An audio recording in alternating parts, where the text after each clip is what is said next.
The sky was purple. It seemed to be spewing flames. The tower fell to pieces.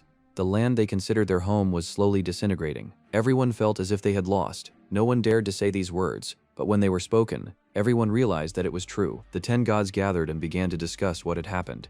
They could not believe that this was the end. No one could believe that they would have to part in this way. They thought about how to part so that it would be less painful, since the end was inevitable. While the gods were talking, someone struck the ground with a staff. It was unexpected. A gray-haired old man stood nearby with a long staff in his hands. It was Song Oh-hoon, who held the title of Great Sage equal to heaven. He claimed that it wasn't over yet. After all, he was still alive. A man with a club dressed in a lion's skin came out to meet him. It was Hercules, the great hero of Olympus, who had won the war against the Titans. Hercules asked Sun Oh-hoon if he could behave like an immortal when he met the outer god. After all, this place would soon be discovered. Everyone raised their heads and saw beings flying high in the sky.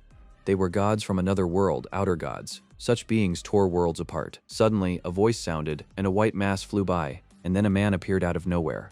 The gods looked at him. It was Kim Yu-won. He threw the mass to the ground. The gods surrounded him. He said that he didn't hope to meet anyone alive. Yu-won sat down on a tree trunk. He looked devastated and tired. He was covered in blood. Yu-won told him that he was the only one who survived. The gods who left with Yu-won couldn't come back.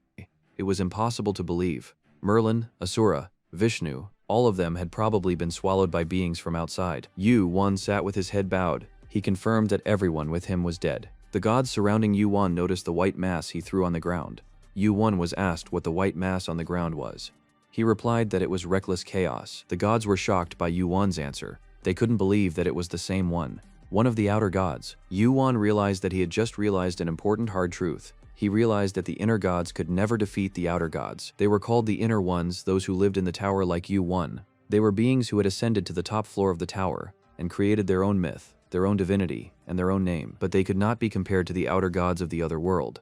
They knew from the beginning that there was no way to defeat the outer gods. The old man who was sitting silently in the corner said that this was the case for now.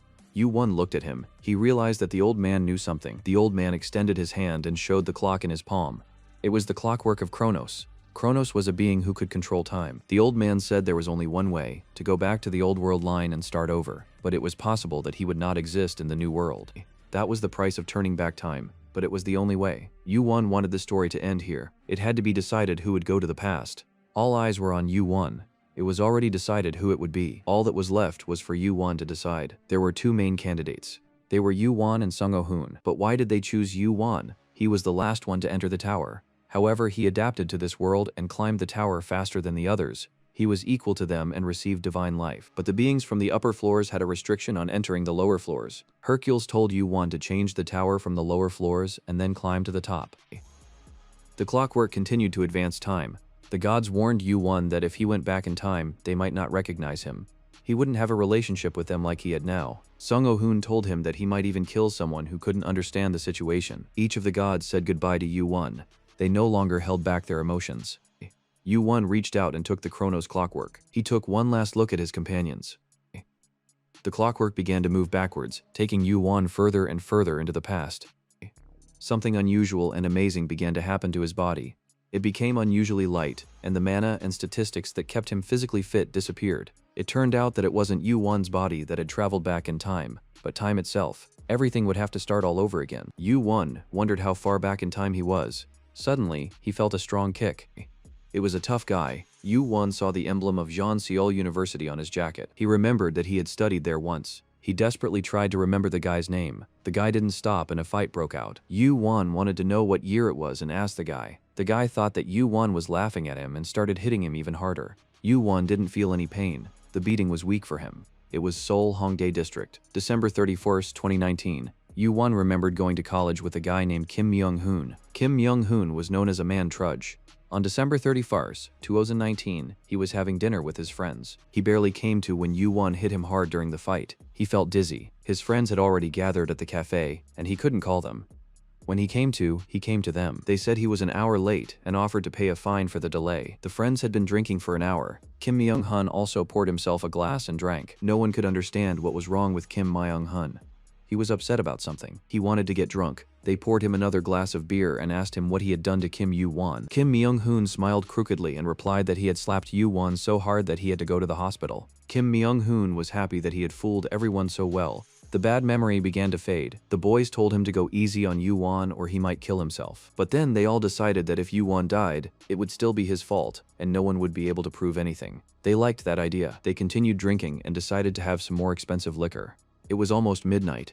There were many people around. It was a holiday weekend. The boys left the cafe and thought about where else to go for a drink. No one wanted to end the evening. Kim Myung-hoon started to sober up. They all decided to go out for a drink. Suddenly, they saw a man carrying a black suitcase. It was Yoo-won. Kim Myung-hoon froze when he saw Yoo-won. He didn't look beaten or sick at all. The boys decided to go up to Yoo-won to greet him. Kim Myung-hoon was shaking with anger while Yoo-won walked calmly down the street with his suitcase. Yoo-won looked back.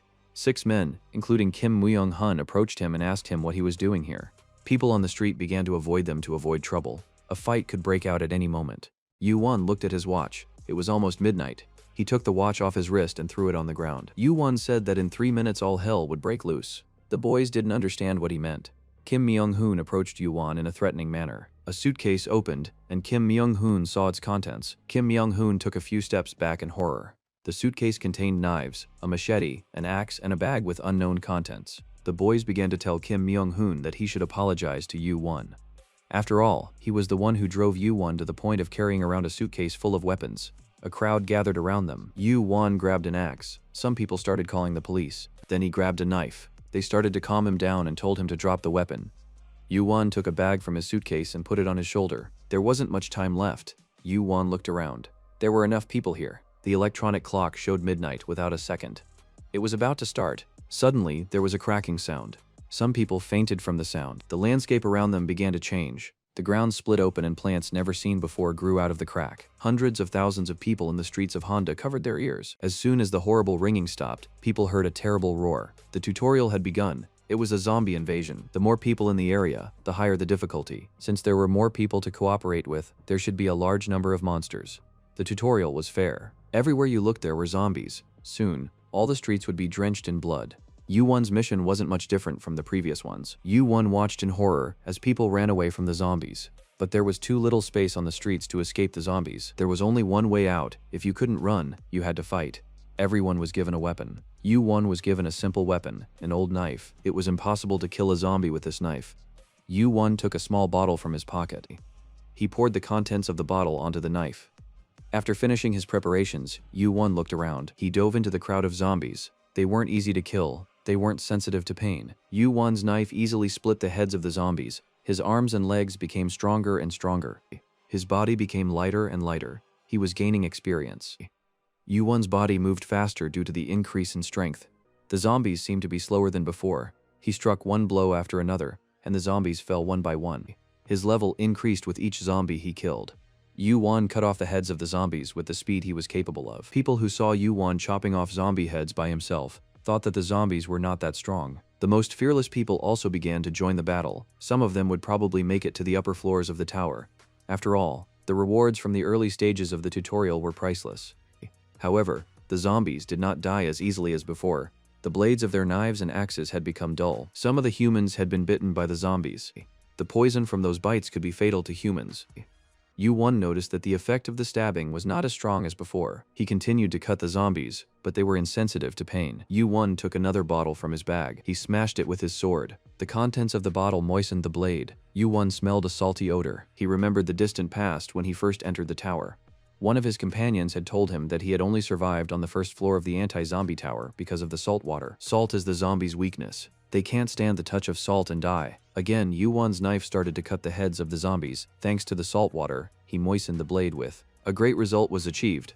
100 zombies were destroyed in 10 minutes. Yoo-won received 3 unassigned stat points. It was incredible luck. He hadn't expected such a reward. He decided not to use them now, but to save them for later. Even though many people who had earned points were using them now to increase their strength. The streets were filled with dead zombies and humans. Yoo-won walked through the chaos. The number of zombies could increase at any moment.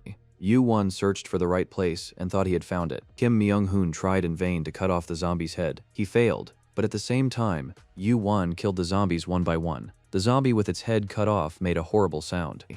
The The stench of the zombies was unbearable. Kim Myung-hoon saw Yu-won's skill in dealing with the zombies and wished for the same weapon that Yu-won used. After falling down, the zombie got up and attacked Kim Myung-hoon. Kim Myung-hoon and his friends were surrounded by zombies. They remembered Yu-won. They could only survive by his side. The number of zombies increased, and the boys couldn't fight them off. Kim Myung-hoon rushed at one of them and swung his knife. Myung-hoon's knife broke in two. Now he had nothing to defend himself against the zombies. Myung-hong realized that the moment of his death had come. The zombies were at arm's length from Kim Myung-hoon. They were about to tear him apart with their rotten teeth. This was the end. Myung-hoon could already smell the stench coming from the zombies' disgusting mouths. Suddenly, a white powder fell from the sky. The zombies began to fall and melt. It had a salty taste. It was ordinary salt. The zombies began to fall. The levels were rising. Yu-won climbed onto a roof and threw salt on the zombies, jumping from roof to roof. He got the last bag of salt. The zombies squirmed. Their bodies and heads began to disintegrate into pieces. The first tutorial was over. Rewards were given according to the number of enemies killed. Yu-won received rewards for killing zombies. Increased strength, stamina, his level increased. In a while the second tutorial would start. There was no time to rest. There were many survivors. Suddenly a voice came from somewhere. It was the voice of a real person. People began to listen to the voice. Yu-won realized whose voice it was. The voice belonged to the lackey of the tutorial administrator. He started talking about ways to return home. With points, one could return home or become a god. It was time for another battle. It was time to fight for points. The administrator's lackey told everyone that a safe zone would be created in the center of each district. Everyone had to get to that zone. People gathered in the oval zone that appeared on the ground. Myung-hong and his friends went to the safe zone. They ended up near the center. There was one guy who wasn't with them, Chan-ho. He must have died fighting the zombies. Many people gathered in the area. They started looking for Yu-won, but he was nowhere to be seen. Kim Myung-hoon and his friends wanted to be close to Yu-won. They hoped to be safe with him, because he was fighting the zombies like a real beast. At that moment, Kim Myung-hoon saw Yu-won walking away in the distance. Myung-hoon called out to him. When Yu-won heard his name, he stopped. Myung-hoon told Yu-won not to leave the safe zone. He spoke in a friendly tone because he knew nothing good would come out of the fight. Kim Myung-hoon thought it would be safest to stay with Yu-won. Fortunately for him, Yu-won was not in a bad mood. Myung-hoon had already extended his hand to him, but there was no handshake. Yu-won patted him on the shoulder and told him that there was no need to ingratiate himself with him. If Myung-hoon wanted to survive, he had to go back to the safe zone. Yu-won walked away in the opposite direction of the safe zone without looking back. Kim Myung-hoon was angry because he wanted to feel protected next to Yu-won. Myung-hoon thought that the place where Yu-won went couldn't be safer than the safe zone, so he went back to the safe zone. At that moment, the person walking behind Myung-hong hit something invisible and flew away. Myung-hong looked back and saw that the people had hit the invisible wall and could not enter the safe zone. At that moment, an inscription about the capacity of the zone appeared on the wall. It had a capacity of 2,038 people. That was exactly half of the survivors. Myung-hong was one of the last to enter the safe zone. The others had been cut off. Kim Myung-hoon was deep in thought, but his thoughts were interrupted by strange noises. It had become very dangerous outside the safe zone. Giant bugs with huge mouths appeared from the underground. Myung-hong trembled with fear. The giant bugs with monstrous mouths were eating the people outside the wall. Yu-won heard cries for help and quickened his pace. He realized that the second tutorial had begun. It awarded 100 points every 3 hours. Yu-won threw the knife into the ground and immediately heard a muffled scream. He was the first to kill an earthworm and rejoiced when he saw the message. The earthworms appeared from underground, so it was hard to see them in time. Yu-won thought that the safe zone was only to protect against such worms, and he was outside the zone. He closed his eyes and tuned in to his other senses. He listened and lifted his foot to the place where he heard the sound. The earthworm had been crushed by Yu-won. He swung the knife and cut the worm. Yu-won trampled the worms with his feet and swung the knife from side to side. His level rose again. His strength and agility increased. The earthworm was killed. The level of only 2 killed creatures increased. Yu-won continued to descend the stairs. He was already quite deep. He searched for the earthworm's nest. Yu-won ended up in a subway station. It was the Hongdae station. It was a nest of earthworms, whose mission was to devour people who couldn't get to the safe zone. The crunching and gnashing of teeth could be heard from all sides. The earthworms surrounded Yu-won on all sides. They crawled closer and closer to Yu-won. They opened their vile mouths, ready to devour Yu-won. Yu-won swung his knife and stabbed the worm several times. He slashed and stabbed these disgusting creatures that couldn't even be called monsters. Now that Yu-won had found their nest, they were nothing but giant bugs with disgusting mouths. The earthworms continued to crawl towards Yu-won. He slaughtered another worm. Yu-won wanted to kill them all, one by one, but suddenly, a small shiny ball rolled out of the mouth of one of the worms. Yu-won quickly ran over and grabbed the ball. He smiled at the unexpected surprise. It was a small balloon. What it was for was unclear, and Yuan put the balloon in his pocket. Meanwhile, the streets were a living hell. There were human remains and corpses everywhere. The worms continued to eat people. Those who were in the safe zone looked on in horror. Kim Myung-hun and his friends were given 100 points each for the next 3 hours. They were interested in the points because before they had only 2 or 3 points, and they couldn't buy anything with them. Suddenly something unexpected happened. The area of the safe zone began to shrink, and those who remained behind the line were attacked again. The capacity of the zone was reduced again. Those outside the line were pushed out by an unknown force to be eaten by worms. Suddenly, the number of people in the safe zone decreased again. Those who were not inside, as well as those sitting on the edge, were attacked by the worms. No one knew how much further the safe zone would shrink. Everyone tried to get closer to the center. Kim Myung-hun made his way to the center of the area, pushing everyone with his fists. He ran with his friends, ignoring the other people who fell from his thrusts. When Meng-hoon reached the center, he shouted for everyone to be quiet, and silence fell around him. Kim Meng-hoon looked around and thought of a plan to survive. In order to survive on his own, he had to kill someone else instead of himself. Meng-hoon said that he had to decide who would die. He pointed at the old man standing next to him. It was cruel, but in order to live, you have to kill someone else. This was the main goal of the second tutorial. Meanwhile, Yu-won continued to fight the earthworms. The cracking of the skulls of these monsters could be heard. Yu-won swung his knife while running after a fleeing worm. Suddenly, he turned around and saw more worms approaching. Yu-won cut off the heads of 2 more worms. Yu-won saw a shiny ball fall to the ground. He picked it up and put it in his pocket. He had reached level 20. His stats improved greatly. His strength and agility increased. Thanks to his new stats, his body was light. Yu-won received 3 random points from hunting worms. It wasn't exactly what he expected, but it wasn't bad. He decided to use his unallocated points. He invested all of them and increased his magic power. It was the most important attribute. Yu-won closed his eyes and felt his mana increase. Even the small number of people who had received the tower blessing had 12 points of mana. This was a very good start for Yu-won. Yu-won now had 18 mana points. Yu-won stood at the subway station, deciding what to do next. Suddenly, Yu-won heard someone greeting him. He looked around to see where the voice was coming from. Someone was watching him from a hole in the ceiling. Yu-won recognized him. It was Piero, the steward's lackey. Piero was very surprised to see that Yu-won had already reached level 20. Yu-won replied that he was just lucky, but Piero just laughed. Yu-won asked Piero to open a shop because he wanted to buy a new skill. Piero was very surprised. He thought that Yu-won wanted to buy an item. An endless catalog appeared in front of Yu-won. There was nothing in the world that wasn't sold in the shop. There was everything, weapons and equipment that could be bought for 100-200 points. Yu-won flipped through the very long list, looking for the skill he wanted. Yu-won wondered if there were more skills. He chose a 2,000-point skill called Monkey Eyes.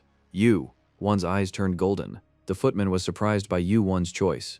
Yu-won replied that he liked the name. Yu-won quickly chose another low-skill mana sword for 1,500 points. The inferior magic sword makes up for the lack of strength of the attacker. Yu-won decided to leave. The footman wished him good luck and said that he had high hopes for him. This meant that Yu-won stood out from the other participants in the tutorial and was constantly being watched. Yu-won thought that he was legitimately successful and didn't care if he was being watched or not.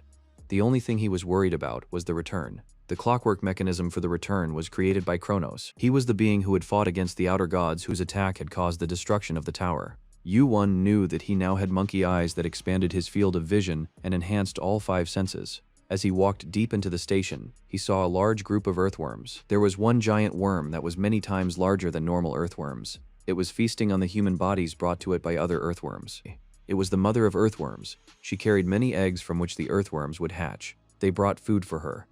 The earthworm mother walked toward Yu-won. Yu-won drew his inferior magic sword. The speed at which the mother worm was crawling towards Yu-won was senseless. She wanted to swallow him with one bite. Yu-won swung his sword at its head. The mother worm howled in pain. Yu-won thought that the mother of worms was not like a monster that devoured people. The mother of worms was very attached to her children, but she didn't have much of a brain either.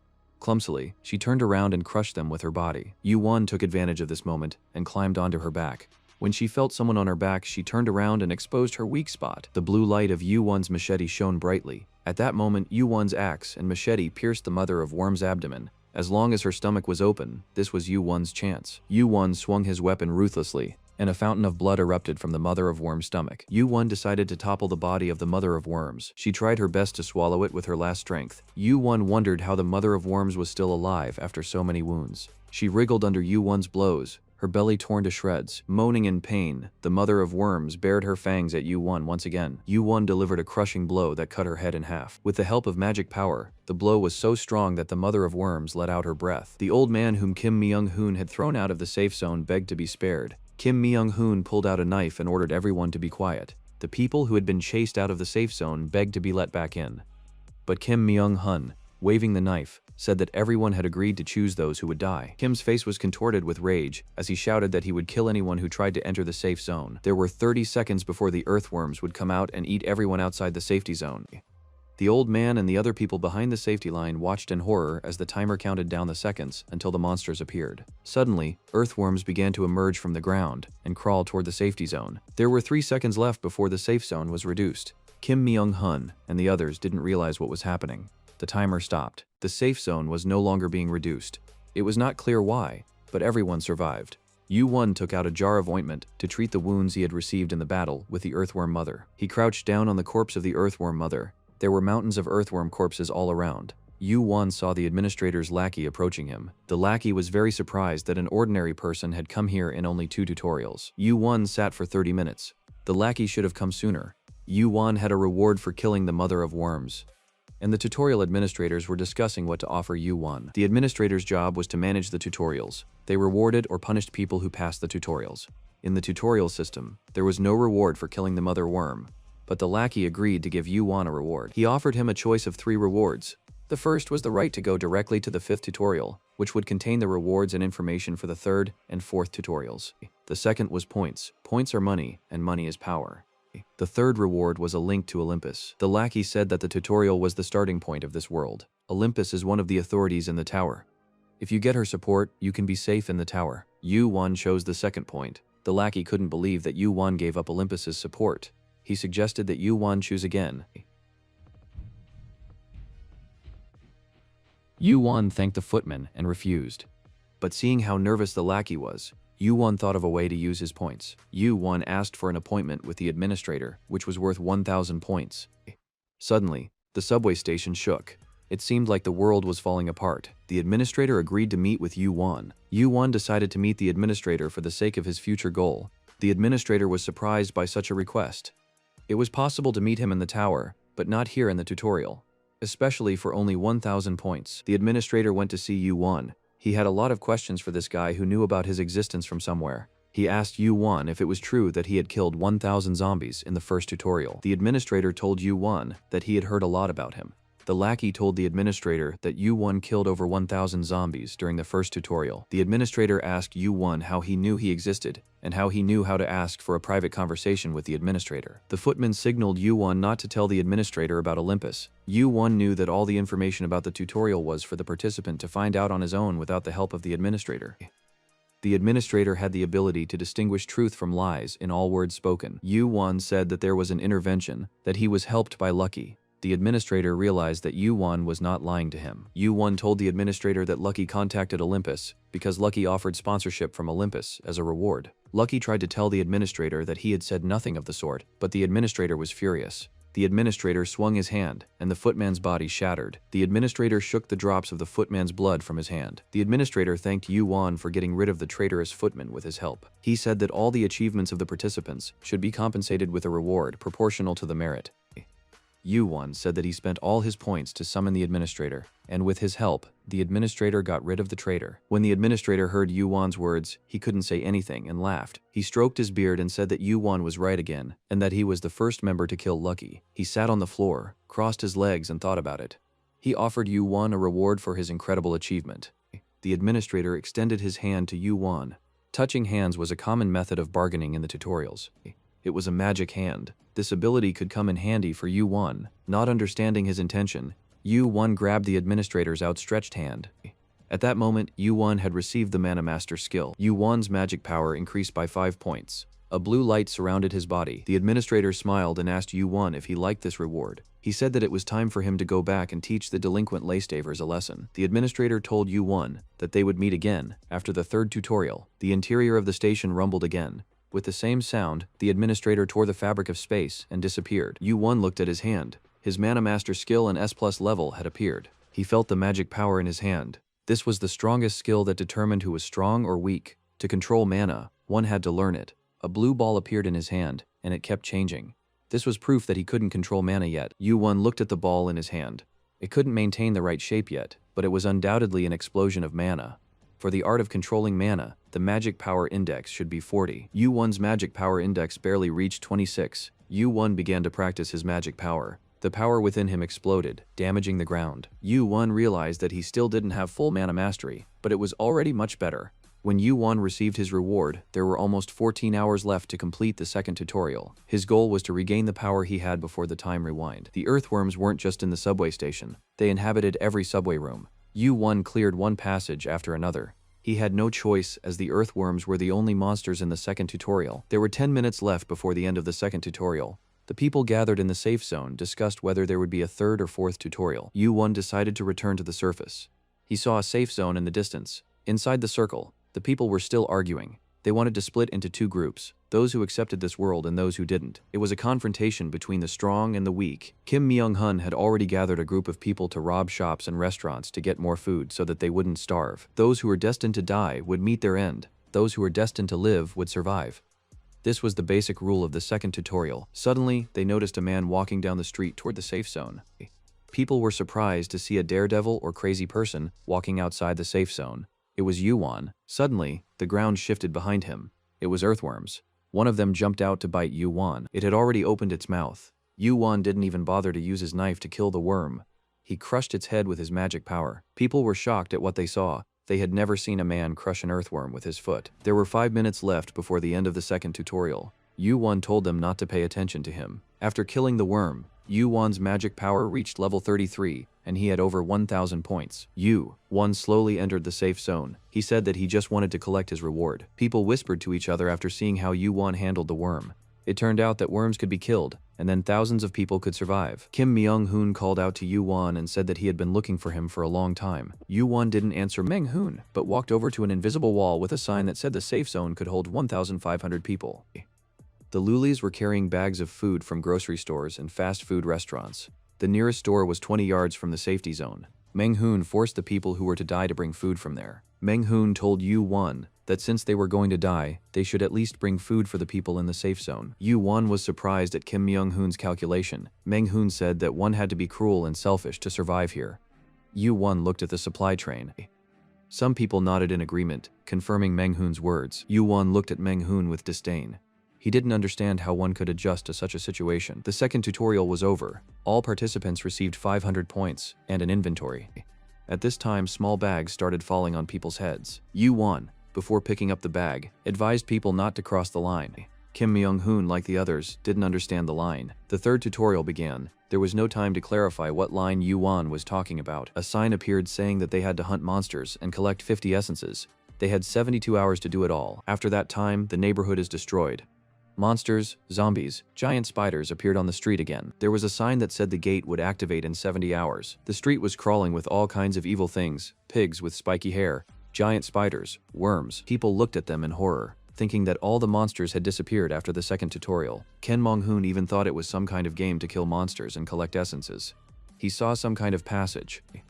What do you have to do to survive? You need essences. Yu-Won picked up his old bag and mana essences began to fall out. It was mana essence. There were 132 essences. Yu-Won collected them in the new bag that he and the others had received at the beginning of the third tutorial. Yu-Won threw his old bag away, slung the new one over his shoulder and left. He went down to the subway again. There was a new dungeon. He encountered new monsters, giant centipedes, giant rats. Yu-Won saw zombies coming towards him. Yu-Won's mana concentration reached level 30. All the monsters rushed at Yu-Won. He realized that he had to try again. He raised his hand, and all the mana began to gather in his palm. The mana concentration was 100%. The unstable ball of mana slowly began to stabilize. The mana concentration registered as a skill. A bright blue light flashed. Yu-Won created a real mana explosion this time. All the monsters were shattered by the mana explosion. Yu-Won felt that he had succeeded this time. He had used all of his mana in a single concentration. The mana flowed out of him like a deflated balloon. Two beings rolled out of the monsters onto the ground. Pieces of the monsters' bodies, torn apart by the mana, lay on the ground.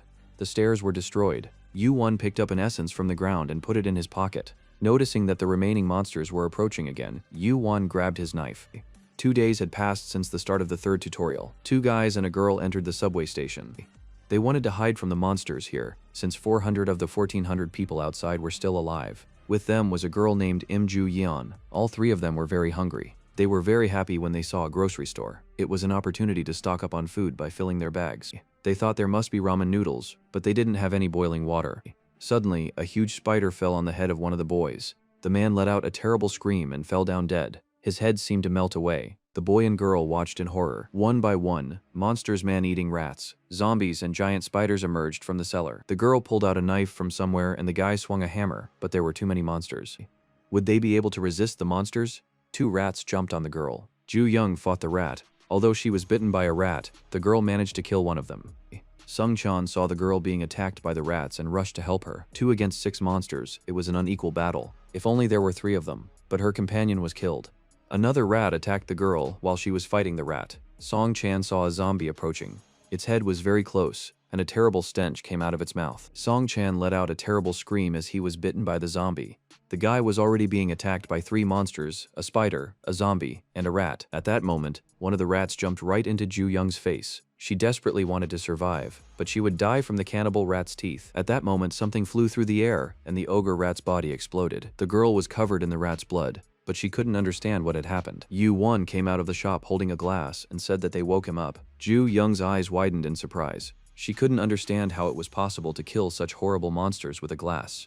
Yu Won had a can of soda from the store. He felt his power activated, his senses sharpened. He raised his hand and threw the can with all his might. Then he threw the second can. The zombie that was biting the man lost its head. Another tin flew into the head of a moss spider. Another spider was crushed by Yu Won's boot. Ju Young stared at the tin, speechless. She could not even express her gratitude to her savior. The boy and the girl went over to Yu Won. They were bitten by the monsters. They started to thank him, but the bites they received from the monsters prevented them from doing so. Sung Chan couldn't even finish his sentence, because the zombie bites hurt so much. Yu Won rummaged through his bag and gave them some ointment. By anointing his arm, there was a chance that Sung Chan wouldn't die, but he might not be able to use his arm anymore. They quickly dabbed the bite marks and gave the ointment back to Yu Won. Yu Won said that he went to sleep for the first time in 3 days because he was really overworked. He used a powder that removes all odors, and the monsters that hunt their prey by smell couldn't find him. Yu Won turned around and started to leave, but the girl asked him if he hunts here all the time. Yu Won joked that he has a rest area and a cafe here, and his hunting grounds are somewhere else. Ju Young and Sung Chan followed Yu Won's lead. Yu Won said that there was another dungeon 1 floor down. He asked them why they came here if they knew it was dangerous. The girl replied that it was chaos upstairs. Everyone is fighting over essences. People are killing each other over tiny balls. Yu Won assumed that the guy and the girl were being attacked up there, so they ran away. But here in the dungeon they almost died, but survived thanks to Yu Won. Yu Won turned around and asked where the guarantee was that he wouldn't kill them and take their essences. The girl assumed that Yu Won already had enough essences and wouldn't kill for them. Yu Won replied that even if he didn't kill her, she would still die. And that was true. The girl realized that Yu Won wanted something from them and asked what it was. Yu Won offered them a deal. If they did a good job, he would give them some essence. Her eyes lit up with joy. Yu Won shouted for them to run. A big snake approached. It was a monster that could swallow a monster in 1 bite. Sung Chan ran away with all his legs, but the snake was faster. Sung Chan thought that this was just the sentence. The snake was right behind him. Sung Chan ran as fast as he could, but the snake's mouth was already open above him. Yu Won rushed to Sung Chan's aid and pulled out his knife. Yu Won's knife went straight into the snake's open mouth. The snake blinked a few times and collapsed on its side. Its blood splattered everywhere. Suddenly, Yu Won saw a 2-meter-tall red lizard. It was heading straight for Yu Won. Yu Won jumped into the air, and the red mouth of the red lizard opened wide in front of him. As soon as their bodies touched, a shiver ran through the lizard. Yu Won's knife glowed with blue flames. He sliced it from head to toe with 1 blow. Seo Chan stared in surprise at the speed with which Yu Won killed the lizard. The slain monsters lay on the ground. Essences began to fall from them. 5 essences from 15 monsters fell to the ground. If Yu Won had hunted upstairs, he would have earned much less. Yu Won quickly collected the falling essences. The last monster dropped another essence. In 2 hours of hunting, they had collected 50 essences. Yu Won quickly picked up the last essence and put it in his bag. Sung Chan looked at Yu Won and thought that he was superhuman for killing monsters so easily. Yu Won gave an essence to Sung Chan. It was his share. Yu Won kept the other 5 essences for himself. They stood and waited for Yu Young, who was late for some reason. Sung Chan asked what Yu Won's level was and was shocked by his answer. The level was so high that it wouldn't go up in this tutorial. Yu-Won said that it was unnecessary to ask and answer such questions because it was personal information. In this world, phone numbers didn't matter. The most important information was about levels. At that time, there was a cry for help. It was Ju Young's voice. Ju Young was running towards the boys and the monsters were chasing her. There wasn't much time left. It was time to continue the hunt. Yu-Won took the hammer into the rivers and started hunting the snake. With one blow, he smashed the head of the underground snake. Sung Chan helped Yu-Won to kill the snake. He saw that his level had increased. An essence fell out of the underground snake's mouth. Ju Young and Sung Chan caught the snake. Yu-Won helped him kill it. It was their essence. They had honestly earned it. Yu-Won decided to give them the essence since they were only one essence short. Yu-Won picked up another essence from the ground and gave it to Ju Young. Now they each had 50 essences needed to complete the tutorial. Before they met Yu-Won, they only had 20 each. They thanked Yu-Won for the opportunity to collect the essences. Yu-Won asked everyone to leave the dungeon. There wasn't much time left until the end of the tutorial, only 2 hours and 57 minutes. When exactly 2 hours were left, the gate to the next tutorial would be activated. We had to hurry and get out before then. The guy and the girl were very excited when they found out that they were all going upstairs. Yu-Won started to walk up the stairs. He walked and thought about what was going on upstairs. It must have gotten even worse up there. The gate to the next tutorial slowly activated and started to turn red. There wasn't much time before the next tutorial started. As soon as the gate turned bright red, the entrance to the next tutorial would open. However, only those who met the requirements and collected 50 essences would be able to enter. Everyone stood there as if nothing had happened, but everyone had a knife hidden behind their backs. Those who lacked essences hoped to take them from others, even if they had to kill. A large number of people gathered in the center of the safe zone. They were all thinking about the same thing, how to take essence from others. The people were divided into 2 groups. As soon as the gate opened, they planned to steal other people's essence and run to the gate. The leader of one group approached the other group. It was Meng Hong. He was the leader of the largest group. There were about 50 people in his group, and he was the most influential. He told the leader of the second group that a bloodbath was about to begin. Meng Hong asked the leader of the second group how much essence they all had. The leader of the smaller group replied that they had 800 entities. Meng Hong replied that his group needed 700 more. This was a lot, but Meng Hong said he would only give him 400, and then there would be no conflict between them. The conflict was about to begin, but at that moment someone entered the safe zone. It was a man carrying a large box. It was Yu-Won. His appearance silenced everyone. The first person to greet Yu-Won upon his return was Meng Hoon. Yu-Won went to the center and put the box on the ground. Meng Hoon asked Yu-Won where he had been for so long. Inside the box that Yu-Won put on the ground were a huge number of beings. Meng Hoon went over to Yu-Won and greeted him. He was curious about how many essences Yu-Won had collected, so he asked Yu-Won. Meng Hoon's face was distorted with anger. He couldn't understand how Yu-Won could collect so many essences. There were 50 people behind Meng Hong's back, and they were all dreaming of getting essences. No matter how strong Yu-Won was, he couldn't handle such a crowd on his own. Yu-Won told Meng Hong to look down. Out of nowhere, a line appeared.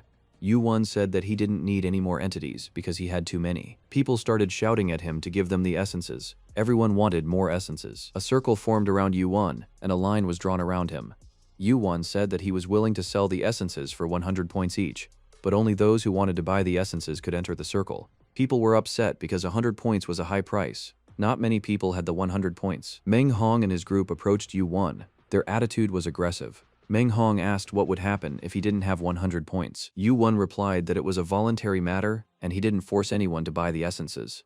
Most people didn't have enough points. They used up their points in the third tutorial. Yu-Won said that they could sell their items to Lakay in the store. However, they would have to pay in advance. People were surprised that it was possible to sell their things and get points. None of them had thought of this before. Meng Hong was furious. He told Yu-Won that Yu-Won probably stole those essences from someone and now wanted to sell them. But then Ju Young and her friend ran up to them. They recognized Meng Hoon because he was the one they escaped from in the dungeon, and he was the one who killed their comrade. The 50 men approached Yu-Won. They surrounded him, Ju Young-se and Sung Chan. Meng Hong thought that no matter how good Yu-Won was with the knife, he wouldn't be able to do anything on his own. Meng Hong ordered his men to kill all 3 of them. The men swung their knives at Yu-Won, but they forgot what he had warned them about. There was a line on the ground that could be crossed with Yu-Won's permission to buy essences. The people ran with the intention of killing Yu-Won and the 2 with him and taking their essences. Yu-Won got up from his seat. He said that they had forgotten the trait. Meng Hoon just laughed. His men crossed the boundary. They swung their knives and tried to reach Yu-Won. Suddenly, something unexpected happened. All those who crossed the border were beheaded. A fountain of blood erupted. Yu-Won stood up and activated his lower sword. Others rushed at him, waving their knives and trying to kill Yu-Won. Meng-hoon shouted at them to kill Yu-won once and for all. As long as these people didn't cross the line, they were alive. But as soon as they crossed the line, Yu-won's sword hit them. This was enough to scare the others, including Meng-hong. Meng-hong gritted his teeth in anger. How could so many people, including him, be intimidated? He shouted again with all his might, calling for his men to massacre Yu-won while he himself rushed to escape. Yu-won caught up with Meng-hoon with a jump. Yu-won swung his sword and Meng-hoon's head rolled on the ground, bleeding. The moment his head was severed, his essence bag disappeared. Meng-hoon's men started to hesitate. They realized that they wouldn't be able to defeat Yu-won. Yu-won took the essence bag. There was chaos in the circle. Yu-won took the box out of the circle and said that it was possible to get the essence under the same conditions as before. People began to approach Yu-won. They wondered how he could handle so many people by himself. There wasn't much time left. Suddenly, a man approached him and said that he wanted to buy an essence. The other man offered Lucky his sword for which he had received 500 points to buy the essences. Meanwhile, the gate was getting more and more red. The man asked Yu-won for 7 essences and gave him 700 points. He held out his hand for a handshake because that was how points were transferred. Yu-won received 700 points from the handshake. People realized that you could just buy an essence and enter the gate to go to the next level. The person who had already bought an essence from Yu-won went to the gate. Lackeys appeared who took back to the store things that people had bought before. The lackeys were doing business at people's expense, buying from them cheaply what they had sold to them at the beginning of the tutorial. And people kept coming up to Yu-won and buying essences from him, paying with handshakes. Yu-won received another 100 points from the man who bought 10 entities from him. Yu-won had sold 16,000 points worth of essences. He thought that this amount was enough. Ju-young, who was standing nearby, asked him if he was going to leave. Yu-won looked at Sung-chan and Ju-young, who were standing nearby. They said that they wanted to go with Yu-won, but Yu-won wasn't going to make allies. They suggested using them for bait, like with the snake. Yu-won smiled.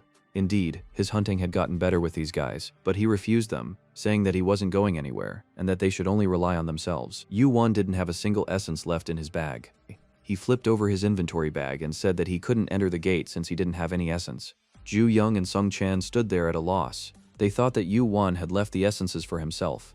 They told Yu-won that he should have set aside 50 essences for himself. Yu-won reiterated once again that he wasn't going anywhere, and suggested that the guys go to the gate because chaos was about to break out here. They hesitated for a moment longer, but then they did enter the gate.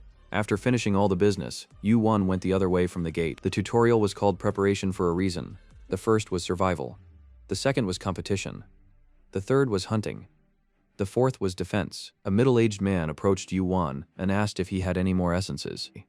Yu-won replied that he had sold everything, and the man sank to the ground in despair. Yu-won decided to leave this place as this place would soon become a battlefield where the remaining people would try to take essences from each other. Yu-won left so that he wouldn't be involved and decide which of the people to die and which to stay alive and enter the gate. There was about an hour left to complete the tutorial. He needed the store. Yu-won called out to the footmen. At that time, there was a strange sound that Yu-won had heard once before. Out of nowhere, a familiar tall hobo, the tutorial administrator, came out. He told Yu-won that he had come at his call. Yu-won was surprised that he had called for a lackey, and the master himself had come. The ranks of the lackey had thinned considerably. Many were found to be involved with Olympus and bribery. The administrator told Yu-won that many lackey were in this sector because of him, and so progress in other sectors had slowed. Yu-won didn't understand why it was because of him, but the administrator explained to him that it was because of his trade. Yu-won was surprised that the administrator had so few luckies left that even his store was able to take on almost all the luckies. The administrator warned Yu-won that he had gained 16,000 points and now had so much power that he could bring down the entire tutorial ecosystem. Yu-won replied that this is exactly what he wants and is moving in that direction, and that he wants to use the store. The administrator was surprised at Yu-won's assertiveness, but agreed to open the store for him. The receptionist held out his hand to Yu-won, and a catalog opened in his palm. Yu-won began to look through the catalog carefully. To begin with, he bought himself an inventory for 10,000 points. It was an invisible pocket where items could be stored. For 50,000 points, he bought an Arctic steel sword. A white sword appeared in Yu-won's hands. Yu-won hurriedly put it into the new pocket, and the sword immediately dissolved. Yu-won then bought a fire spell cloak for 60,000 points. Then he bought another shield of nullifying magic for 20,000 points. Yu-won slipped the cloak over his shoulders and picked up the shield. He bought 4 more ice crystals for 20,000 points, and he also bought himself a well-sharpened sword for 2,000 points. It was an ordinary sword with no special properties other than being perfectly sharpened. This sword was incompatible with other products infused with magic. Yu-won was ready for anything. No human would be able to touch him now. Suddenly there was a ticking sound. There were only 10 seconds left. Yu-won looked up and saw the timer that was counting down the last few moments. The fourth tutorial had begun. The fourth tutorial was starting. Everything had changed around them. The monsters and bizarre plants had disappeared. But most of all, the sky had changed. A huge invisible barrier separated the sectors. The destruction of the neighborhood began. The sky turned scarlet in color and the temperature suddenly rose dramatically. Yu-won walked down the street. He wasn't too hot thanks to the robe he was wearing. His robe was made of a special material. It had an increased resistance to fire. Yu-won was getting hotter and hotter. He wrapped himself tightly in the robe to protect his body from the fire. Yu-won heard screaming and crying somewhere nearby. It was the 3 survivors who were dying from the heat. Yu-won approached them, and they were very surprised to see Yu-won here. They thought that he had crossed the gate with the others. Yu-won looked at their faces. They were dousing themselves with sweat, their bodies unable to cope with the heat. The ground was heated to the extreme. It trembled and began to crack. Flames began to rise from the cracks. The temperature began to rise rapidly. The 3 begged Yu-won to save them. Yu-won thought of the ice crystals from his inventory. But suddenly, the man followed by the woman burst into flames and burned. It was already too late. Everything was on fire. There was nowhere to run. Suddenly, there was a sign that 176 giant appeared. Yu-won looked into the distance. He saw the world changed in an instant. From a crack in the ground, a long skinny arm appeared. It was burning. It had no skin on it, only bones. The owner of the hand climbed out of the ground. It was a skeleton. Its clothes were made of flames. It was a demon named Skull. He held a torch in his hand. Along with the flames, hundreds of thousands of skulls began to pop out of the ground. Yu-won looked at the size of the demon horde and was horrified. There were so many of them. These demons were not full-fledged demons. Rather, they were the servants of the demon. There was a rumbling sound and all the skulls bowed their heads. Something appeared. It was a Surutra low-grade demon that appeared. Yu-won remembered him. It was indeed a 176th giant. But in the previous time, it was the size of a mountain. Right now, it was the size of a large house. A giant hand made up of flames appeared from the ground. Surutra had a skull-shaped face and a body as red as magma. In his hands, he held a flaming sword. He was Surutra's 176th child, one of the weakest. Surutra lowered his head and noticed Yu-won. When Surutra looked at Yu-won carefully, he was surprised that Yu-won had eyes like the monkey from Hua-gu Mountain. Surutra was smiling devilishly. He was most likely reminiscing about the old days. The ground rose up, forming a gigantic fiery throne. Surutra sat on it and looked at Yu-won. All the skulls that were standing nearby and watching began to approach Yu-won. Once they were close enough, Yu-won slashed one of them in the head with his well-sharpened steel sword. At the same time, there was an explosion as Skull's body exploded. Surutra praised Yu-won, who had split the skull with a single blow. The smoke from the explosion cleared, and Yu-won emerged from the black cloud unharmed. It was the robe that protected Yu-won from the explosion. This meant that demons like Skull couldn't harm Yu-won. Yu-won told Surutra that he was well prepared to fight back. Surutra smirked back and asked Yu-won how he was going to get to him. Yu-won laughed and said that Surutra couldn't get up from his seat because his ass was too heavy. Yu-won decided it was time to take action. He jumped to the center of the crowd and turned sharply. The sharp turn created momentum on the end of his sword, and Yu-won swung it. Yu-won shattered 6 skulls in an instant and raised his level. Explosions rang out again, and a cloud of thick smoke enveloped Yu-won. Yu-won decided to use the inventory he had bought for this purpose, as the explosions were too strong. He jumped out of the smoke while holding the magic nullification shield in his hands. Fortunately, the skull's explosions didn't prove to be that dangerous to Yu-won. The shield and mantle protected him reliably. Yu-won's agility, stamina, and physique increased by 1 level again. Despite the robe, Yu-won was still hot because he had been breathing hot air for 2 hours. Although exploding skulls are not very painful, because there were so many of them, Yu-won's body overheated and ached. To protect himself, Yu-won had to use too much magic power. For a long battle, this method was not suitable. In the past 2 hours, Yu-won had killed over 1,000 skulls. Now he decided to call out to Surutra. Yu-won told him to stop sending his skulls to fight and go out on his own. After Yu-won said that, the ground trembled. Surutra finally stopped resting his chin in his hand and stood up. Surutra told Yu-won that he had a good chance of going up to the tower and becoming a ranker. Yu-won replied that he has a different goal. He is going to defeat Surutra. Surutra, hearing what he said, laughed loudly in response. He raised his sword to the sky. Yu-won looked at the sword and thought that it had already gotten very hot being next to Surutra. Surutra's sword was hot enough to burn everything around it to the ground. When Surutra's sword began to descend, Yu-won thought that this was the end.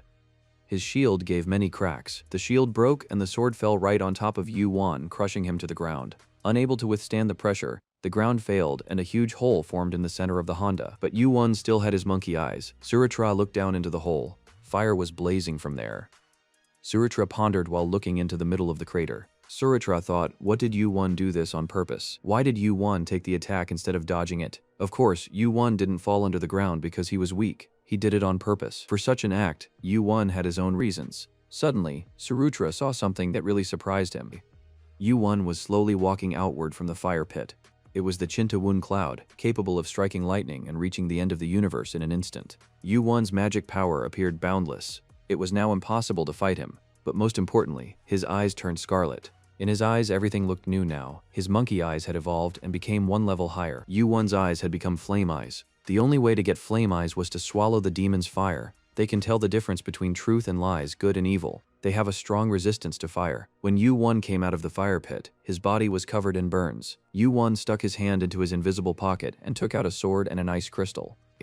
He swallowed the crystal, the burns began to calm down, and the temperature began to drop. The ice aura that had penetrated his body collided with the fire aura that had accumulated in Yu-Won's body, and they neutralized each other. Yu-Won swallowed 2 ice crystals, and he was beginning to freeze. His body temperature was dropping drastically. It was an energy completely opposite to Surutra's energy. Yu-Won began to exhale the frost. Although he was still surrounded by a sea of fire, Yu-Won no longer felt hot. This was thanks to the swallowed ice crystals and the Arctic steel sword, which possessed a powerful ice aura. Surutra's flames were gradually being absorbed by the cold. The temperature was steadily decreasing. Surutra realized that the aura emanating from Yu-Won and the sword could destroy him. Suddenly, a huge flame engulfed Yu-Won, but instead of dodging, he struck the flames with his sword. Flaming eyes, ice crystals, and the Arctic steel sword helped Yu-Won break through Surutra's flames. Yu-Won cut his way through the flames and came very close to the demon. He landed a blow on Surutra's torso. At this time, the Flame Eyes skill triggered and predicted the outcome of the fight to Yu-Won. Surutra's body slowly turned black. Suddenly, a scarlet-black infernal flame burst out from his hand. This flame posed a threat, and Yu-Won preferred to dodge. Surutra's black flame was melting the ground. The Arctic steel sword couldn't handle it. Yu-Won was not yet strong enough to fight the demon on an equal footing. Yu-Won took out the 2 remaining ice crystals from his pocket and swallowed them. His body temperature began to drop drastically. Frostbite was beginning to set in. It was necessary to finish this as soon as possible. There was no longer any way to save magic power. Yu-Won jumped up and struck Surutra's leg with his sword. Losing his footing, the demon fell to his knees with a clatter. A white ball of icy mana flew straight into Surutra's face. A blast of mana, amplified by the effect of the ice crystals, struck directly at Surutra's head. His head instantly froze and turned blue. He couldn't keep his balance and staggered. But after a moment, flames began to burst from his head again. He was somewhat defenseless against the ice, but Yu-Won's strength couldn't compare to that of a demon. But Yu-Won saw that Surutra had lost his balance for a moment. That was enough for him. Even though Surutra's body was huge, Yu-Won managed to climb on top of him and land on his neck. When he felt Yu-Won standing on his neck, Surutra became enraged. Flames raged through his body. It was fire mixed with hellfire, capable of destroying this tutorial. Yu-Won had not yet reached the level to resist it. Yu-Won used all the means he had against the fire. He used Flame Eyes, which helped him resist the destructive fire, but it wasn't enough. Yu-Won received 2nd and then 3rd degree burns. His flame resistance increased by 1 level. Yu-Won managed to climb onto Surutra's head. He swung the Arctic steel sword. The sword landed on the demon and plunged deep into his head. Surutra let out a terrible scream. The sword forged from pure ice shattered. The ice sword managed to extinguish the flames on Surutra's body and disperse the ice aura inside his body. Yu-Won's sword was almost melted by Surutra's flames. Yu-Won couldn't believe that he had done the impossible. He had stopped the destruction of the tutorial. Because he had done the impossible, the calculation of his reward was delayed. This was just the beginning. His level was raised again. Yu-Won began to faint, but the pleasant news of his level increase was still ringing in his head. It took a long time for Yu-Won to regain consciousness. Seeing that the burns had not healed, and his body was still aching, Yu-Won thought that he had not been unconscious for long. But the burns weren't the most important thing. After the icy aura of the Arctic steel sword and the ice crystals, his body felt like it was frozen. Yu-Won's body was shattered. He was on the verge of death. But now, he was halfway to the golden flame eyes. But this was not the end. This was the 3rd stage. He still had a long way to go. Yu-Won climbed onto Surutra's body. After death, his body was not frightening at all. Yu-Won put his hand inside the corpse and began to dig into the chest. Suddenly, he found a bright red crystal. It was the demon giant's heart, the source of his power. Yu-Won wanted to swallow it right away to get the giant's power, but the giant's heart was quite dangerous. It would change a person's entire musculoskeletal system. Suddenly, the administrator appeared and asked Yu-Won if he was ready. Yu-Won put the giant's heart into his inventory. Yu-Won hinted to the administrator that it was time to receive the reward. Yu-Won gave him a lot of trouble. The balance of this tutorial was completely broken. The administrator rubbed his forehead. He didn't understand where the person who gave him so much trouble came from. The administrator wanted to send Yuan to the final zone. It was the end of the 4th tutorial. There were 4 hours left before the end of the tutorial. Yuan agreed to go. The administrator said that it took a long time to decide on the reward. Through a handshake with the administrator, Yuan received 1,000 points. Yuan received the Heavenly Fatuma skill. His stats have increased by 3 levels. Yuan received the skill Destroy Heaven. From now on his fate changes according to the value of the life he kills. His stats will increase based on the number of enemies he kills. The administrator asked Yuan if he needed anything else. Yuan asked for a small pill. The small pill is worth 10,000 points. This miracle medicine increases magic power and stamina. The administrator gave Yuan the small pill and said that he had to leave. Yuan put the pill in his mouth and started to chew it. It tasted very bitter. The pill helped Yuan regain his strength and stamina quickly. The wounds on his body started to heal quickly. Time moved on inexorably. Yuan closed his eyes as he waited for the 4th tutorial to end. Yuan rose from his seat, and at that moment, the air around him began to vibrate. His body separated from the ground. Yuan floated high in the air. He separated from this world and connected to another world. Suddenly, another world of different shades appeared. It smelled like the sea. Many people appeared around Yuan. This was the place where tutorial participants from different worlds would gather. This was the beginning of the 5th tutorial. Baraganda Island was slowly sinking into the sea. You must escape from the island by first killing the boss who lives on the island. Points are awarded according to your contribution to the boss hunt. Time limit 30 days. After this time, the island will be submerged. Until now, the tutorial had lasted no more than 3 days, but this one would last a whole month. Yuan thought that there was no need to pick up a weapon now, since there was enough time, but this month was for killing the boss. In other words, that was how long it would take to fight him. In 1 month, you had to become stronger and tougher to kill the boss. Most people didn't even know how strong he could be. Someone suggested forming groups to get to know each other better. People were excited about the possibility and began to discuss the idea. Suddenly, someone said in an authoritative voice that he refused to take allies. Everyone looked in the direction from which the voice had come. It was a man dressed in white. The man standing next to him took a step toward the stranger, shouting that he was insolent. He was a blonde man with golden eyes named Hargan. A moment later, there was a deafening crackling sound. It was a powerful electrical attack that destroyed everyone within a radius of 5 meters. All the people standing around Hargan were thrown into the air by the electric shock. Around Hargan, a powerful electric field created by a huge amount of magical power continued to vibrate. Hargan was an unusual participant in the tutorial. He was a being of a different class than the other participants in the tutorial. He was a descendant of Zeus. People were shocked at what they saw. Hargan possessed magical abilities that were impossible for an ordinary person. Yuan remembered who he was. Hargan was present in his past life, but Yuan decided not to make him aware of it. Beings born in the tower, like Hargan, were called purebloods. They quickly absorbed the secrets of the tower. Hargan was not only a pureblood, but he was also a descendant of Zeus, inheriting the power of thunder. He was the one who'd done the most to defeat the boss in Yuan's past life. Hargan walked over to Yuan and stood right in front of him. Hargan asked Yuan where he got the fire spell cape. He knew that this cape couldn't be obtained in the tutorial. Yuan replied that he bought the cape with points. Hargan was surprised. He knew that it was very expensive. Such an item was beyond the reach of an ordinary person. Hargan suggested that Yuan form a team with him, but Yuan refused. Hargan stood there stunned. He couldn't imagine that someone would refuse his offer after demonstrating his skills. He thought it was because Yuan didn't know who Hargan was. Hargan's pride was hurt by being ignored. Hargan poured thunder power into his legs and ran after Yuan in a rage. He ran after Yuan for a while, but was attacked by a monster. Hargan destroyed them in an instant with his magic. The monsters attacked again and again, but Hargan dealt with them instantly. In the end, Hargan decided not to go after Yuan anymore, but to rest and catch his breath. The distance between them had grown so much that Hargan could no longer see Yuan. So far away had he run. Hargan was stunned. He ran as hard as he could, but he couldn't catch up with Yuan. This meant that Yuan was running with the power of his indicators. Hargan smiled and let out an electric current. He thought that he definitely wouldn't get bored. Yuan looked back and saw that Hargan was no longer following him. He decided to stop. Hargan's advantage seemed to be brute force with electrical abilities rather than running speed. Yuan realized that the balance of the 5th tutorial was completely out of whack. And it wasn't just him. Yuan found a cave in the forest. It was inhabited by Norals, monsters with wolf heads. Yuan fought the Norals. There were dozens of them. Yuan killed some of them. More monsters came out of the cave and attacked Yuan. Yuan killed dozens of Norlands, but his level hardly increased. Then he decided that he needed to kill higher level creatures to raise his level. However, Yuan didn't find this cave to hunt monsters. He took the odorless powder he had bought earlier and scattered it. Yu-Won scattered the powder at the entrance of the cave and in the depth of the cave. He did this so that other monsters couldn't hear his scent and enter the cave. Yu-Won drank the pill and regained his body. In addition, the ice aura of the ice crystals disappeared. Yu-Won finished his preparations. He reached into his pocket and took out a bright red crystal. It was the giant's heart that had to be swallowed before the end of the tutorial. Yu-Won put the crystal in his mouth and swallowed it. The demon's blood began to seep into Yu-Won's blood. The giant's blood began to fight with the human blood in his body. It was very hot, so hot that Yu-Won thought he would go crazy. He felt as if his internal organs were melting. In this case, even the cloak of fire spell didn't help.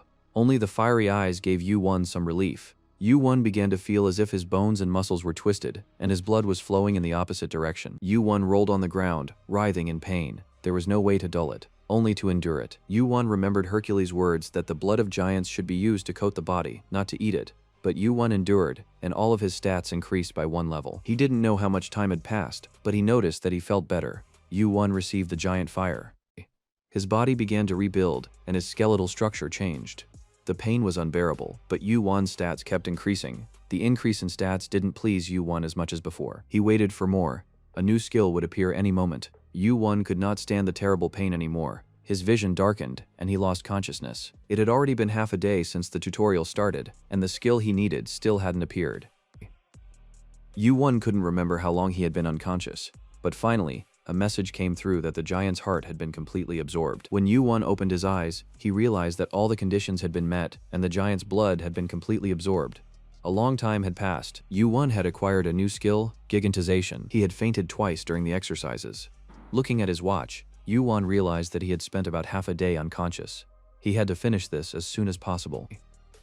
The fastest record for the final stage was 1 week and belonged to the greatest magic fighter, the leader of the Asgard Giants faction. Yu-Won didn't want to lose to him. In the 5th tutorial, everyone was a competitor. Points were awarded for all actions, and everyone took their place in the rankings. Hargan was in 1st place, followed by Yolche in 2nd, then Paladint. In 4th place was Lee Sung-yoon. Yu-Won wasn't even on the list. The siblings Elidor and Paladint, both ranked from a world of advanced magic and swordsmanship. Yolche was 2nd on the list. Yu-Won had never heard of her before. 4th on the list was Lee Sung-yoon, who, judging by his name, was from the same world as Yu-Won. Yu-Won decided not to think about them anymore because he didn't want to team up with any of them. Yu-Won carefully checked his condition and noticed that the effect of absorbing the giant heart was a significant increase in strength and agility.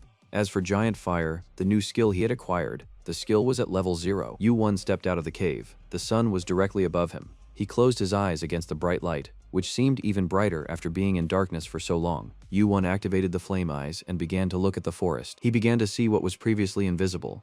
With Yu-Won's will, the flame eyes could make visible what could not be seen before. Yu-Won walked forward and saw a horde of monsters with pig heads and green skin. They were orcs. The orcs noticed Yu-Won. They decided that he was a good prey for them. Yu-Won thought that the orc settlement would be a good testing ground for the giant fire. With a single movement of his hand, the flames spread in different directions. The flames instantly engulfed the orcs, robbing them of their ability to escape. Some of them fell to the ground, burning and writhing in pain. Yu-Won jumped into the fire he had created and began to hunt down the orc tribe. He quickly took care of the entire tribe. It wasn't difficult for him anymore. With the help of killing the orcs, Yu-Won's ranking had increased greatly, and he had entered the tutorial ranking. Kim Yu-Won's name was now in the 2nd position. Hargan saw Yu-Won's name on the list. He immediately realized that this was the guy he couldn't catch up with. Hargan told Lee Sung-yoon that he wanted to recruit someone for the team. Lee Sung-yoon was from Hargan's team and immediately guessed that he wanted to recruit Yu-Won. Lee Sung-yoon didn't know Yu-Won, but they were both from a world called Earth, and Sung-yoon also had many talents, the most important of which was controlling magic power. The difference in points between Hargan and Yu-Won was rapidly decreasing. Hargan wanted to form a team of 10, but the last spot was still empty. He decided that Kim Yu-Won should take that spot. He wouldn't miss it next time. The hunt would begin. Hargan knew that there was a hole in the forest here, but it was hard to find. It might take all day to find it. A half-breed elf came to the rescue and found the hole right away. Paladint was a mixture of a dark elf and an elf native to Panthemium. Hargan struck the ground where Paladint pointed, and the ground rose up. A huge hole opened in it. Hargan ordered everyone to stand back to avoid being electrocuted. Putting on his golden gloves, Hargan clenched his fists tightly, raised them high, and shone a light into the hole. Without thinking, he rushed into the hole and climbed down the walls. At the bottom, everything was spacious, and the ceiling was covered with colorful stones. It took him half a day to find this place. It was one of the entrances to the central area. Hargan ordered his companions to descend into the hole. It would have taken several days to find the entrance if it wasn't for Paladin. Everyone went down into the cave. It was quite large. Paladin ordered his spirits to look around and examine the cave before moving on. Hargan, who had been smiling broadly before, suddenly became pensive.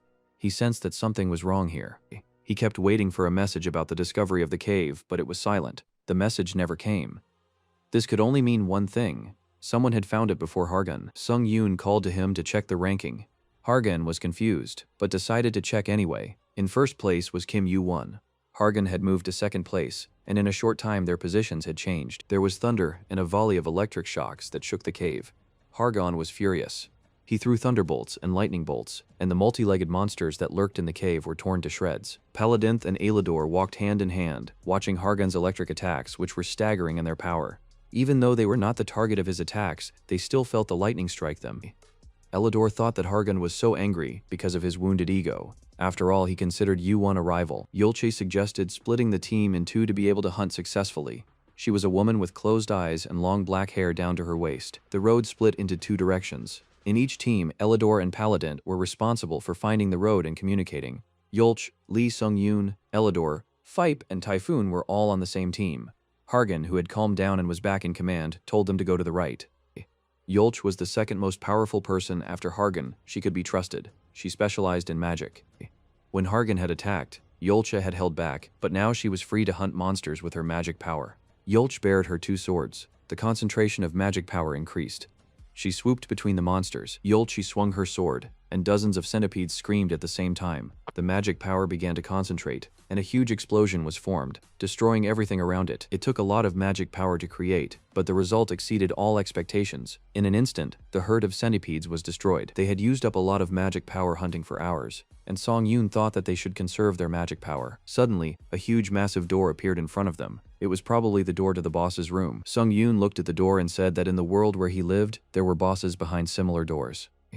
They decided not to relax, as they could be attacked by new monsters at any time, and the obscure door was no place to let their guard down. Sung Yoon continued to watch the rankings. Yoo-won was still in first place, but the gap between him and Hargan had stopped growing. Suddenly, the ground inside the cave shook as if something heavy had fallen. It happened outside the door. Yulche ordered everyone to stand by and told Song Yoon to take cover in the back. The door was ajar, and the group stood near it, expecting an attack at any moment. Yulche, Sung Yoon, and the rest of the group entered the boss's room. What they saw stunned them. A mountain of centipede corpses, as well as the boss's corpse tens of meters long. Yoo-won's rating skyrocketed to 10,000. After all, he was the one who killed the boss single-handedly. The sweep was complete. Yoo-won, who was sitting on top of the boss, looked dissatisfied. The monster with hundreds of legs was called the Parasite Dragon. Although it looked like a giant insect, it was very difficult to kill. However, because of this, Yoo-won was able to increase his level. His strength and agility increased by 1 level. Yoo-won gained a lot from defeating the boss. Aside from the level increase, he was able to utilize his entire arsenal of skills, allowing him to properly assess his current fighting strength. The speed of the task increased very slowly. Yoo-won thought that he needed to kill higher-class monsters to increase the speed of the task. Yoo-won was sitting on the corpse of a giant centipede when the door suddenly opened and a group of members entered the cave. They were shocked to see the condition of the boss room. There were hundreds of dead centipedes, not to mention the corpse of the giant boss that resembled a dragon parasite. The group members noticed Yoo-won sitting on the monster's back when he told them that they were a little late. The boss was already dead. Sung Yoon thought that Yoo-won might be dangerous since he had the power to kill the boss by himself. He suggested that Yoo-won join their team. The other members also wanted Yoo-won to join their team. After all, there was a reason why Hargan had left a place for him in the team and wanted Yoo-won to join the team at all. Costs. Yoo-won continued to sit on the back of the monster he had killed and thought. He thought that this was a pretty good team. All the members were strong and had a lot of potential. He thanked Sung Yoon for the offer, but refused to become a member of the team. Yoo-won was already strong enough to not need the team, and all the members realized that, but they were still upset by his refusal. Yulche said that the 5th tutorial was a team effort. The boss could not be defeated alone, and 1 month was a month to bond and become a team. Yoo-won thought that Yulche was probably right. This was the stage where the team had to defeat the boss who couldn't be killed alone. Sung Yoon decided to tell Hargan that they had found Kim Yoo-won. There was thunder, and the ground shook. Hargan immediately appeared and started throwing lightning bolts. They jumped up and flew straight at Yoo-won. The thunderbolts flew in all directions. Hargan shouted that he had finally captured Yoo-won. At that moment, Yoo-won's eyes went black, and he flew backwards from a strong blow to his head. Yoo-won had used Hargan's momentum against himself. The participants' eyes widened in surprise. Yu-won asked Yulse what they wanted, to survive or to become rankers. She wondered how someone who wasn't a sanguinarian could know about the rankers. The people who went through all the trials of the tower and cleared all the floors were rankers. Every player wanted to become a ranker to gain strength, power, and eternal life. But Yu-won said that he wasn't interested in that. Yulse thought that Yu-won was not like the other players in the tutorial. Oh, should be a pureblood like her. Maybe he wants to be a high ranker? Yu-won replied that his ultimate goal is not to reach the top of the tower. He wants to break through the ceiling of the tower. At that moment, Hargan got up from where he had fallen and attacked Yu-won, growling like an animal. He showed his fangs while holding back from attacking Yu-won. At the beginning of the 5th tutorial, he failed to catch Yu-won. This left a lasting impression on him. But Yu-won didn't care. They calmed down a bit and started talking.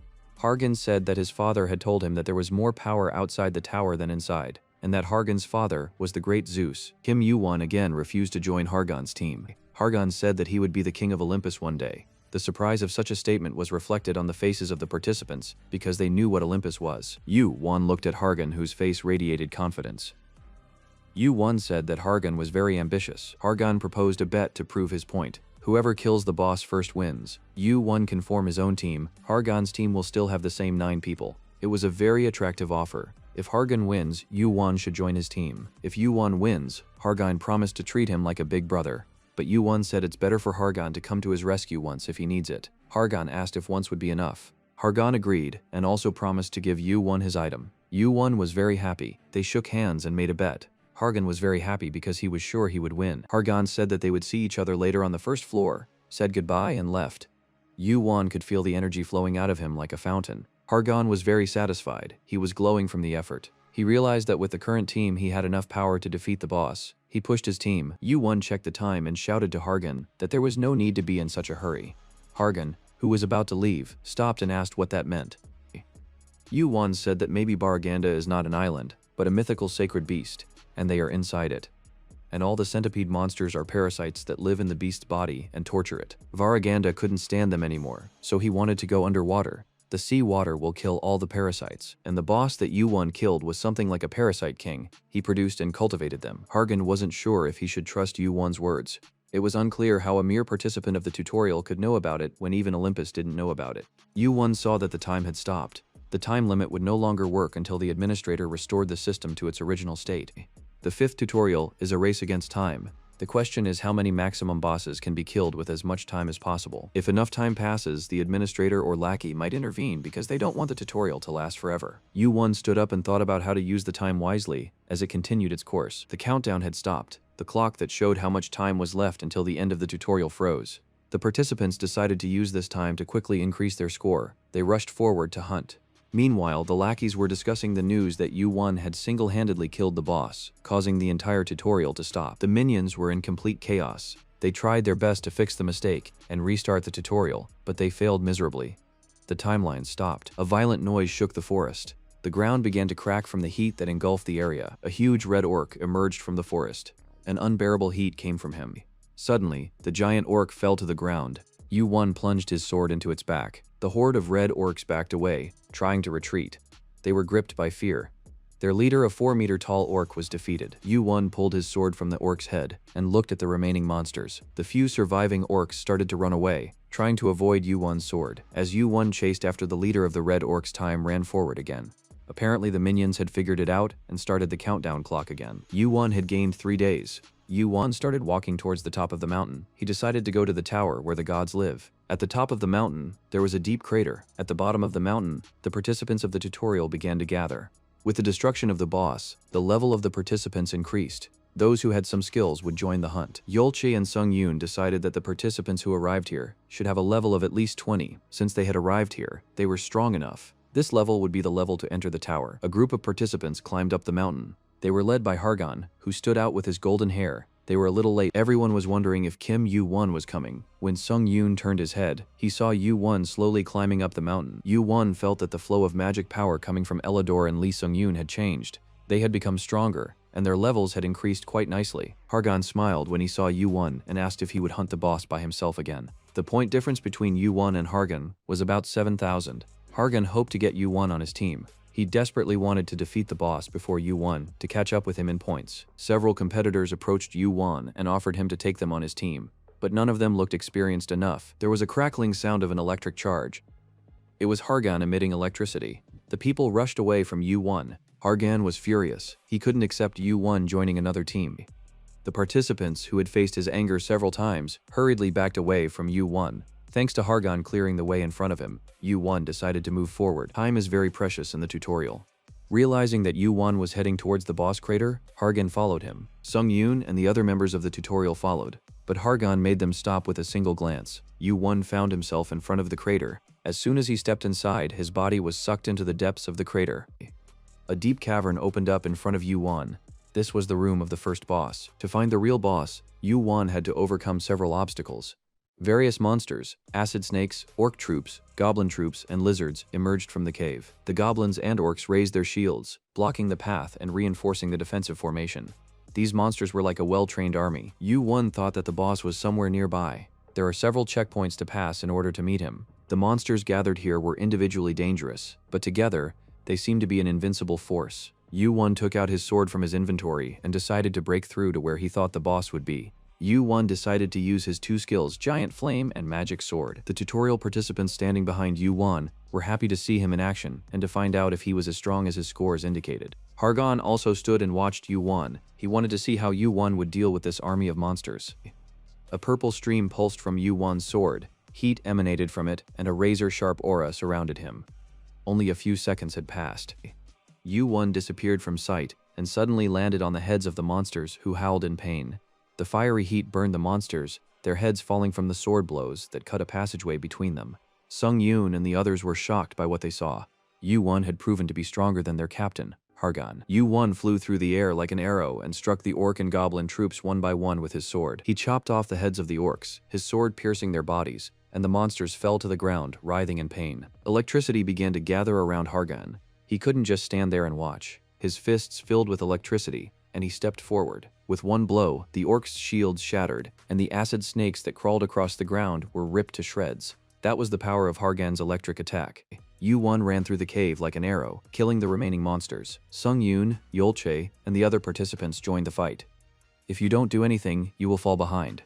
That was the rule of the new world. Yolche bared her double sword and urged the participants to remain vigilant, as there were still traps. She used her sword to cut down flying arrows and spears. Elidor and Paladinth stopped the flow of poison with water and fire. Sung Yoon used concentrated magic power to blow up all the large obstacles blocking their path. He shouted for the participants to duck and channeled magic power to remove the obstacles. Although the other participants were quite strong, U1 was afraid that they would follow him and die. Meanwhile, Hargan, who had gone the farthest, saw a steel door at least 10 meters high. Hargan stopped in front of the door and waited for the others.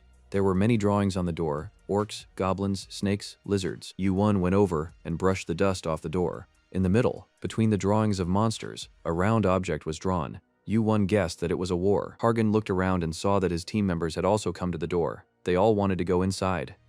U1 opened the door. He wanted to go in alone. When U1 took a step to enter the open door, a terrible scream came from there that made his body go numb. All the participants trembled at the sound. It was the scream of the boss. No one knew what a monster that made such horrible sounds looked like. Hargan gathered some electricity in his hands to illuminate the room, and they entered. It was a long cave whose walls formed a dome at the top, and under the dome, chained behind thick bars, was the boss. His body was 10 meters high. He screamed again, and from that one scream, their bodies seemed to go numb. It was a mixture of different monsters called Chimera. All of them entered the third boss's room. It was necessary to kill the boss to break the Chimera's seal. This was the final boss of the tutorial. A person who broke the Chimera's seal could subdue it, become its master, and control it. Next to the chamber where the Chimera was, there was a staff with a crystal on it. This was the Chimera's seal. You had to get the crystal before the other competitors to become its master. The Chimera's master gets extra points based on the number of competitors killed by the Chimera. This is a test where, in addition to killing the Chimera, it is important to protect the crystal from people who are considered allies. U1 took a step toward the crystal. Hargan snuck up behind him and grabbed his shoulder. Hargan reminded U1 of their argument. He asked U1 if he would betray everyone. U1 replied that he would win the argument and finish the tutorial. Hargan realized that U1 was about to break the Chimera crystal and grabbed his hand, but U1 quickly pulled out his sword from his inventory. U1 swung his sword and shattered the sealing crystal in the distance. The crystal shattered into small pieces. There was a rumbling sound and the Chimera was freed from its chains. The steel rods surrounding the monster disappeared.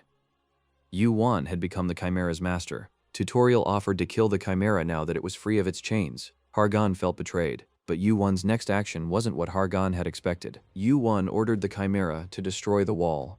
After freeing herself from the chains, Chimera ran to the wall. As she threw herself against the wall, the entire cave shook. The wall collapsed. Behind the collapsed wall, another cavern opened. Hargan was still holding Yu-Wan's shoulder. He still didn't trust him because he couldn't understand Yu-Wan's plans. Yu-Wan explained that the Chimera wouldn't attack the participants while he was controlling it, because the Chimera would only move on Yu-Wan's orders. But they have a completely different enemy. The Chimera is a monster created from various monsters on the island, but it's unknown who created it. Hargan listened to Yu-Wan with his eyes wide open. It was not clear who created the Chimera. The message clearly said that the Chimera must be killed, but it looked like Chimera wasn't the real boss. Yu-Wan decided to continue. After the wall was destroyed, a dark tunnel opened, and Yu-Wan went into it. Hargan and the rest of the team followed Yu-Wan. Inside the tunnel they saw something horrible. What looked like human body parts were scattered and hanging everywhere. Soon they entered a cave with many torches inside. This made it appear red. This was the fourth room of the tutorial that was not announced in advance. There were human body parts hanging inside. Yu-Wan felt that this was the location of the new boss they were supposed to kill. It was the creator of the Chimera. It was an old man with a very bony and pale face who hadn't seen the sun for a long time. The Chimera let out a scream that was a mixture of pain and anger. The old man was surprised that Yu-Wan, who had gained the right to control the Chimera, had not betrayed the other participants and had come to this room instead. He smiled as he looked at both Yu-Wan and Hargan. The old man looked at Hargan and said that he had the blood of Zeus in him, and even though he was a half-breed, he could be useful. Hargan hated being called a half-breed. He asked Yu-Wan who the old man was. Yu-Wan replied that he was the Dark Mage child, Rancor, who had disappeared from the tower long ago. Hargan was stunned. He had heard that this Rancor had used the players in the trial as test material. By mixing various monsters, he had created a Chimera. Yu-Wan said that there was nothing to be afraid of because he had shamefully lost to a player, and because he broke the rules. He was sent to the boss creation tutorial, but he won't get his power back. Childa felt uncomfortable listening to someone talk about him. He asked Yu-Wan how he knew him. Yu-Wan smiled and pointed at his eyes. They had turned red. They were monkey eyes that see everything that is hidden. The child was furious. A black magic power began to form around him. Yu-Wan put his hand forward to defend himself with fire. Hargan asked Yu-Wan, how could the child have such a huge magic power if he lost it? Yu-Wan replied that if it was full power, they would have died by now. Child yelled at Yu-Wan that his eyes were like a monkey's. That's what he called the Great Sage. Yu-Wan said that he wouldn't answer his questions because he came here for something else. After saying these words, black magic flooded the ground, and the corpses lying on the ground began to move. Their heads, arms, and legs were sewn together. Yu-Wan ordered his Chimera to get ready. Human-type chimeras, created from the body parts of the tutorial participants, rose from the ground. Fortunately, Child hadn't had time to perfect them yet. Hargan was ready to attack them and urged the other participants to deal with these monsters. Yu-Wan ordered his Chimera to deal with the human-type chimeras, and it stomped and tore them apart. Hargan's teammates began to fight the chimeras. Yu-Wan thought that his Chimera would fight the human-type chimeras, while he fought Childe. But thanks to Hargan and his team, he had time to deal with Childe. Yu-Wan calmly approached Childe. The black magic power rippled around him. Yu-Wan resisted it by turning on his flaming eyes. Suddenly a coffin appeared out of nowhere and swallowed Yu-Wan whole. It was a coffin of absolute strength. Even the chimeras once inside couldn't get out. Childe pointed an ebony staff at the coffin. Black shining magic power flowed from the staff. He wanted to turn Yu-Wan into the chimera inside the coffin, but suddenly, the coffin began to crack. The child could not believe his eyes. There was a bang from the coffin, and the coffin shattered into pieces. After beating the coffin with his bare hands, Yu-Wan emerged from the shards. Yu-Wan clenched and unclenched his fist furiously after emerging from the coffin. His right hand had doubled in size. The child was furious. For the first time, the coffin was destroyed. It was impossible, but it had happened. The child asked Yu-Wan if he was related to Olympus. In his eyes, Yu-Wan looked like the ruler of Olympus, the son of Zeus, the holder of the title Slayer of Giants, the great player Hercules. Ruthless in punishing evil, yet kind to the weak, he was the strongest in the tower. Yu-Wan used the skill, Giantization. The giant's power gradually entered his arm, but the skill level was still low. Stamina was temporarily replaced by strength. Stamina became low, Gigantization took place. His arm became like a giant's arm. Even after eating a giant's heart and increasing his strength and endurance, Yu-Wan realized that he had reached his limit.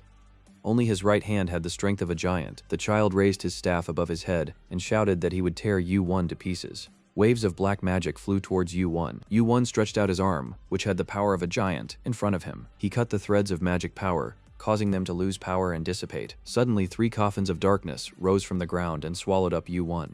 But they were easily dispersed by the powerful blow of Yu-1's fist. Anticipating this, Child used another skill. He didn't want to kill Yu-1 right away. He still had a lot to learn from him. Dozens of poison fangs appeared around Yu-1. Each of them could easily pierce through steel. The fangs flew towards Yu-1. Yu-1 had to become gigantic, but if he couldn't control it, he'd better give up on killing the Chimera creator. Yu-1 didn't try to dodge the fangs flying towards him. One of them shattered into pieces. Yu-1 continued to destroy the fangs one by one. Finally, all the poison fangs were destroyed.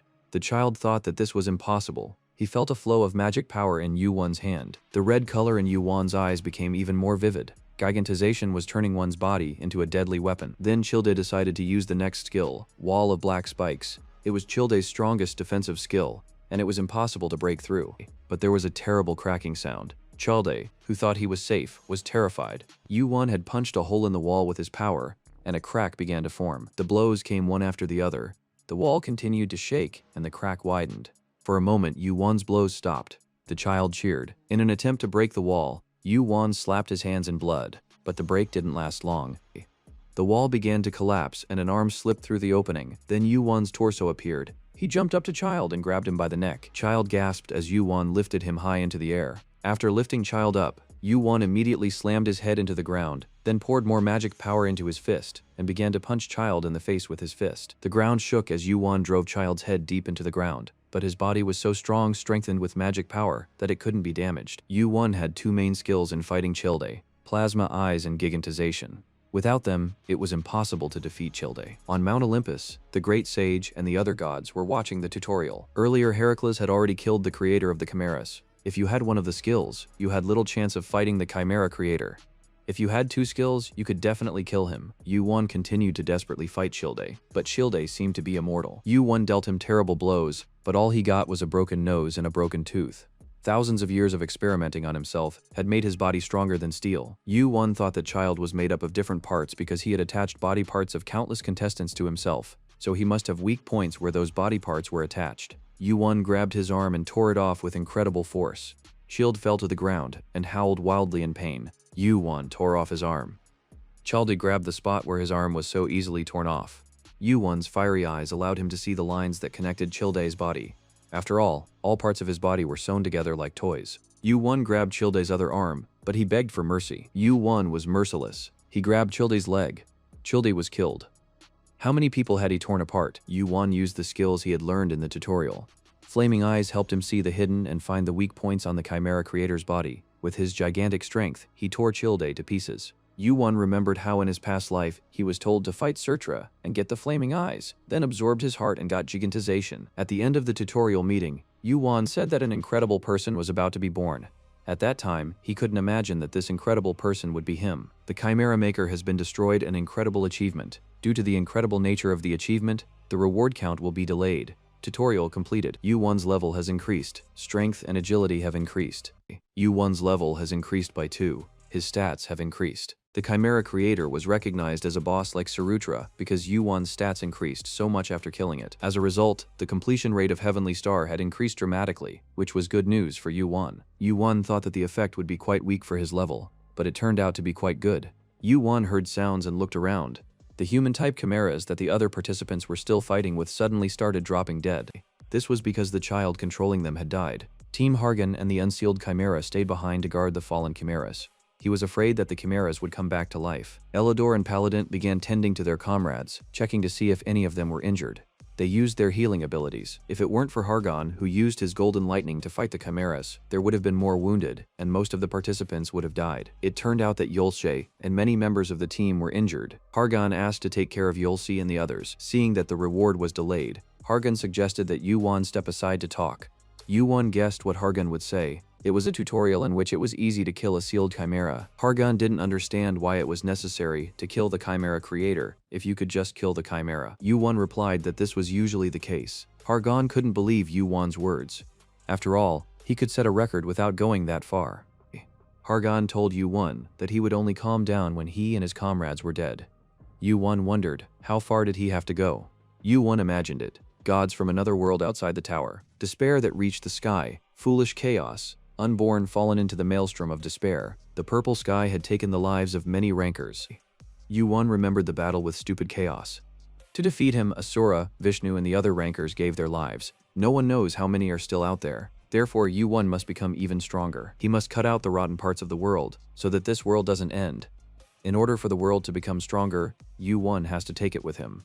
How far will he have to go? Hargon is looking for a team to work with. Yu-won isn't looking for a team for the same reason. Hargon said that Yu-won needs an ally anyway. But Yu-won wanted to have comrades who were strong enough to face extreme danger. Suddenly, a tall man appeared behind Yu-won's back. Everyone thought it was some kind of beggar. In reality, it was the administrator of the tutorial. Hargon exclaimed in surprise when he saw the administrator. Administrators were not easy to meet. They rarely showed their faces. All the work was usually done by the minions. Hargon thanked the administrator for his presence. As a descendant of Olympus, he knew a lot about administrators and showed the proper respect. The administrator touched his head. The Chimera creator had a 1,000-year contract. He was preparing a replacement for sealed Chimera. But he was killed without preparing the next boss. Yu-won asked the administrator for a well-deserved reward. The administrator extended his hand to Yu-won and opened it. There was a flash of bright light. It was a black onyx crystal that emitted a bright light. A dark divine crystal. But it needed to be treated by an excellent master. The administrator said that Yu-won would have to decide how to use it and how to protect it. Its other name is the Helmet Shard of Hades, one of the 3 great gods of Olympus. His helmet is one of the most powerful items in Olympus. If you collect the Sea God Stone and the Lightning Shard, you'll have a complete set of rewards. But the Black Divine Crystal was also a reward that Yu-won didn't expect. Hargon had contributed the second most to the boss hunt after Yu-won. The administrator told Yu-won and Hargon that all the requirements had been met, and that he would send them to the tower. Hargon and the other participants will also receive rewards based on their contributions to the tutorial. The administrator tells Yu-won that this is their last meeting and he hopes that Yu-won won't be so angry upstairs. Yu-won smiled mischievously and said that he wasn't sure. The manager replied that with a thing like crystal, Yu-won could make a bigger mess. The manager laughed and looked at Yu-won. Suddenly, the room they were standing in shook. Yu-won thought he had experienced this before. His body floated as if in weightlessness and there was a sound in his ears. The administrator looked up. Yu-won's ranking was the highest. He had received extra points. The clock showed the time of the tutorial. Yu-won put his hand into his inventory and felt an egg-like object the size of his fist. It was an extra reward, but Yu-won didn't know what to do with it. Yu-won reached the first floor of the tower. The ceiling of the first floor was as high as the sky. It was a world apart. Yu-won thought that the egg reward came to him while he was moving. He saw that it was possible to choose another reward that didn't even have a name. Hargon also reached the first floor of the tower. It was a place on the first floor of the tower called the Step of Beginnings. Tens of thousands of participants who had earned the title of player gathered around Yu-won. The former players who lived on the first floor looked at the newcomers with astonishment. It was still a long time until the end of the tutorial, and they had already arrived. Various guilds were here to recruit new players, but they were surprised by the early arrival of the newcomers. The representatives from Olympus were here as well. Yu-won had no intention of joining any of the guilds. Hargon wasn't surprised since Yu-won hadn't even joined any of the teams in the tutorial, but he had promised Yu-won to keep his word since he had lost the bet with him. Hargon reminded Yu-won of their conversation with the administrator. He wanted to know what had happened between Olympus and the administrator. The administrator had said that he would have pulled out Zeus's beard, if he could. Yu-won told Hargon that Olympus is no longer the righteous place that keeps order in the tower. Hargon must see the true face of Olympus for himself. Otherwise, he won't believe Yu-won. Yu-won followed the signs and left. Hargon asked him to register as a player so he could stay in touch. Finally, Hargon told Yu-won to be careful of the jackals. After Yu-won left, Hargon hesitated for a while. People were waiting for him. It was Agamemnon of Olympus, a man in gilded armor and helmet, who led the group. He was a follower of Ares, a fighter from Olympus, known on Olympus for his bad temper. Agamemnon began to speak hurtful words to Hargon, telling him that he was not of pure blood because he did not know who his mother was. Hargon's body began to spark with anger. He tried to control himself, but he was not very good at it. Then Agamemnon bowed respectfully to Hargon. He said that lineage is something we create for ourselves, and that he hoped that one day Hargon would have a family of his own. Having said that, Hargon calmed down a bit. If he inadvertently went too far and offended the people of Ares, it could ruin the relationship with Olympus. Hargon said they could go. Agamemnon bowed and said goodbye to Hargon, but before he left, he asked who the man was who was with Hargon the other day. He asked about Yu-won. Hargon replied that the man was almost like a friend to him. Jackals, this nickname was given to those who didn't want to go to the next floor, and just waited for the end of each tutorial. They wear wolf masks. Jackals attack and rob new players who have not joined a guild. Their favorite prey is those who go solo, like Yu-won. They call it harvest time. Yu-won felt that there were about 20 of them after him. The dark divine crystal holds the magical power of infinite darkness, but it has to be processed because it has not been refined yet. The jackals ambushed Yu-1. It was lucky that he was wearing the cape, and more importantly, he was alone. Their eyes gleamed in anticipation of easy prey. Fatayo, their leader, was especially excited. Some of the jackals still smelled something bad and suggested not to attack Yu-1, but most of them persuaded Fatayo to attack Yu-1. Yu-1 decided to test the dark divine crystal and picked it up. At that moment, it disappeared. The jackals took out their weapons, swords, spears, bows, and prepared to fight, but the man who had just walked down the street disappeared. He was nowhere to be found. Fatayo gritted his teeth. He had already heard the screams of his men. One by one, the jackals in the ambush fell dead. Fatayo used the Falcon Eye skill, and for a second, he saw Yu-1's red robe and face disappear again. This player was not a decoy, as the jackals had initially thought. This was a top-class player who would kill all the jackals. He caught up with Fatayo and knocked him down. Yu-1 leaned over the lying Fatayo and said that if he answered the question honestly, he would let him go. Fatayo shouted for his men to kill Yu-1. Yu-1 put his foot on Fatayo's shoulder, and Fatayo screamed in pain. He shouted that he would tell Yu-1 everything. Yu-1 asked Fatayo where the man called Cloudless was now. Fatayo was shocked by Yu-1's question. He was unable to answer. The sudden change in his face made Yu-1 smile. It was a jackpot at the first attempt. Yu-1 arrived in the city. It was the central area of the first floor where many players lived. Yu-1 went to a restaurant where players paid for their food with their points. Yu-1 ordered fried meat. The owner of the restaurant brought the food to him. Yu-1 had not eaten for decades, but now he ate with appetite and relaxed. He sat in the restaurant and felt comfortable. He looked out the window and saw the city. People were going about their peaceful lives. They went to the market to buy food. This world seemed to be very peaceful and beautiful. Yu-1 went to a cafe and ordered some tea. The tension was gone. He drank his tea without thinking about anything. When Yu-1 finished his tea, he took a piece of Hades' helmet out of his pocket. Yes, it worked on people like jackals, but it was far from perfect. Yu-1 thought that he didn't have enough ability to control the helmet, and there was no master who could process it. What kind of power it contained was unknown, but it had to be purified first. Zeus was able to become the ruler of Mount Olympus because he obtained the lightning shard. Yu-1 remembered someone he hadn't seen in a long time. There was a blacksmith in the city, and Yu-1 thought that he could get help there. A blacksmith whom Yu-1 once knew worked there and was not a bad craftsman. After his break, Yu-1 registered as a player at the Rating Registration Bureau. Now it was possible to contact him. The player's equipment was a crystal that could be used by infusing it with mana. The property of mana was unique to each person like fingerprints. Yu-1 walked around the city, vaguely remembering where he wanted to go. He didn't know the exact coordinates, and there was no one to ask. Suddenly, he saw a man asking for a few points to feed a hungry child. Beggars who could not get higher gathered here. Yu felt a knife being held to his chest. The man begging for money jumped on him and demanded that Yu-1 give him everything he had. There were 5 of them, but Yu-1 quickly scattered them in different directions. Yu-1 said that if they couldn't stand living like this, they should go upstairs, instead of looting. He broke the arm and leg of every player who attacked him. It was not customary to show mercy here. At the end of the street, Yu-1 saw a sign with a hammer painted on it. He realized that he had found what he was looking for. Yu-1 entered the old forge. He felt a strong heat coming from the furnace. It was so hot that it was like being in a steam bath. A heavily tanned man with a strong upper body came out from behind the steel doors. He immediately noticed Yu-1's robe and realized that he wasn't an ordinary guy, not one of those bandits who roamed the alleys. Yu-1 looked at the sword hanging on the wall and asked the man if he was a blacksmith. The blacksmith asked him why he had come. The blacksmith said that if he wanted equipment, he should choose. Of course, if such simple things were useful to him. Yu-1 replied that the sword was so poorly made that it had no blade. The smith's expression changed. He was puzzled by the direct and honest answer. Yu-1 put down the sword and called the blacksmith by name. Volcaro, that was the blacksmith's name, was very surprised how this guy knew him. Volcaro wanted to know where the young man came from. Yu-1 told the blacksmith that he shouldn't be so suspicious of him. Yu-1 showed him his jersey and told him that he was a newcomer who had just reached the first floor. Volcaro saw the number 1 on the crystal and thought that it couldn't be a lie. This guy in the robe couldn't be a beggar or a bandit who hadn't made it to the second floor. So he's a beginner. Yu-1 thought that he had to be careful because Volcaro was very fiery. He took the Hades helmet shard out of his pocket. The crystal glowed and emitted a black light. Volcaro wanted to take a closer look at the crystal. He looked at it with undisguised pleasure. The blacksmith immediately guessed its extraordinary value. Yu-1 asked if Volcaro could work with it. The smith wondered where he could get such a thing. Yu-1 replied that he got the crystal from a tutorial. Volcaro couldn't believe that such a crystal could be obtained from a tutorial. Besides, the tutorial was still running. Volcaro asked how long it took to complete the tutorial.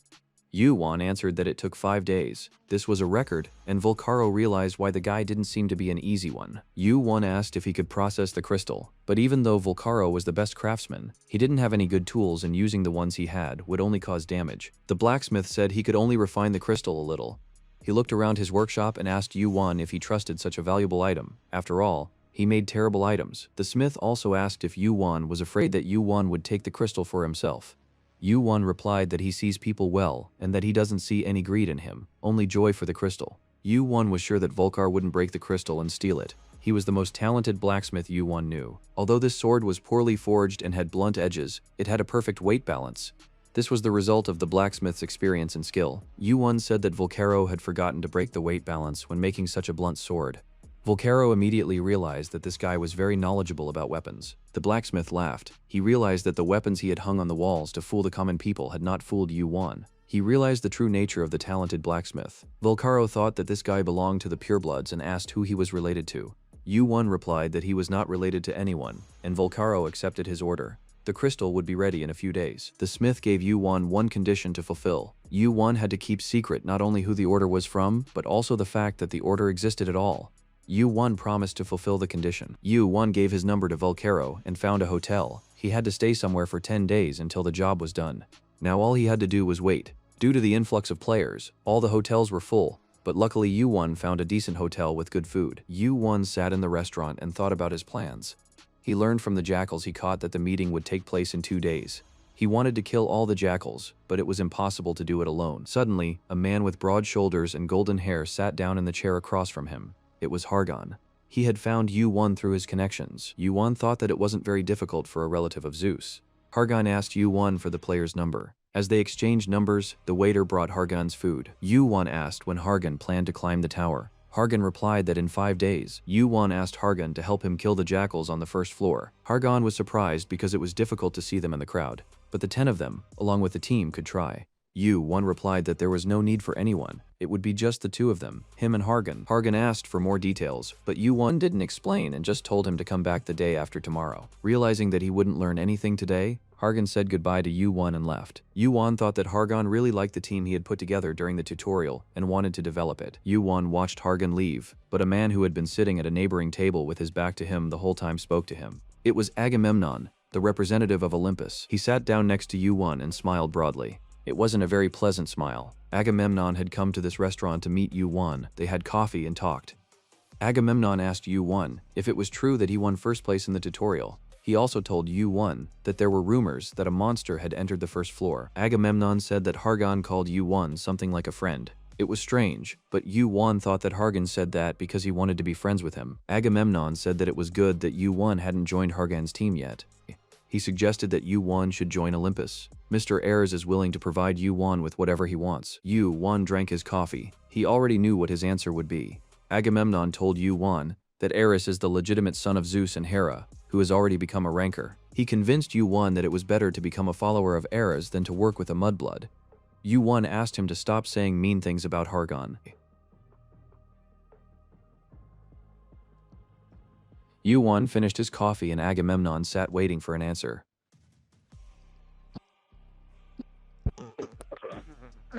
Yuan thanked him for the coffee and said goodbye. Agamemnon could not believe that Yuan had refused to cooperate with Olympus. Yuan reminded him of all the hurtful words he had called Hargan.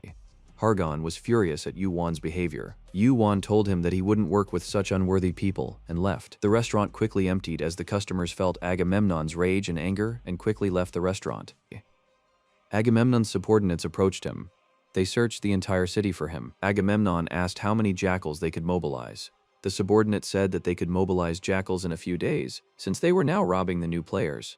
He advised Agamemnon to think carefully because Yuan had set a record in the tutorial, and he couldn't break it with a small number of jackals. Agamemnon agreed with the advisor and ordered to gather 100 men. As soon as the harvest season is over, they must kill Yuan. 2 days later, Yuan met with Hargan again. Hargan was very curious about how Yuan was going to exterminate the jackals. Yuan said that there was someone he had to meet first and suggested that Hargan follow him. Hargan didn't understand why they had come to the market since most of the shops were already closed. Hargan kept looking into Yuan's eyes and thought that Yuan might be related to Monkey. Monkey was called Sun Wukong, the great sage equal to heaven. He was the highest-ranking person in the tower, a fighter with the best natural qualities. But Kim Yu-won not only used flame eyes, he also controlled the same fire as Apollo. It's unclear who he is. He doesn't join any guilds, doesn't join Olympus. He also possessed the ability of gigantization. Only Hercules, who killed 10,000 giants, had such an ability in Olympus. But the descendants of the giant lineage all have this ability.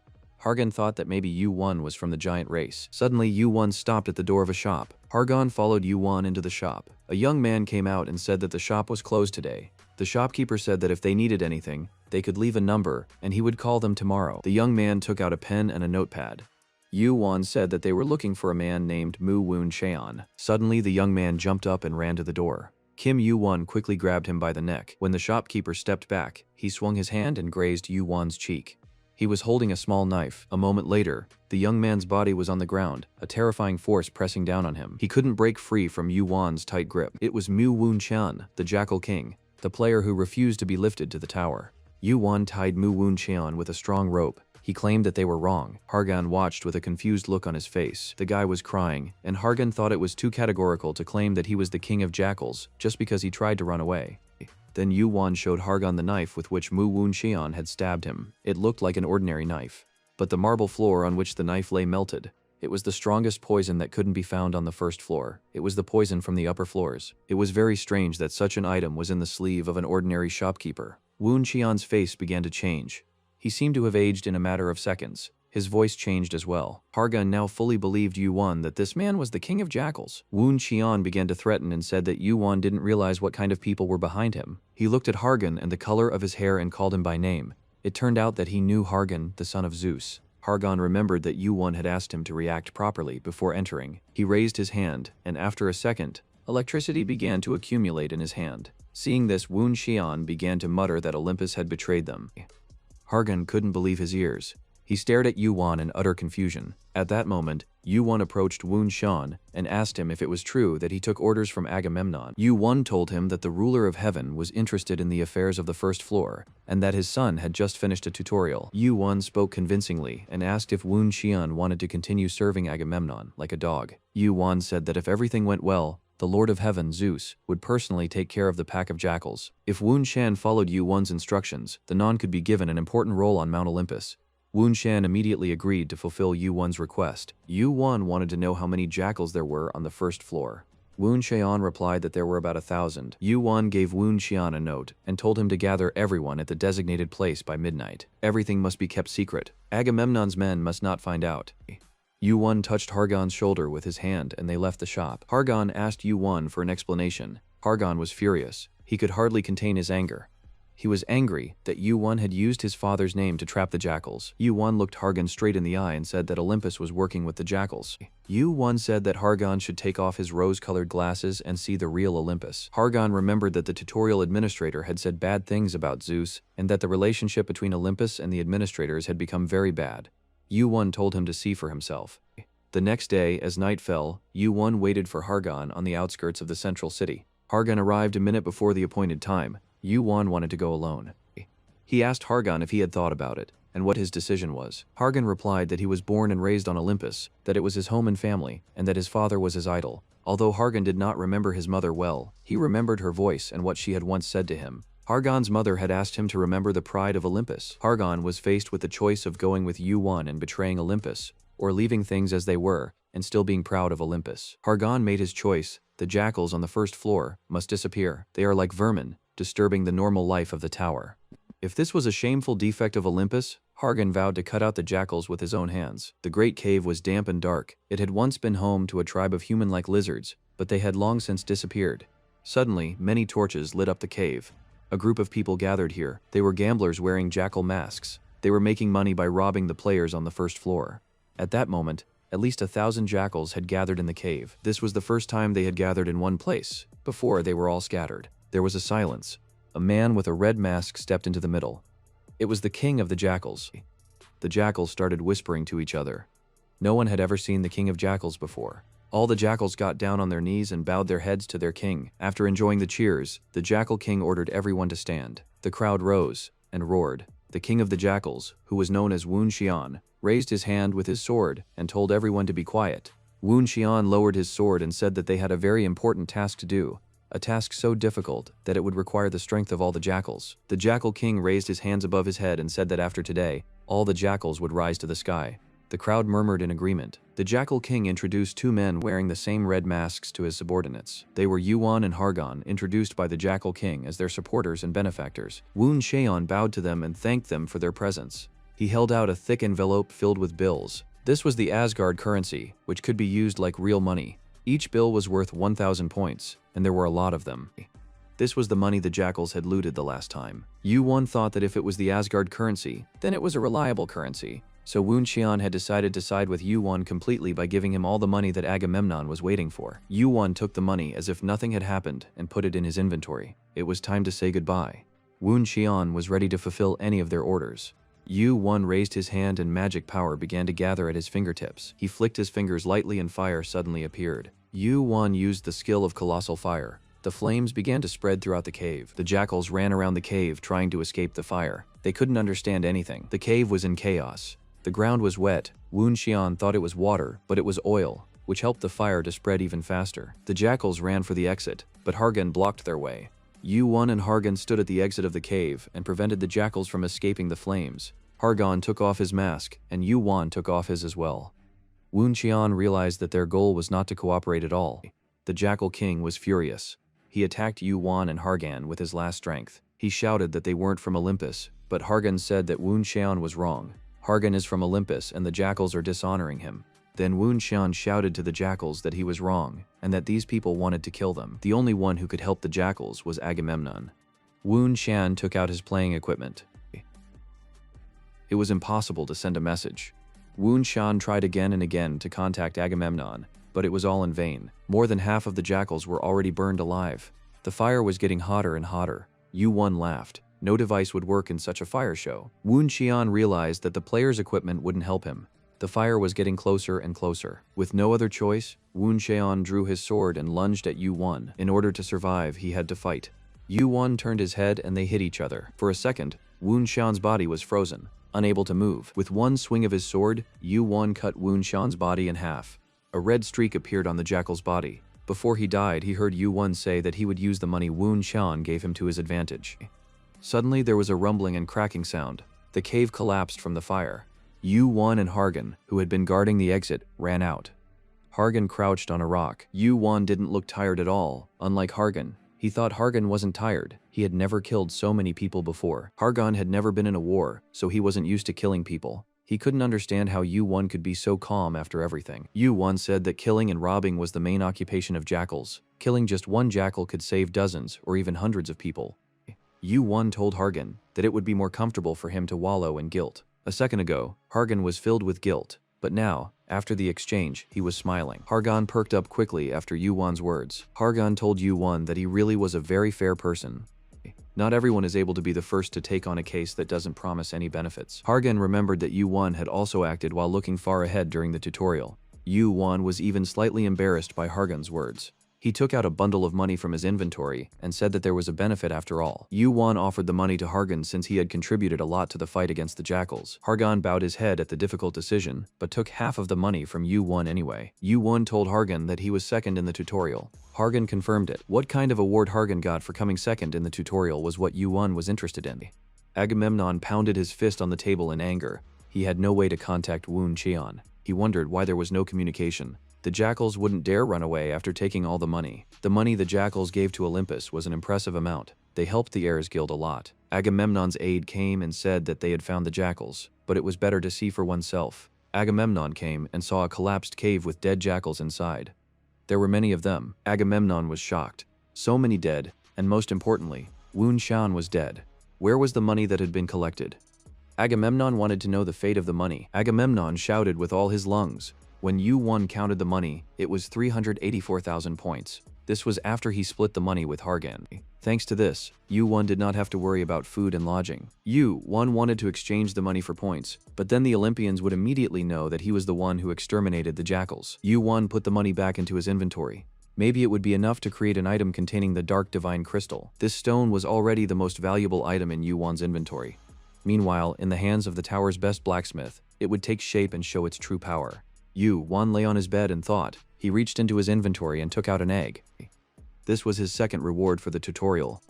Whose egg it was and what would hatch from it was unclear. Yu-won had never seen such an object before. It was unclear what the egg was for. Hargun received the Lightning King's Globe for second place. That's a very valuable item even for ranked ones. In that case, there must be something unusual in the egg. But Yu-won couldn't even guess what it was. He took a closer look at the egg and noticed that a purple pattern had appeared on it that wasn't there before. In Yu-won's mind, he had the feeling that he'd seen this pattern before. Suddenly, the egg started talking to him. Yu-won looked at the egg in his hand and couldn't figure out who it was. For several days, the mysterious egg occupied all of Yu-won's thoughts. Maybe it was the symbol of the outer god. Would the creature that would hatch from the egg be an ally, or would it destroy everything? Most of the creatures that would hatch from the egg would recognize the one they would first see as their mother. As a result, rankers who are able to hatch a sacred beast will take it with them wherever they go. With the proper training, a sacred beast could become a powerful ally. If only Yu-won knew how to hatch this egg properly. Yu-won entered Volcaro's workshop. There was a lot of work going on. Volcaro was working on the crystal. The crystal was indeed amazingly powerful. Volcaro told Yu-won that he wanted to ask him something. They sat down on wooden chairs facing each other. Volcaro asked what kind of weapons Yu-won preferred and what kind of armor he wore. Volcaro showed a bottle of black powder. He happened to have this powder after processing the crystal, and he suggested that Yu-won make some weapons. Since the crystal has great power, this kind of powder is very valuable. Yu-won asked what other materials were needed besides the powder. Volcaro went to the wall and said that he didn't have any material suitable for making weapons, but he would find something similar.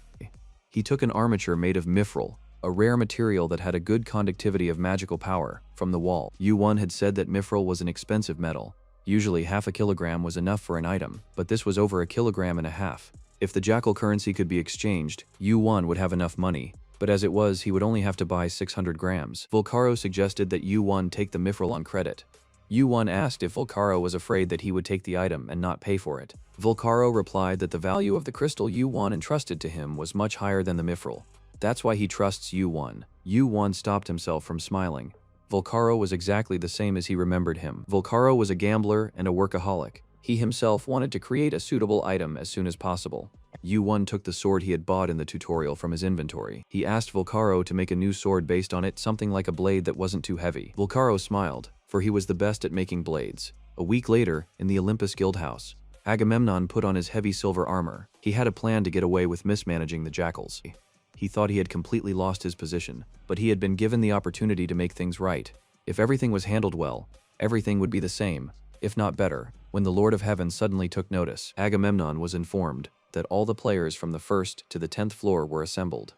There were about 200 of them. There was good support from the tower. The army of Olympus moved forward. They set out to accomplish their mission of capturing the criminal. The giant snake fell to the ground with its belly ripped open. It bled and struggled until the life in its eyes faded. For the past few days, Yu-won had been hunting panthers and wolves on the 1st floor. The hunting speed was incredibly fast, but Yu-won had only managed to raise the level once.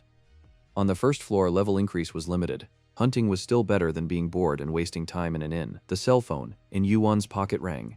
Only 2 people knew his number, Hargun and Volcaro. It was a message from Volcaro that everything was ready. The crystal was beautiful. After being cleaned and cut, it shone with a blue light, shimmering. Volcaro could not help but admire the result of his work. The crystal emitted a magical light. It was dazzling. Volcaro felt an overwhelming desire to turn this crystal into a finished product, but he restrained himself. He put the crystal into a thick cloth and wrapped it up. The equipment on the wall vibrated slightly. Volcaro knew this would happen, but he hoped he had another day. He took the hammer and headed for the exit. The streets were in chaos. Hundreds of players marched to the beat. On a horse sat Agamemnon, dressed in armor. He said he hadn't expected to find Volcaro in this shithole. That must be why he couldn't be found anywhere. Volcaro limped out of the door of the forge. He asked what had happened. Agamemnon pointed his sword at Volcaro's neck and called him Hephaestus, the criminal. The players murmured when they heard the name Hephaestus. Hephaestus was the greatest blacksmith in Olympus, and he was a ranker. How could they mere players capture rancor? Agamemnon reassured them by explaining that on the 1st level, rankers receive a significant limit to their power. Hephaestus struck the air with his hammer, creating a massive sonic explosion. Players standing nearby ruptured their eardrums. The players, led by Agamemnon, rushed Hephaestus. He had no equipment except his hammer. Agamemnon signaled, and a man in white stepped forward. Agamemnon said there was also a ranker on their side. It was the high ranker of Olympus Chris, and he wore a red robe. Hephaestus's eyes widened as he recognized the man. He told Chrysis that he would be punished, for the Olympus rankers could not interfere in the affairs of the 1st floor. Crisis replied that he didn't care, since Hephaestus was also a ranker. Hephaestus's body grew hot, and a blue light began to emanate from his eyes. Hephaestus struck his hammer and fire appeared around him. Arrows and spears were deflected by the swing of his hammer. Hephaestus swung his hammer in the opposite direction of Chrysos. The shockwave blew the players' heads off. The hammer blows came one after the other. The players writhed in agony. Chris looked at Hephaestus and said that he had always respected him. Even though Hephaestus had become ranker a millennium ago, he did not seek greater power, but continued to do what he loved. Hephaestus swung, and his hammer made another terrible sound. It was a vibration that shook the air. Hephaestus's eyes burned with red fire. This attack could have been the climax of the duel. Chris told Hercules that he had attacked players much lower than himself, and that he would be severely punished by the tower. Chrysos reiterated that he respected Hephaestus for giving up power for principles. That was why he didn't want to fight Hephaestus. Everything around them was filled with the magical power of Chrysos and Hephaestus. This power burned the atmosphere around them. From their clash, all players in the vicinity were burned. Suddenly, Hephaestus's body turned gray. His arms and legs began to turn to stone. Chrysos pulled out a shield with Medusa's head with snakes instead of hair. Anyone who looked at it would be petrified. The most interesting thing was that Heracles himself had once made this shield. It was a replica, but it was enough to turn anyone who looked at it to stone. The power of Medusa's monster turned Heracles to stone. Hephaestus fell on his side because of his mangled leg. Although many died and Chrysos was badly wounded, he was satisfied with the result. When Agamemnon saw Heracles fall to the ground, he trembled with joy and ordered him to be dragged away. Suddenly, a voice was heard. The player who had suddenly appeared said he would not allow it. Agamemnon was furious. Who dared disobey his orders? The player jumped up to Hephaestus, who was lying on the ground. Kim Yu-won stood in front of them and looked at everyone with hatred. Agamemnon looked at Yu-won and clenched his fists in anger. Kim Yu-won covered the body of Hephaestus on the ground with his body. Agamemnon's eyes were fixed on Yu-won. He recognized Yu-won as the winner of the tutorial. Chrysos was angry when he saw that Yu-won had interfered even by himself. He thought that Rancor had come and that he was just a player. Yu-won looked at Rancor. He recognized Cruz. He couldn't understand how two rankers of that level could fight in the narrow streets of the slums. Yu-won didn't move from his seat. If the fight dragged on and the administrator intervened, Olympus would lose its influence on the first floor. Agamemnon asked Yu-won how long he would stand there blocking their way. Yu-won replied that he would not leave until Hephaestus's petrifaction was over. Suddenly, Agamemnon saw Hephaestus move faintly. Since the shield was a replica, Hephaestus's petrification should not take long. Once the petrification was over, Hephaestus would be able to move again. Agamemnon ordered his subordinates to kill Yu-won and retrieve Hephaestus. His subordinates hesitated. No one wanted to kill a newcomer and be punished. Then Agamemnon announced that he would make the first one to kill Yu-won the leader of the first floor. The players began to attack. Everyone wanted to be the first to kill Yu-won in order to get the manager position. Yu-won put the power of giant fire into his magic sword. Yu-won slashed the players who attacked him with his fire-soaked sword. The players who couldn't dodge were burned to the ground. With the help of the Flame Eyes, Yu-won found a way to dodge the players' attacks. The Flame Eyes helped him withstand the magic power the players used against him. The players' attacks were like a huge tsunami. Yu-won had to dodge them all the time. Yu-won felt a strong flow of mana coming from behind him. He extended his hand in that direction. Yu-won's mana explosion engulfed the opponents. Several players were fried alive. Agamemnon ordered his players to grab Yu-won, but it was impossible to even get close to him. Agamemnon was furious. After all, the players who had reached at least the 10th floor were gathered here. Yu-won's flaming eyes took control of the giant fire. A huge pillar of fire rose up around Yu-won. Yu-won's mana explosion consumed several players. Then a sun shard was used on Yu-won. The sun seemed to fly towards Yu-won. The moment he let his guard down, he would be burned to ashes. Chrysos came out to meet Yu-won and asked how he was related to Hephaestus. Yu-won said that he was here as a client of Hephaestus. Chrysos guessed that Yu-won had ordered Hephaestus to do something, but was perplexed as to why Yu-won would get involved in a battle of this magnitude if he was only a client of Hephaestus. Yu-won realized that the follower of Apollo was standing in front of him. Although the punishment reduced his strength, Yu-won could feel the power of his mana. He tried not to antagonize Chrysos, hoping that he wouldn't engage in a fight. Yu-won turned on his gigantization skill. He realized that he would not be able to withstand more than 5 attacks from Chrysos. His right arm started to grow. He had to be able to handle it. After all, he possessed a skill that was not available to even not badly ranked players. The flaming spear in Yu-won's hand emitted an intense heat. It didn't matter that he was still a new player who had just joined the tower. All of his skills had begun to resist the sun shard. The cape protected him from the burns. Yu-won waved his hand forward with all his might, but he was unable to resist the sun shard. With mere strength, it was impossible to withstand Rancor's attack. If he had ice crystals, he could increase his resistance. Yu-won gathered a clump of mana around her, but when she faced the fire wave, she could only weaken its effect. The fire waves crashed directly into Yu-Wan. He fought to protect himself with his giant arm and resisted the flames. Everything around him was burned by the fire and the wall of the workshop cracked. Yu-Wan connected the flaming eye's skill to resist, but even with it, it was very difficult to resist the sun shard. Yu-Wan was badly burned. He felt like he was being roasted alive. Yellow electricity began to flow through Cressus's body. This was the tower's punishment. He used all his strength to stay on his feet and not fall down from the wounds he received in the fight with Hephaestus. Yu-Wan was also exhausted. He had to endure 2 more attacks from Chrysis. Suddenly, an explosion of terrible power formed at the end of Chrysis's fist. The explosion caused the wall of the forge to collapse, and Yu-Wan found himself in the workshop under the rubble. He moved slowly, his whole body aching. It seemed that Yu-Wan had underestimated Chris. Although he was also injured and fined, Chris was fierce. Suddenly, in the middle of the rubble, Yu-Wan saw a faint blue light. It was the crystal that Hephaestus had left on the table to give to Yu-Wan, the true dark divine crystal that contained the mana of boundless darkness. The god Apollo had once told Chris, who had not yet been punished, that he would know when he experienced it firsthand. At the time, Chris did not know what he was talking about. Now, with the intense pressure crushing his body and the high voltage running through him, he realized that he could die. It was the will of the tower to prevent beings from the higher planes from interfering with the lower planes. Suddenly, Agamemnon approached Chrysos and bowed his head, thanking him for a job well done. He ordered his subordinates to take Hephaestus, see if there were many dead, and tend to the wounded. Agamemnon looked at the collapsed building where Yu-Wan was buried. Chrysos said it was best to leave him alone. Shocked by Chryses' answer, Agamemnon said that Yu-Wan could be dangerous in the future. But Chryses said firmly that the work is over, and they have already violated the rule of the tower. Therefore, he wants to avoid unnecessary killing. A cloud of dust rose from inside and a person came out of it. It was Yu-Wan with a sword in his hand. He was holding a crystal in his other hand. Agamemnon told Chryses that Yu-Wan was clearly trying to fight them. Chryses shook his head. He realized now that Yu-Wan was dangerous and could not be left alive. Yu-Wan's hand was shimmering with an unusual object, the dark divine crystal. Chryses sensed the danger of Yu-Wan, but Agamemnon wanted to capture Yu-Wan as soon as possible and told Chryses not to interfere. They would deal with him themselves. But Yu-Wan, who had just emerged from the pile of rubble, suddenly disappeared. There was an explosion in the direction where Hephaestus was lying. Yu-Wan was next to Hephaestus again. Hephaestus's body began to shed the petrification. His mind was unaffected. Soon, the petrification effect would disappear. Agamemnon shouted in anger for his subordinates to kill Hephaestus. The surviving players rushed to where Yu-Wan and Hephaestus were. Yu-Wan was holding the dark divine crystal. The mana emanating from Yu-Wan covered the approaching players. It cut off their heads, and their arms and torsos shriveled. Their exhausted screams could be heard everywhere. Chryses was the only one to notice the unusual object in Yu-Wan's hand. He told Agamemnon that Yu-Wan had an incredible object. The tower produced a monster. Chryses spoke calmly, saying that he had done his job to stop Hephaestus, and Yu-Wan would be dealt with by Agamemnon alone.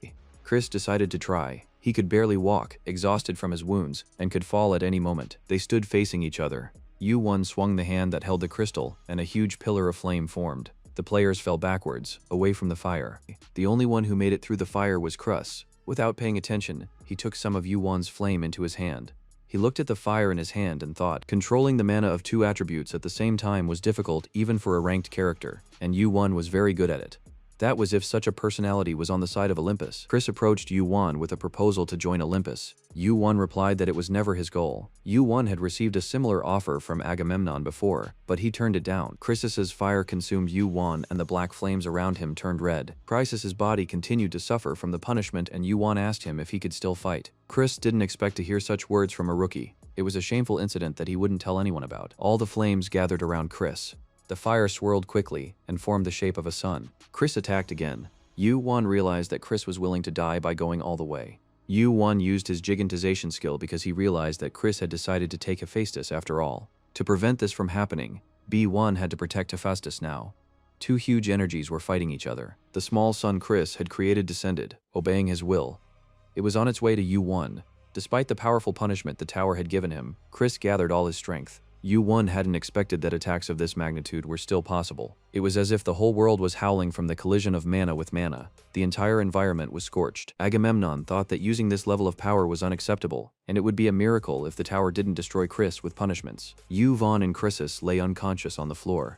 Their fight had ended in a draw. Only the twitching of their bodies showed that they were still alive. After seeing the results, Agamemnon realized that they had won. Yu-Wan was defeated. Agamemnon rejoiced, already anticipating how he would celebrate his victory on Olympus. He was about to deliver a final blow to the unconscious Yuan to finish him off, but suddenly he heard the sound of a hammer tearing through the air. It was Hephaestus, freed from his petrification, swinging the hammer with incredible power. The players began to retreat. Hephaestus's body grew redder and redder. It gave the impression that he was a giant creature. He ignored the penalty the tower gave him for each swing of the hammer. Hephaestus swung the hammer at Agamemnon. The attack traveled through the air, and he was in its path. Hephaestus raised the hammer over Agamemnon's head, intending to kill him. He was ready to die a nice death, but he was ready to do away with Agamemnon. The hammer was ready to fall on Agamemnon's head. He already felt his death, for he could not withstand such pressure. But the blow didn't come, and Agamemnon heard someone's voice say that they were getting too wild. Someone stood between Hephaestus and Agamemnon. It was a huge man over 10 feet tall. It was the steward.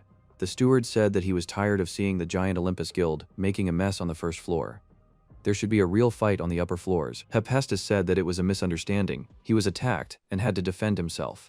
The steward asked Agamemnon if he was an Olympian. Agamemnon confirmed that he was an Olympian. The steward told him to tell Zeus that if he arranged anything like this again, he would pull off his entire beard. The steward put a black mark on Agamemnon's forehead as a reminder. Hephaestus, who was familiar with the mark, laughed. At that time, Yuan gradually regained consciousness. Suddenly, he received a message that the egg had bared its fangs. This was a strange thing. How could a creature that hadn't hatched yet show its teeth? Could it be that it wanted to devour Yuan while he was unconscious? Or was it trying to protect him? Yuan was thinking about this when another message came in saying that the egg had gone back into hibernation. Yuan realized that he had regained full consciousness. Suddenly, he heard a familiar voice. Standing in front of him was a smiling Hephaestus who had reawakened from petrification. Yuan, who had not yet regained full consciousness, called him uncle and asked him when he would get rid of his petrification. Hephaestus was surprised that Yuan called him uncle and asked him how he felt. Yuan replied that he was more or less okay. His burns were starting to heal. However, Hephaestus didn't understand why Yuan called him uncle, and Yuan replied that he couldn't call him aunt. But since Hephaestus survived because of Yuan, he could call him whatever he wanted. Hephaestus thanked Yuan for saving him. He said that his real name was not Vulcaro, but Hephaestus, the blacksmith from Olympus. Yuan pretended to be surprised, but Hephaestus realized that he was pretending to be 100 and that Yuan knew his real name. Hephaestus thought that Yuan had known who he really was for a long time, and that was why he had come to him with an order. Hephaestus had already suspected that this guy was also from Olympus, but now he finally realized that he wasn't. It was thought that the Olympians would lay low for a while after this incident. So Hephaestus decided to rent a good forge since his had been destroyed. He said he wanted to finish the job and asked Yuan to wait a few days. Hephaestus promised Yuan to make a great blade, and Yuan would use this time to regain his strength. Hephaestus left the medicine for Yuan and left. Yuan began to recover quickly with the medicine. Yuan put on his robe and left the house. He spent the whole day there. Suddenly, some monsters appeared. The mana from the dark divine crystal quickly destroyed their bodies. Yuan assumed that he would have a battle with Olympus after he reached the 10th floor. But it happened much sooner. Yuan received great support in the form of Hephaestus. Their relationship became like before. Yuan put on his robe again, which he kept in his inventory. Everything that had happened would greatly affect the next gigantization. Yuan looked at the crystal in the palm of his hand. It was difficult for him to control the power of the crystal. The difference in power with the Hades helmet was monumental. If the Hades helmet was the sun, then the crystal was a firefly. But no matter how different it was from the helmet, there were 3 differences after processing. The description that the crystal wasn't refined disappeared, and the percentage of resistance, the rate of amplification, was increased. The word hell symbolized Hades, and that was also the source of its power. A crystal wasn't so much an item that stored power as it was an item that summoned power. However, due to the restriction, it was impossible to fully utilize the power of the dark divine crystal. At that time, a message from Hephaestus came to the player's set for Yuan to come over. Yuan found Hephaestus's new forge. It was a beautiful workshop with high ceilings. It was filled with warmth. Yuan thought that it must have cost Hephaestus a lot of money. Hephaestus might have been a rich man, but that wasn't surprising. The things he made were worth a lot of money. Hephaestus received a portion of the proceeds from the sale of his items on Mount Olympus. He was one of the first in terms of wealth. Yuan entered the workshop and greeted Hephaestus. Judging by the silence in the workshop, the work was finished. Hephaestus was impatient as usual. He immediately handed Yuan a small box and a sword wrapped in a piece of cloth. Yuan looked at the box. He didn't know what was inside. They had agreed on a blade, and here was a sword in an obscure box. Yuan realized that the cloth was wrapped with a blade, but when he opened the box, there was nothing inside. He thought it was a surprise box. Hephaestus told him to take a closer look. When he put his hand into the box, he felt something smooth. It was an invisible glove. Thin gloves made of a special transparent material, with increased mana permeability. It was not easy to make transparent items. Yu-Won put on the glove. He couldn't feel anything. There was a small indentation on the back of the glove. Yu-Won put the crystal inside. Hephaestus didn't explain to Yu-Won how the glove worked. Apparently he had made the glove to make it more comfortable for Yu-Won to wear the crystal. The crystal attached itself to the glove and disappeared. Yu-Won unrolled the cloth. On the table was a magnificent blade. Its shape and length were the same as the well-sharpened sword Yu-Won had asked for. Yu-Won pulled the sword out of its sheath. It was an amazing blade. Just by holding it, one could feel how sharp it was. Hephaestus suggested that Yu-Won choose a name for the blade. Yu-Won carefully examined the blade. He wanted to name it not only by its appearance, but also by its characteristics. Yu-Won named the blade the Sword of Dark Night. It was the Sword of Dark Night, a creation of the blacksmith Hephaestus. Because of its properties, it could sustain a fight in the dark almost indefinitely. With such a sword, one could fight endlessly and tirelessly. The reality exceeded Yu-Won's wildest expectations. Hephaestus was overwhelmed with pride and joy when he saw Yu-Won's endless satisfaction. Hephaestus asked Yu-Won about his future plans. Yu-Won said that he would continue to climb. Hephaestus nodded his head to show that he thought so. Hephaestus was also curious about what Yu-Won was going to do with Olympus. Yu-Won had a ready answer. He was going to bring Olympus down from here. Hephaestus felt sorry for him because he was the reason why Yu-Won got to Olympus, and that was too high for a beginner. But Yu-Won didn't seem worried at all. He was determined to bring down Mount Olympus. They said goodbye. Hephaestus looked at Yu-Won as he left and thought that he was an amazing guy, without fear or hesitation. As they left the workshop, Yu-Won looked at the door. The goodbye was dry, but Yu-Won knew that Hephaestus remained the same as before. The bond between them had begun a long time ago. Back then, Yu-Won had fought against the outer gods and lost his sword. He came to Hephaestus without a sword, and Hephaestus forged him a new one out of adamantium. But it was hard to find even a single piece of this material in the tower, and Hephaestus made a great sword of it. When Hephaestus handed him the sword, Yu-Won noticed that Hephaestus's fist was bandaged and covered in blood. Yu-Won realized that Hephaestus melted his adamantium hammer to make a sword and used his fist instead of a hammer. Yu-Won realized that it was as if Hephaestus ripped his heart out of his chest and gave it to Yu-Won. Yu-Won grabbed the hilt of the sword on his belt. Yu-Won bowed to the workshop and mentally thanked Hephaestus once again. The Colosseum was the stage where the first floor trials were regularly held. It was also famous for its indestructibility. In the tower, there were many tests that had to be performed. On the first floor, the test was always the same. There were many information boards in the room. There was a lamp on the table. There was an elfin woman with long hair sitting at the table, the director of the Shuri Colosseum test. She was eating chocolate and watching the players. She saw Kim Yu-Won. His recording of the tutorial, the best in history, arrived on the first floor 12 days ago. Shuri looked at Yu-Won's picture and thought that there were a lot of good newcomers this time. It was a beautiful female ranker. She thought that Hargan also had good skills, and it was interesting, but Yu-Won beat him. Yu-Won came alone to the test that the team was going through.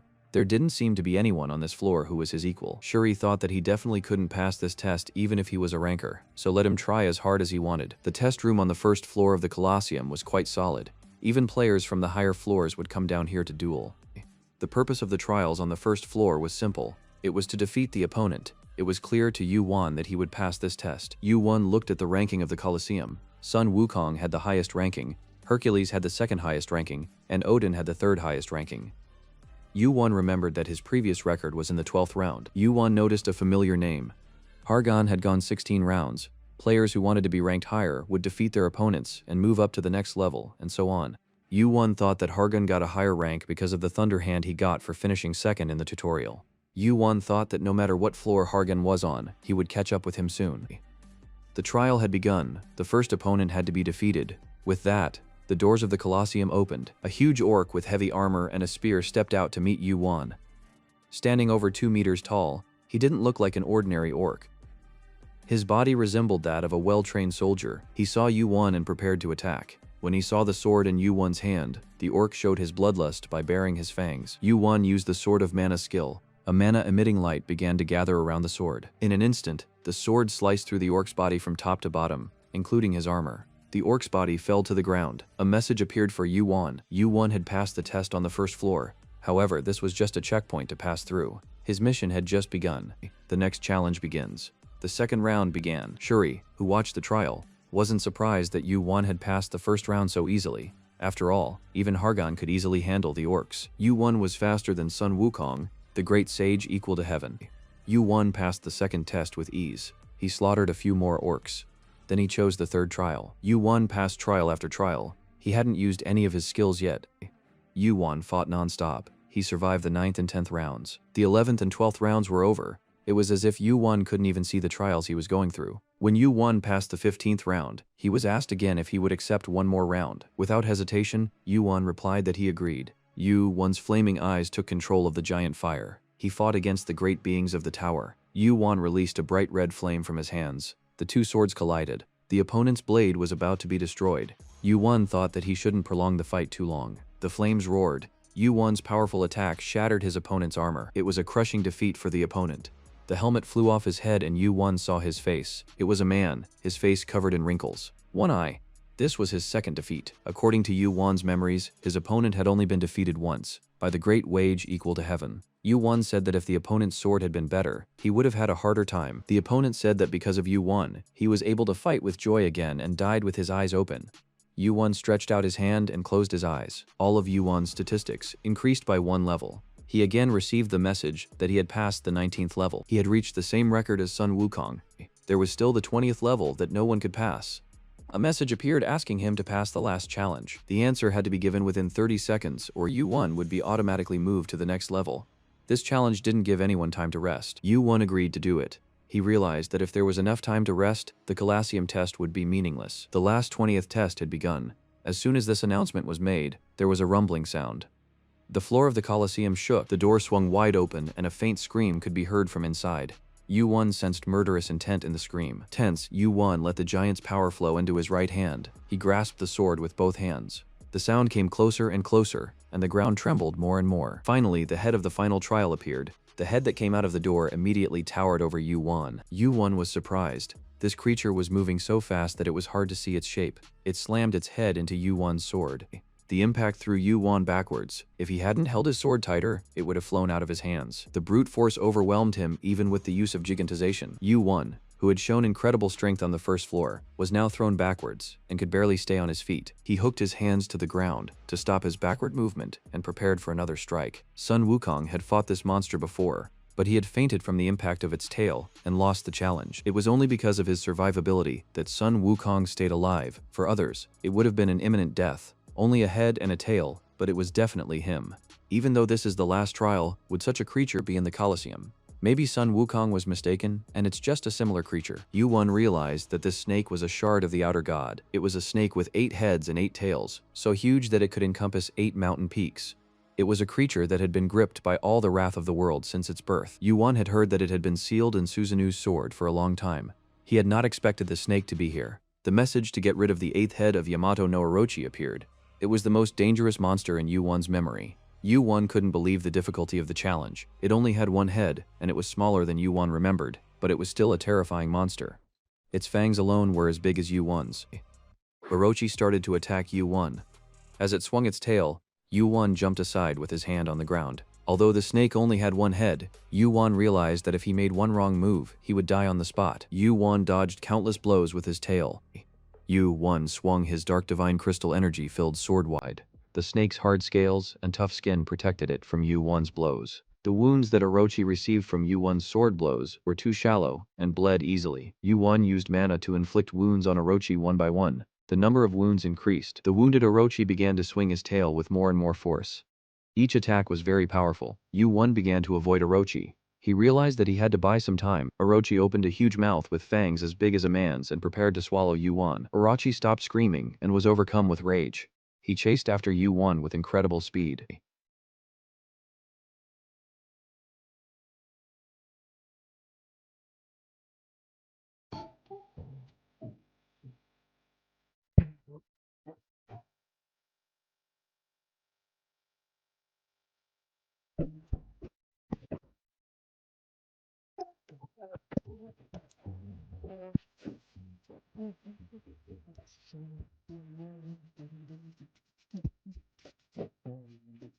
The scales were so strong that it was as if the blow never happened. When one acts like this, the challenge is impenetrable, but the tower never gives impenetrable tests. Therefore, he had to look for a weakness, or he wouldn't be able to kill the monster. Yu-Won activated the flaming eyes and looked at a certain spot. Examiner Shuri stood up after seeing Orochi in the Colosseum. This test was so difficult that no player would be able to pass it.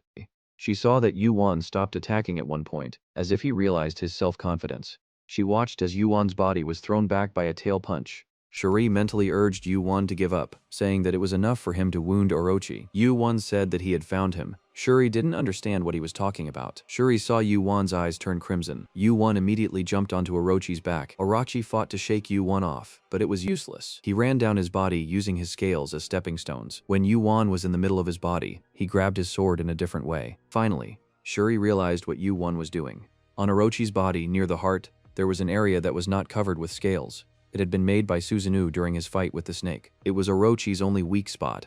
Yuan aimed his sword at that spot. Yuan gathered all his mana and struck a decisive blow. Yuan's sword pierced Orochi's body where there were no scales. He didn't scream, but stopped making any sound at all. Orochi flailed his tail in agony, causing rocks to fly off the walls of the Colosseum. His eyes grew misty. The vicious snake, whose body could encompass 8 mountain peaks and 8 valleys, was defeated. Yuan delivered the final blow to Orochi's heart. It was the only way to pass the test. It seemed that Yuan had straightened out the 8th head of Yamato no Orochi. Yuan's level had been raised. His strength, agility, and stamina had increased. The last test had been passed.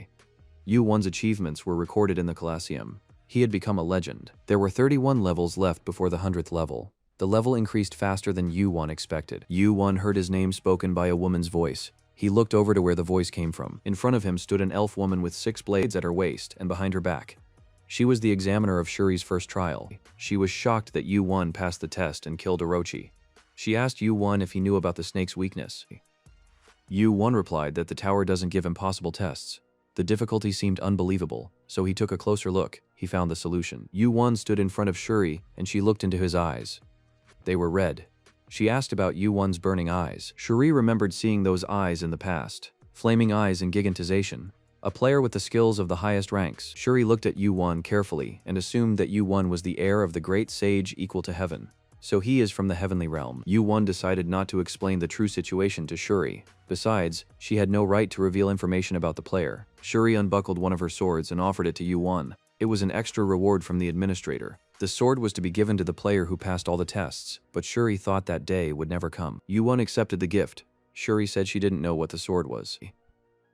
Yuan took the sword out of its sheath to see what it was. The sword started to emit amazing mana, but it broke in half. Shuri herself was surprised that the sword was broken. The sword even stunned the examiner. Yuan looked at the sword and saw its reflection. It was a shard of the sword that Susanoo had used to seal the 8-headed snake.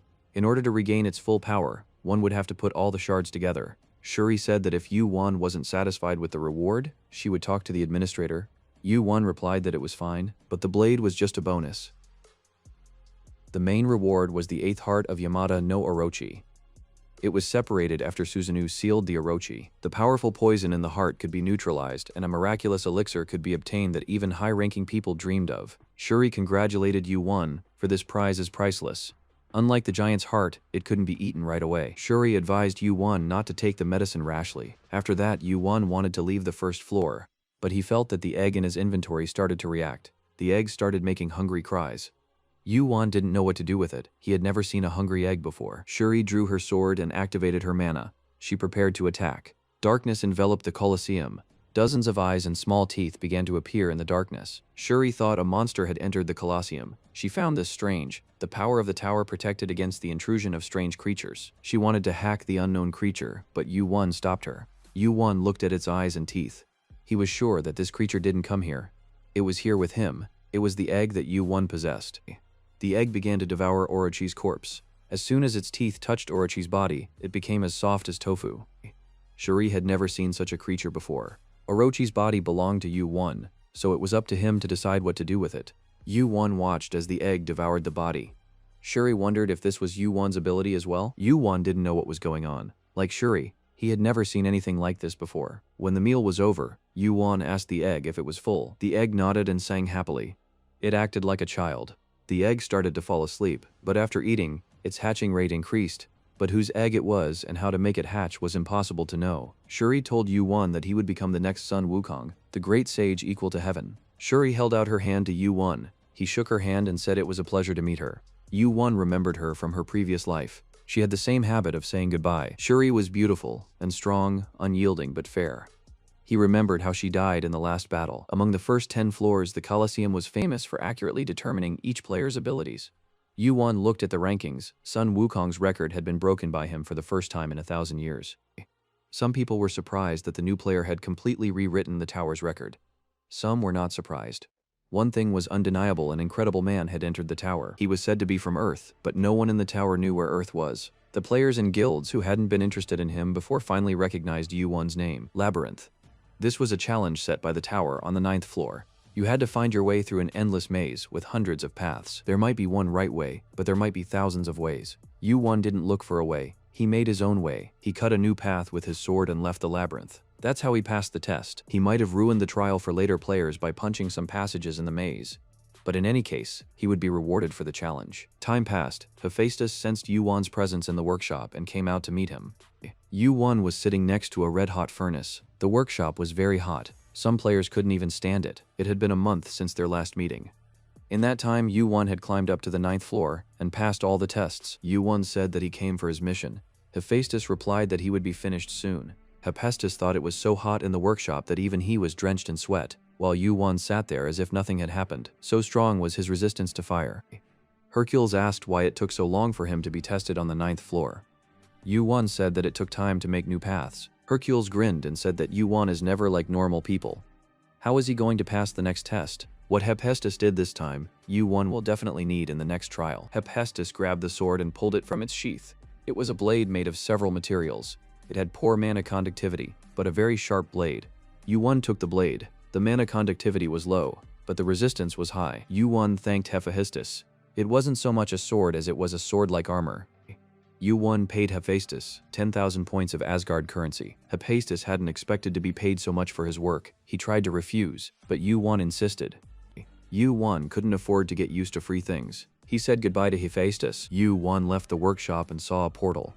For 10 coins, one could teleport to any floor. Finally, Yuan went to a 2-digit floor. Yuan teleported to the 10th floor, the Murima world. The martial realm opened up before his eyes, a huge continent surrounded by an ocean. Unlike the other floors, the test on the 10th floor began immediately after ascending. The test was to choose one of the many martial arts schools, learn their martial arts, and pass the test. People shouted and invited Yuan, each to his own school. Thousands of people invited Yuan to join their clans. Yuan thought that it looked like a market. A man with a sword behind his back approached Yuan and greeted him. His speech was like a salesman praising his goods. He invited Yuan to join his clan. It was the Blue Blade clan, and the man raved about its benefits. Yuan brushed him off. Big schools wouldn't look for players in a place like this. The players themselves were interested in the big schools, so there was no need to lure them there. Yuan didn't listen to the man. He said that he was looking for another school. The representative of the Blue Blade clan got angry. How dare Yuan ignore his invitation? The man drew his sword. He may not have wanted to kill Yuan, but he certainly wanted to scare him. Yuan was annoyed by the ridiculous situation. The man was showing off his strength by pressing down on the player who had just gotten up. Yuan warned him that it would be bad for his station's reputation if he touched a player who had just gotten up. The clan representative said through clenched teeth that it was too late to beg for mercy. Yuan replied that he had no intention of doing so. Yuan took a step forward. The man remained silent for half a word. Yuan's gaze changed. He took another step towards the man. The headmaster felt as if he had seen those eyes somewhere before.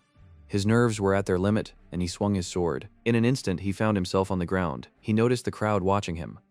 He tried to get up, but his legs gave out, and he fell back to the ground. He could hear the crowd whispering. He was ashamed to have fallen in front of everyone. He picked himself up, lowered his head, and tried to get out of there as fast as he could. He held a grudge against Yuan. The next time they met, he would kill him. 10 days passed. After Yuan arrived on the 10th floor, he was on his feet all the time and kept moving. There was no other way to move around here. In 10 days, Yuan had traveled over 4,000 kilometers. Suddenly, a huge mountain and a clear blue sky appeared in front of his eyes. It was the 10th floor Heavenly Mountain. Yuan began to climb up the mountain. By the time he reached the middle of the mountain, the sun had already begun to set. Suddenly, he heard a rustling sound. Yuan activated the flame eyes and saw a group of 20 people in the darkness. Yuan said aloud that he was not an enemy, and there was no need to be so cautious. The 20 people surrounded him. He remembered that this had happened to him before. It was like being surrounded by jackals right after entering the tower. The Heavenly Demon Clan. This was a group that had opposed the Martial Arts Alliance for a long time. They couldn't go beyond Heavenly Mountain. Huang Ha-mook was a pureblood of this clan. He had traveled over 40 floors. He looked at Yuan and decided that this guy was not easy at all. He asked if Yu-won wanted to join their clan. Yu-won shook his head. He didn't want to join them. He wanted to pass the test of the Heavenly Demon Divine Cult. The clan members were surprised. It had been a long time since a player had taken the Divine Clan trial. But if he had come this far, he should know why players avoided this trial. Yu-won suggested that the probability of passing was very low. Kwang Ha-mook said that was not true. He replied that the probability is not small. It just doesn't exist. So far, no player has been able to pass the test. That's why no one comes here. Ha-mook motioned for Yu-won to follow him. Ominous mana began to surround Yu-won. Yu-won tried to resist the mana, but his resistance was suppressed. There were dozens of paths in front of Yu-won, and the true path had to be found. But if he took even one wrong step, he would fall under the influence of a hallucination. The road is not like the one they have been following so far. Yu-won has to find the real road among dozens of others. Ha-mook turned his head to warn Yu-won, but immediately fell silent. Yu-won had disappeared. He had been standing nearby a moment ago, but now he was gone. Yu-won walked forward. As he followed the path, another intersection appeared. Yu-won chose the path again, and walked forward. His flame eyes helped him to see through the illusion created by the barrier. The path stretched far into the distance. Yu-won stopped. He had to choose a path more than 10 times. Each time he chose the real road instead of the fake one. He approached the intersection again. This intersection was different from the others. Both roads were real, not fake. Yu-won thought about which one he should choose. He felt a light breeze on his left cheek, so he chose the left way. Yu-won turned left and walked forward again. The further he went, the more the landscape changed around him. Finally, the dense forest was left behind, and Yu-won saw a small room in front of him. The room was simple. In the middle of the room, someone was sitting with his back to Yu-won, who entered the room. It was a living legend of the martial realm. The wind rushed into the room even though all the doors were closed. This was an ancient high-ranking person who lived before the Murim world entered the tower. Heavenly Demon. Suddenly, Yu-won received a message that he had passed the first test of the Heavenly Demon. Yu-won thought as he walked around the room with the doors closed. Maybe what he sees is not what it really is. And maybe he isn't standing in a small room right now. The Heavenly Demon asked Yu-won when he guessed that this was part of the trial. Yu-won replied that it was right at the beginning. He thought that he was being watched as soon as he entered the barrier. The Heavenly Demon said that at least Yu-won now knew how to look for directions properly. The scenery around Yu-won began to change. The Sky Demon had disappeared. The narrow room disappeared, and Yu-won found himself at the edge of the forest. There was no message window. Yu-won looked around. There was a large village here. Yu-won couldn't believe that there was such a village deep in the mountains. There were people, chickens, pigs, and other animals coming down from the mountain, as well as martial arts masters. Ha-mook, who had finally broken through the barrier, saw Yu-won. He was very surprised to see him safe and sound. He thought that Yu-won had fallen victim to the barrier. Yu-won replied that he just got here first. Ha-mook couldn't believe it. It looked like Yu-won got through the barrier by himself. How could he have gotten here faster if he knew the way? Yu-won replied that it didn't matter how he got through. Ha-mook watched Yu-won leave for a long time. He ordered his subordinates to escort Yu-won out and put him up at his house for the night. Even his subordinates could not understand how the stranger could have traveled this far when they, who had lived here for 50 years, walked the same well-trodden path. A steaming hot bath was prepared for Yu-won. Yu-won immersed himself in the hot water and felt blissful. He felt the tiredness of the 10-day journey disappear. His muscles relaxed. He closed his eyes and savored the luxury. Thoughts crossed his mind. Suddenly, Yu-won's attention was caught by an egg. It was shaking in his inventory. Waking the egg after a long time made him remember the first floor trial he had passed. The second floor wasn't the most comfortable place to live. Hot, not enough food, monsters. But the tower always gave a reward to those who passed the test. The harder the test, the bigger the reward. The Heavenly Demon appeared in the world at the very beginning of this war, even before the Chronos clockwork was created. Therefore, Yu-won had no information about him. He still has to meet him in person. If it was about Murim, doesn't Murim's Great War look appealing? There was no one there who hadn't won a single victory in Murim. Yu-won didn't know anything, neither what the Heavenly Demon trial was, nor why it was so difficult compared to the others. Yu-won didn't understand why the trial had started, but he wasn't told anything. He didn't know anything. The other players didn't know anything either. Whatever it was, it wouldn't be something ordinary.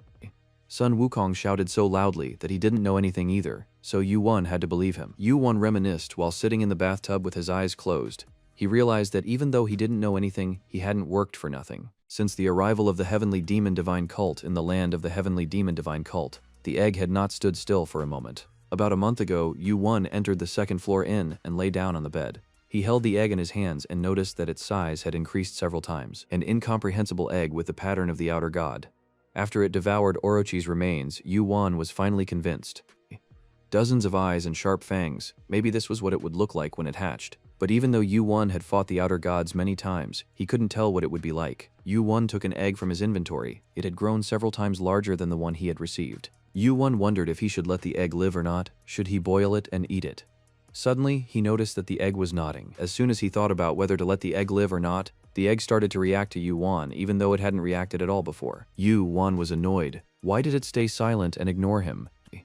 He grabbed his sword and swung it at the egg. The egg was terrified and trembled. Yu-Won's sword stopped just above the egg. The egg screamed. Yu-Won put the sword back into its scabbard, looked around and put the egg back into his inventory. Nothing happened. The egg started to shrink. Yu-Won remembered how the egg had devoured Orki's corpse. Probably the egg could have bitten him if he wanted to harm it. But it didn't. It probably recognizes him as its master. Yu-Won wondered if it was he who failed to hit the egg, or if he was prevented from doing so. For now, the only thing left to do was to observe the egg. Even after some time, the egg did not change. It was constantly sleeping. When Yu-Won was steaming in the warm bathtub, he put the egg inside. The egg liked the warmth very much and said that it was comfortable. The egg said a few words and went back to sleep. Yu-Won thought that the egg slept for a month, woke up, said a few words, and went back to sleep. The fact that it woke up had something to do with the Heavenly Demon Cult, but how exactly, Yu-Won didn't know. A guest had arrived at the Heavenly Demon Cult. The news spread within a day. The 4 leaders of the Heavenly Demon Cult gathered together. They sat around a round table. The 4 Heavenly Lords were Lord Spear Lord, Lord Dao Lord, Lord Blade Lord, and Lord Fist Lord. Lord Spear said that for the first time in decades, there was a new challenger for the Heavenly Demon Cult trial. Fist Lord replied that it had been 34 years. Who is this new guy whose name is Kim Yu-Won? The lords began to blame each other for not knowing anything about him. The oldest of them, Lord Blade, asked everyone to stop arguing and tell him who Yu-Won was. He was told that Yu-Won was a newcomer who had risen to the top by rewriting the rankings of each floor. Lord Blade found this hard to believe, but the records in the tower didn't lie. The 4 lords discussed Yu-Won for a long time until they came to the conclusion that it would be best to see for themselves. The Spear Lord nodded in agreement and raised his hand. The thousands of kneeling martial artists raised their heads and obeyed his gesture. They clasped their hands, ready to obey his every command. Suddenly, the door swung open and a man appeared in the doorway. He wasn't nervous at all in front of so many masters and lords. The masters said to each other that it seemed to be Kim Yu-Won. He looked fearlessly at the gathered people. The masters thought that he was strong in spirit. Yu-Won saw the lords of Blade, Spear, Dao, and Fist. The 4 heavenly lords who had reached the pinnacle of divine worship in their respective realms. Yu-Won looked at the 4 lords as he walked down the corridor, so the heavenly demon didn't come. The lords announced the beginning of the second trial. But then a man in a black uniform with a sword stepped forward and said that he had a request. It was Zhang Ryong, the captain of the Black Storm Squad. He was the last player to pass the test of the Heavenly Demon Cult 30 years ago. He asked permission to test Kim Yu-Won first. The masters consulted and decided to let Zhang Ryong test Yu-Won. Zhang Ryong went to see Yu-Won. When he showed hostility to the newcomer, the punishment was suspended. This meant that the tower did not recognize the test as official. Yu-Won told the lords that the tower would not recognize this test. The lords agreed with Yu-Won, and the Lord of the Blade said that there would be a reward for this. The reward for this trial was one of the Divine Cult's medicines, the Scarlet Blood Pill. Yu-Won said that it would be enough. The stage was recognized as a trial. Yu-Won tightened his grip on the sword. It wasn't easy to defeat a player of Zhang Ryong's level. Zhang Ryong rushed towards Yu-Won. He acted more freely now. The fine imposed on him for being hostile was cancelled because the trial was recognized as official. The Scarlet Blood Pill was the best medicine the Heavenly Demon Divine Cult had. It was of great value. Zhang Ryong tried to strike with his sword, but Yu-Won dodged it. Yu-Won thought that since there were Heavenly Lord level players against him, it must be the order of the Heavenly Demon. Zhang Ryong asked if it was true that his opponent was Yu-Won. He asked if it was true that he had passed the Heavenly Demon's test and that the Heavenly Demon had recognized him. Yu-Won replied that it was true. But apparently, Jia Ren himself hadn't received the recognition. Unlike him, Kim Yu-Won did. Yu-Won hit the nail on the head with his words. Sometimes the truth hurts the most. Jia Ren gritted his teeth in anger, his eyes glittering with fury. Unable to hold back any longer, Jia Ren lunged at Yu-Won. His movements were fast and he was skillful with his sword. Despite the sudden attack, Yu-Won calmly dodged. Jia Ren shouted that the Heavenly Demon didn't recognize him. After all, he had sworn eternal loyalty to the Heavenly Devil. Jia Ren had spent his entire life going through trials. He put his life on the line and rose in the tower, trying to become a warrior who would revive the clan. He defied the trials by studying martial arts, but he was not recognized. Why should a stranger be recognized? Who is this Yu-Won, and why was he recognized by the Heavenly Demon? Why wasn't it Jia Ren? Jia Ren's sword seemed to be about to cut Yu-Won in half. Suddenly, his sword made an arc and slipped away from Yu-Won, causing him to lose his balance. Jia Ren didn't realize what had happened to his sword. Yu-Wan swung his sword. The power of the giant began to be absorbed into his fist. A powerful blow hit Jia Ren. He fell down and his body went limp. After a while, he tried to get up, but his eyes rolled back and he fell down again. Yu-Wan looked at the man lying unconscious on the ground and said that there was no special reason. He wasn't recognized because he was weak. Yu-Wan turned his head and looked at the four lords. He asked them if they agreed with him. The lords laughed heartily. The sword lord, who had a serious disposition, just smiled.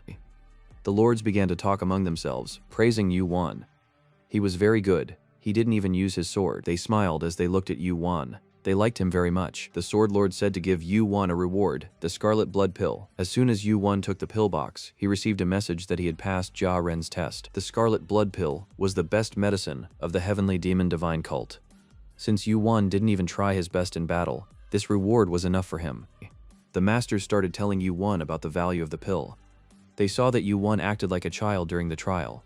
Is this a bluff or bravery? Yu-Wan was asked what clan he belonged to since he was not bad with a sword.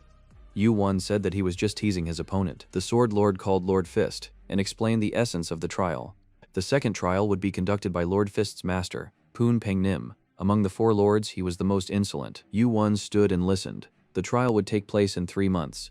During this time, he would have to prepare well, and he would be provided with everything he needed: lodging, food, and herbal pills. Yu-Wan thought, even though Lord Fist was considered to be the weakest of the lords and would only use 3 techniques, he was still a ranked one. Yu-Wan stood silently in front of the lords. After thinking for a while, he suggested that the lords not wait for 3 months, but start right away. The hall became noisy. Everyone discussed Yu-Wan's words. Spear Lord turned to Yu-Wan and said that such a rash decision was disrespectful to the heavenly demon divine cult. Yu-Wan apologized and said that he had not thought of disrespecting the cult. Lord Fist was ready to jump into the fight as Yu-Wan wanted, but Lord Spear stopped him. He said that this was the test of the heavenly demon, and only the heavenly demon could change it. Yu-Wan was given 3 months to prepare. This was the time to think about how to counter Lord Fist's 3 techniques. Yu-Wan had no choice but to accept this condition. Rumors about Yu-Wan had spread throughout the sect, so hundreds of masters came to see him. Yu-Wan didn't like to be discussed and taken into consideration. The sword lord walked in front of Yu-Wan and accompanied him personally. Yu-Wan couldn't understand why he was so honored. The sword lord said that it was because he wanted Yu-Wan to win the trial. Therefore, he wanted to watch Yu-Wan personally. After a long walk, Yu-Wan finally arrived at his destination. Yu-Wan walked up to the door of the treatment center. Lord was very surprised that Yu-Wan had come to the healing hospital. He had to visit the martial arts library to prepare for the test. Yu-Wan replied that he would go there later. Yu-Wan went to the healing center to get the miracle medicine that the masters had promised him. When the door opened, the air was immediately filled with the thick aroma of medicinal herbs. B1 entered the courtyard of the healing center. The healers took a long time to collect the order Yu-Wan had given them. He wanted to take all the medicinal herbs, pills, and all the ingredients for making various ointments and tinctures. He also wanted to bring the fruits and roots of the medicinal plants. The chief healer of the cult, Jin Il-Huan, was shocked at the amount of ingredients gathered for Yu-Wan. However, this was the order of the heavenly demon, and it had to be carried out. Yu-Wan thanked the head healer, put the whole pile of medicine into his inventory, and said goodbye. Yu-Wan put all the medicine into his inventory. The head healer was very upset, but he only told Yu-Wan to return the rest of the medicine after 3 months. If the medicine went bad, Yu-Wan would have to pay for it out of his own pocket. Yu-Wan said goodbye and that they would meet again in 3 months. The place where the servant took Yu-Wan was halfway to Mount. It was a cave with a narrow entrance and high ceilings. It was the heavenly demon cult's training cave filled with bread balls. It was the perfect place for Yu-Wan. The doors could only be opened from the inside, and one could only enter the cave from the outside by breaking the doors. Yu-Wan began to take all the medicinal herbs he had taken from the cave out of his inventory. It was a ton of medicinal herbs that filled a part of the cave. Yu-Wan sat down on the ground and prepared himself. First, he ate deer grass, and his resistance to poisons increased slightly for 24 hours. Then he ate aster root, and his resistance to poisons increased again. After that, he ate banchok flower. He had never realized that these herbs were so bitter. Yu-Wan's stomach turned. He had never eaten so many medicinal herbs before. His stomach felt like it was being cut with a knife. Some of the herbs were probably poisonous, but Yu-Wan didn't take a mixture of herbs that could kill him, so everything was limited to stomach pain. Yu-Wan did all this for the last dish he had left, the Orochi heart. The 8th Orochi heart was a red stone that contained the strongest poison. Yu-Wan kept wondering where he could get so much medicine to neutralize the poison of the Orochi heart, and then he finally got lucky. Yu-Wan noticed that the egg opened its mouth. Apparently it wanted to eat Orochi's heart as well. Yu-Wan threatened the egg that he would roast it if it even thought about it. The egg was terrified. Yu-Wan's threat had an effect on the egg, and it fell asleep again. Yu-Wan gnawed at Orochi's heart with his teeth. It was as if fire entered Yu-Wan's mouth. The poison from Orochi's heart spread through his body. His poison resistance increased by 1 level. Yu-won barely had time to grab a handful of grass and eat it. He felt as if his entire skin and muscles were burned. Yu-won writhed in pain. He needed more medicine, or his body would be poisoned. An endless stream of mana boosting messages. The pain in his stomach was unbearable. Yu-won didn't expect such an incredible mana increase. A message appeared that Yu-won had become a mana master. It was as if the mana was flowing into his body by itself. Yu-won once again took an armful of grass to eat and drank all the mana from Orochi's heart down to the last drop, neutralizing the poison. This went on for several days. Yu-won hadn't realized that it would be so difficult. Even though blood dripped from his lips due to the internal wounds caused by the poison, Yu-won smiled. A month had already passed. The cult warriors stood at the door of the cave waiting for Yu-won to come out. All he had brought with him was a pile of grass. The warriors said that they had not heard a word from Yu-won for a month, and it was possible that he would stay in the cave for the whole 3 months. No one who made it to the 10th floor would miss an opportunity to learn at least one secret fighting technique. But Yu-won was sitting in a cave. The warriors couldn't understand why he was acting this way. Lord Fist has gone to a secluded hall and is practicing in a way that would shake the heavenly mountain. The entrance to the training cave opened. Yu-won stepped out of the cave and immediately saw the 2 warriors coming to greet him. The warriors hardly recognized Yu-won. He was thin and pale. From the looks of it, he wouldn't be able to withstand even 1 technique, let alone 3. Yu-won was hungry. They went to a cafe and Yu-won was very hungry. It turned out that Yu-won had been starving for a month. He took a huge chicken leg and started eating it with great appetite. The warriors were shocked to find out that Yu-won had been eating only medicinal herbs for a whole month. Sometimes the items are useless because of the strong poison in them. Most people don't take them, but if a good antidote is found, such items can be taken. Yu-won ate everything on the table, got up, thanked the warriors, and wanted to say goodbye. He was asked where he was going. Yu-won asked them to accompany him to the martial arts library. The martial arts library was the most important place in every martial arts school. Yu-won went to a building with a beautiful staircase. At the gate of the library, there were warriors with swords. Yu-won thought that there were impressive guards here. He approached them and thought that they were players, or maybe some of them were rankers. A man in white clothes approached Yu-won and said that he had been warned about Yu-won's visit and would accompany him. They were in the book depository. There were huge shelves filled with books from top to bottom. Yu-won had the opportunity to read all the books. Yu-won had seen martial arts libraries before, but this was the first time he had seen such a huge one. He grabbed the first book he saw and looked through it. It was a picture book about fist techniques. Yu-won was already somewhat familiar with this technique. He decided to try by imitating the drawings in the book. There had to be a way to stand up to Lord Fist. Yu-won closed the book because he already knew the technique. Yu-won was sure that the way to defeat the Lord was described in some book. But how could he read so many books in 2 months? It was an impossible task even for him. Yu-won was looking for the beginning of the Heavenly Demon cult, the technique created by Young Mu Jin, the Heavenly Demon. Yu-won picked up a book and began to leaf through it. His intuition told him that it must be here. Muguk listened to the subordinates report that Yu-won had spent a month in the training cave, and now a month in the library, reading martial arts books. When the subordinate checked on Yu-won, he was sitting there reading books as if he wanted to read them all. Muguk put down the teacup and said that it's impossible to read all the books even in 3 years. Yu-won is doing strange things. First he ate herbs, now he's reading books. A faint smile appeared on Muguk's face. It's impossible to understand or predict his actions. So Muguk had high hopes for Yu-won. Finally, Yu-won left the martial arts library. Another month had passed. Yu-won had gotten everything he was looking for. After leaving the secluded training, Fist Lord was told that Yu-won had spent a month in the training cave, then a month in the library, and another month in the training cave. Fist Lord was a large man with well-developed muscles. He was in the waiting room outside the training area, preparing for a fight.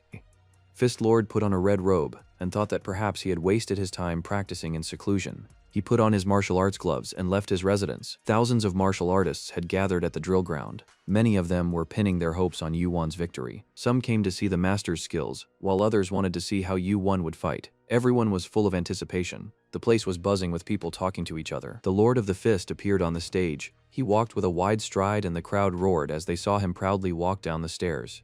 The Lord looked at the crowd and thought that the sect had indeed become weaker, and the number of players had dwindled over time. The commotion on the field made Lord Fist's eyebrows furrow. He shouted for everyone to be quiet. This was a test from the Heavenly Demon himself, and respect had to be shown.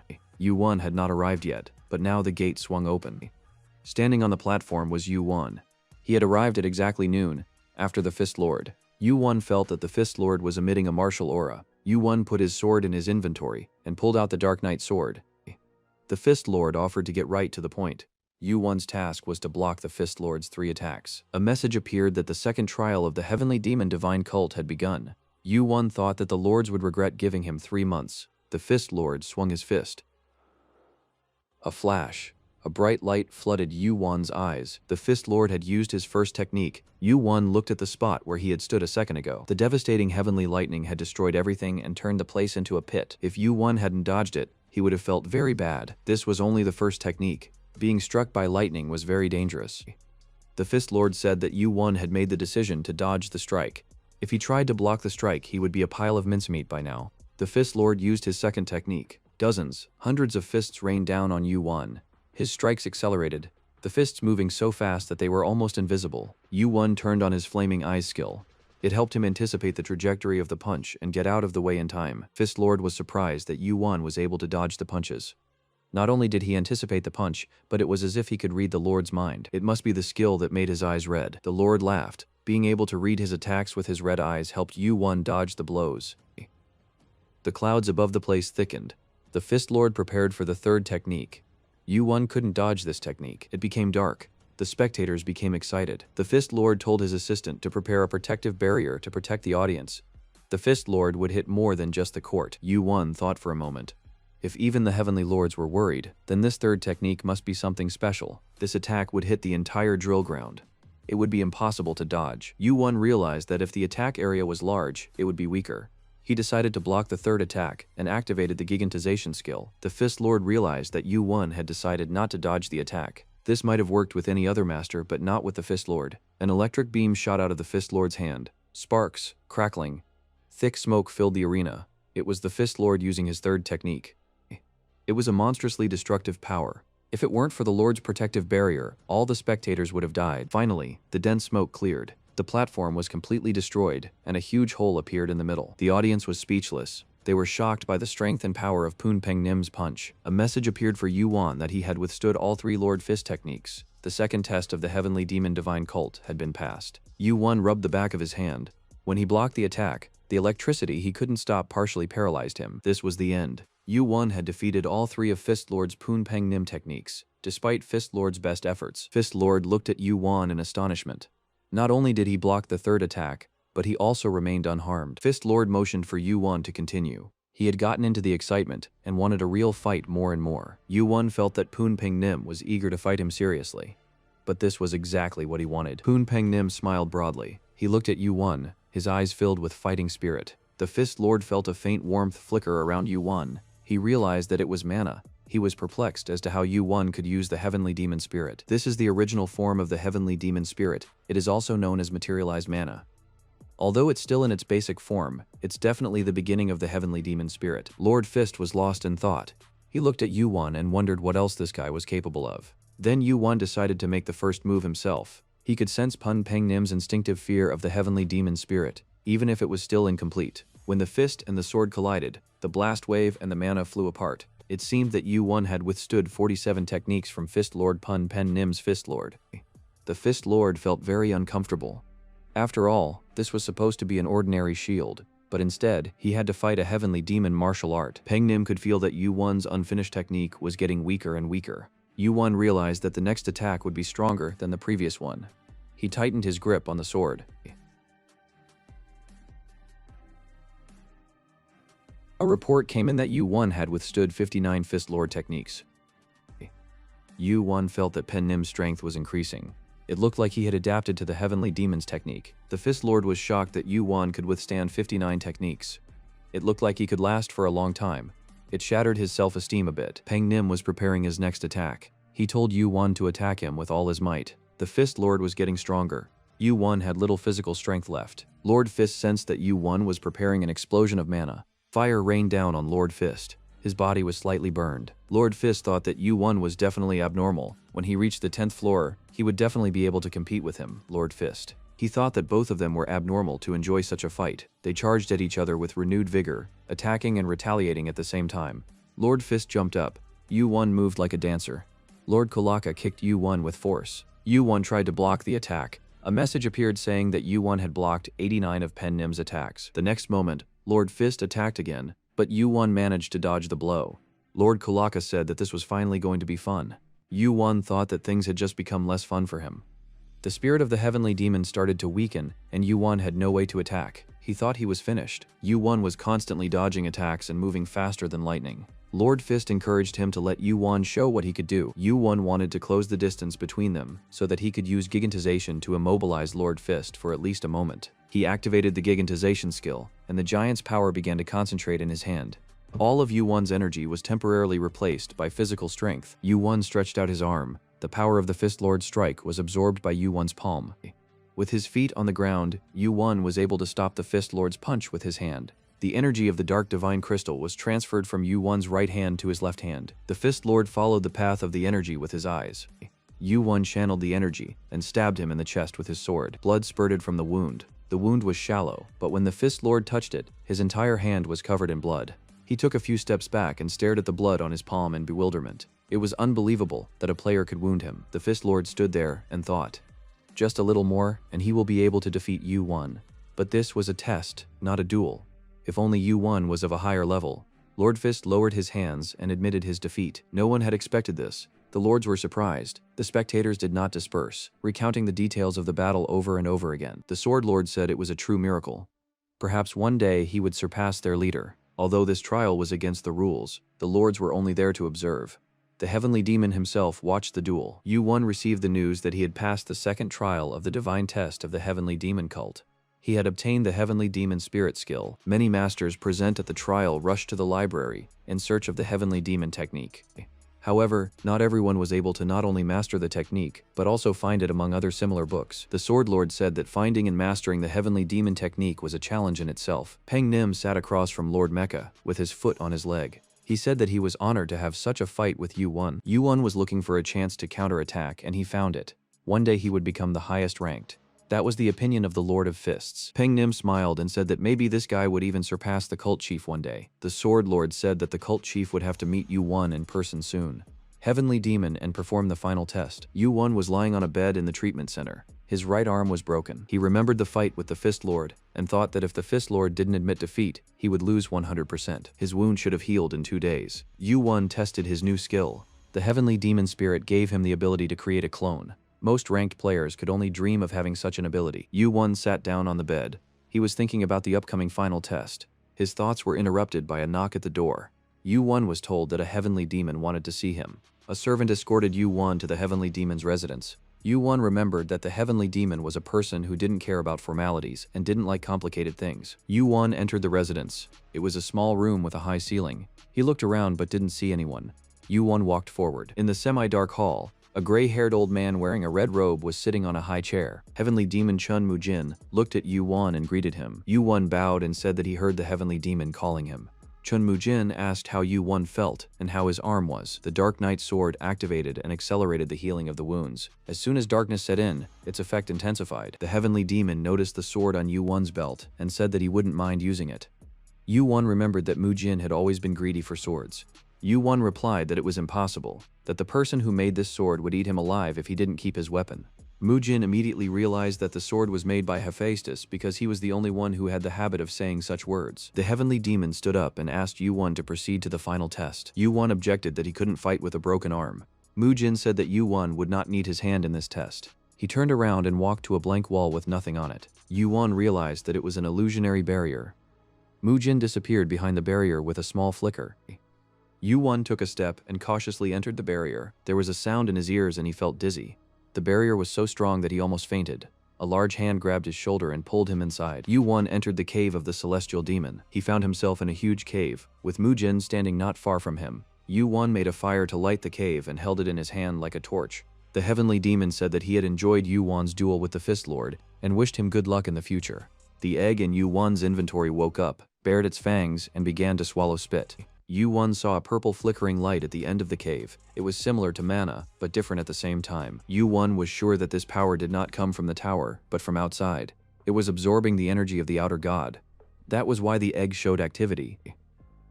The celestial demon explained that they called it the Holy Flame.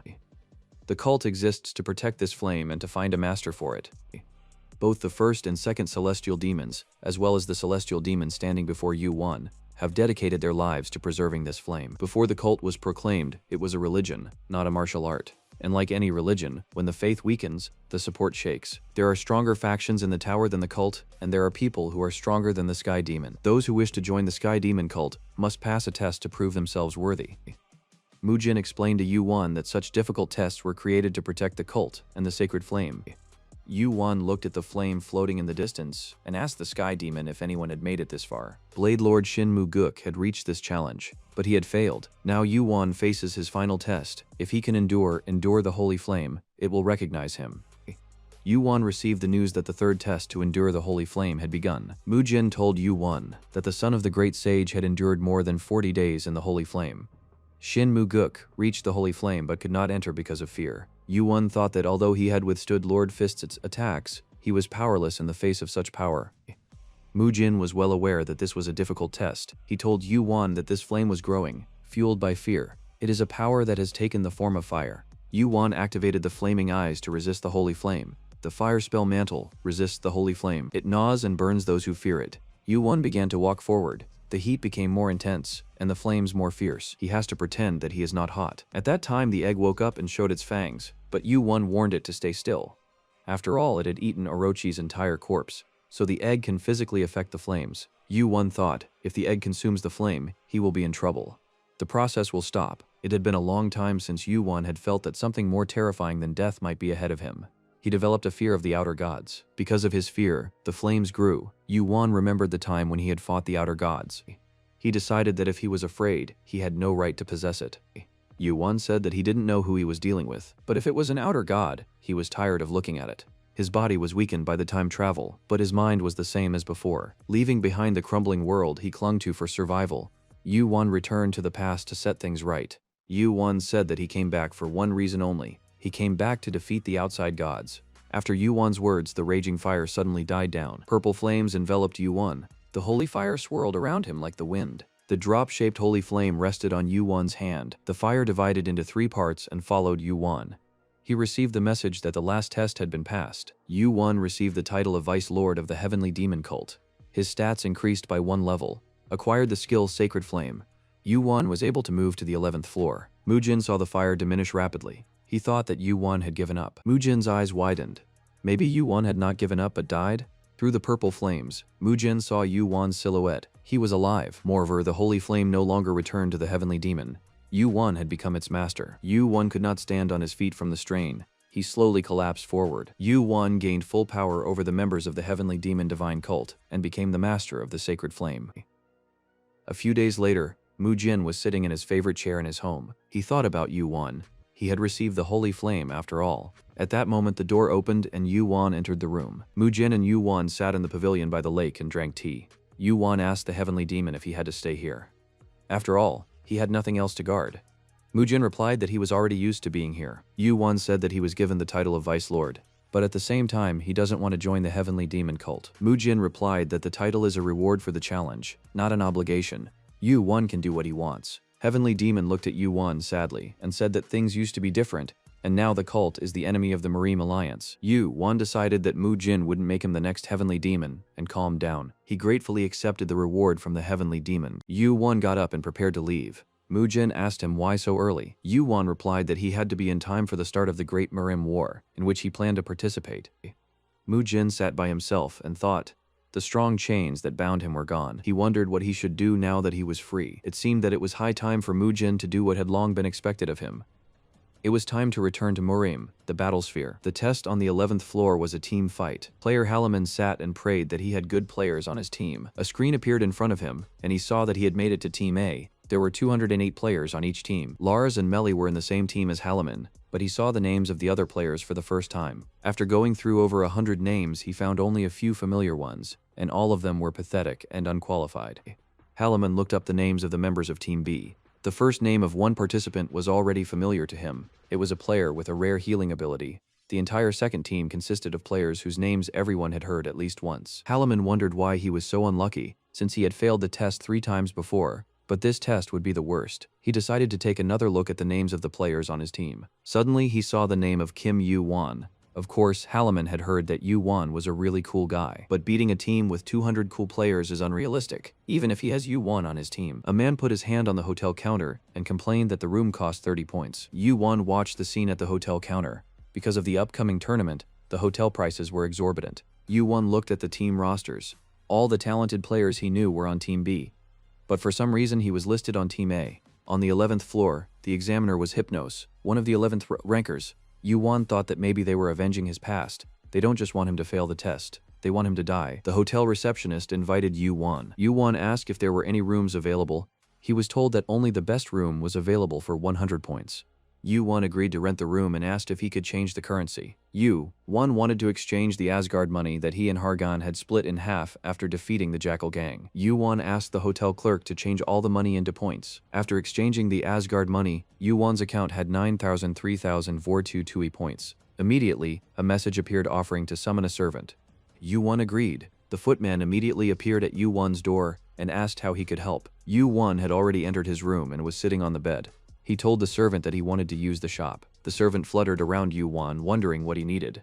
Yu Wan noticed that the valet had already smelled money. He told the footman that he wanted to see what the store had. Yu Wan already knew what he needed, but pretended to check the items in the store. Yu Wan was looking for adamantium, the only material that would help complete the dark divine crystal. Yu Wan found adamantium. It was the strongest metal, a blacksmith's dream. He asked the footman how much adamantium was worth. The footman told Yu Wan that adamantium was of the highest quality. The footman offered Yu Wan ready-made items, since adamantium is only a material. Yu Wan replied that ready-made items were expensive, but that the material could be used to make something worthwhile. The footman replied that adamantium itself is an expensive material. It never breaks and is capable of conducting mana. It is the only such material in the world. Yu Wan realized that the lackey was very well informed. The lackey continued to fly around Yu Wan.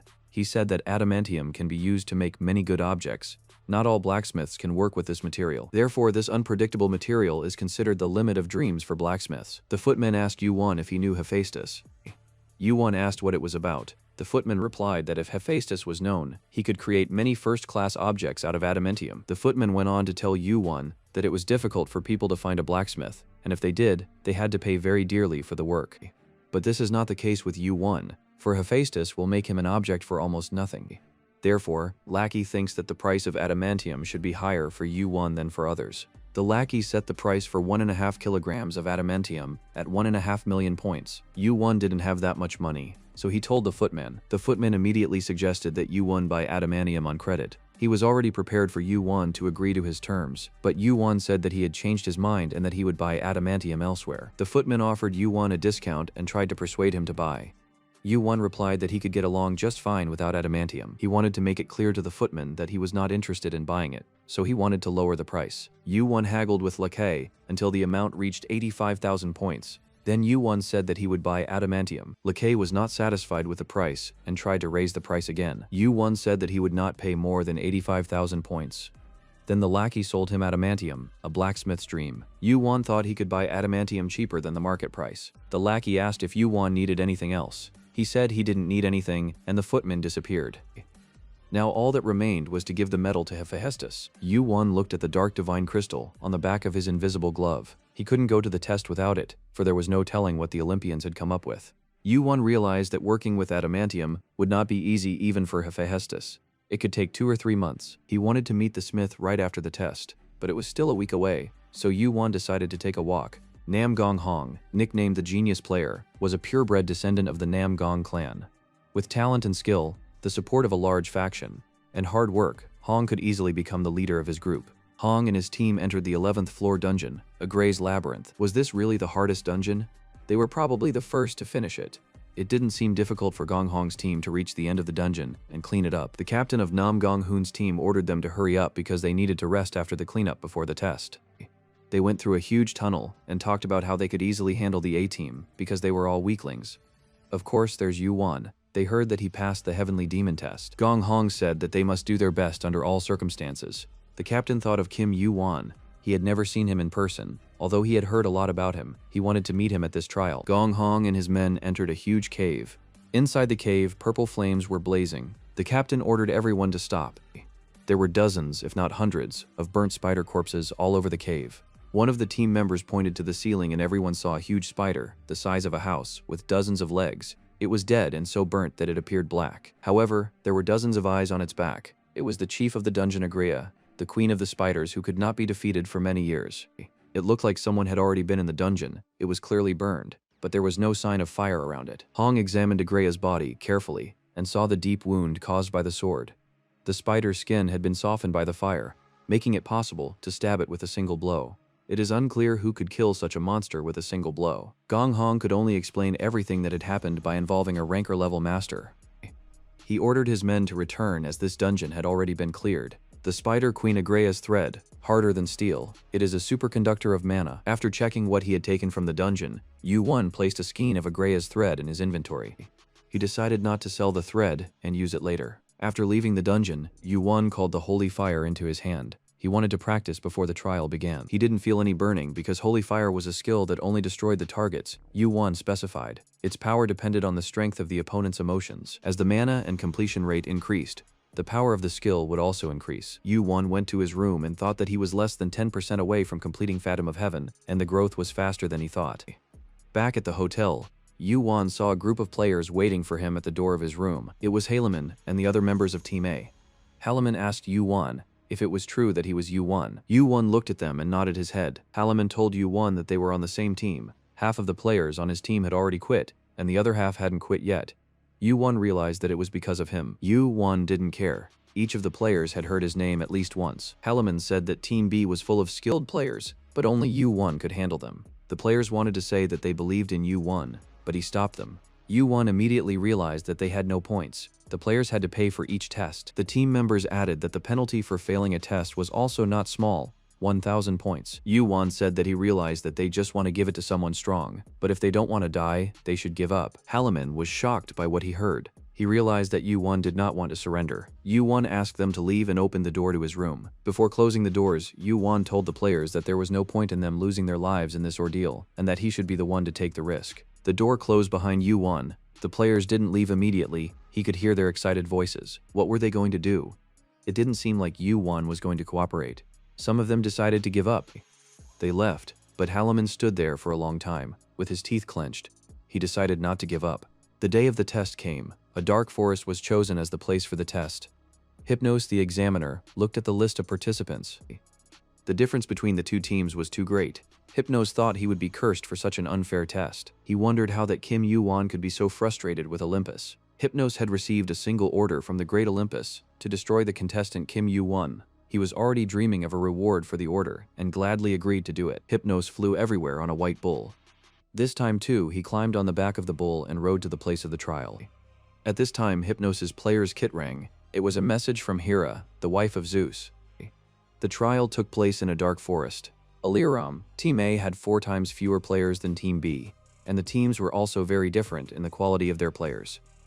Hypnos said he expected fewer players from Team A. He was surprised to see such a large number of Team A players. They were all hoping to see Yu-1. Yu-1 arrived at the last minute. He looked at the players and thought it was a pity that so many victims would fall into this trap. Hypnos addressed the participants of the trial. He said that the teams were not equal in number, but no one would change the players on the teams, so they would start the trial as is. Hypnos raised his hand and announced the start of the trial. The essence of this challenge is to capture the flags. The rules were simple: capture as many flags as possible and connect them. Where do we get the flags? A long time ago, the Dark Forest was created by the stewards, specifically for the trials. It is inhabited by a large number of monsters of various levels, and flags are scattered throughout the forest, on paths, on trees and ravines, and even on monsters. All the participants had to do was to collect as many flags as possible. Hypnos narrowed his eyes and said that the team that collected the most flags would be declared the winner. But the challenge is called capturing, not collecting flags. You can take flags from your opponent, and to do so you can rob, threaten, and kill. You can do it all. The faces of the members of Team A changed at this announcement. 2 kings will be chosen for this challenge. 2 contestants will be randomly selected from each team. Finally, Hypnos said that this was not chess, and a team would not be considered a loser if a king died. He wished everyone good luck. The members of Team A looked at Yu-1. They wanted him to be the king. But the king was chosen randomly.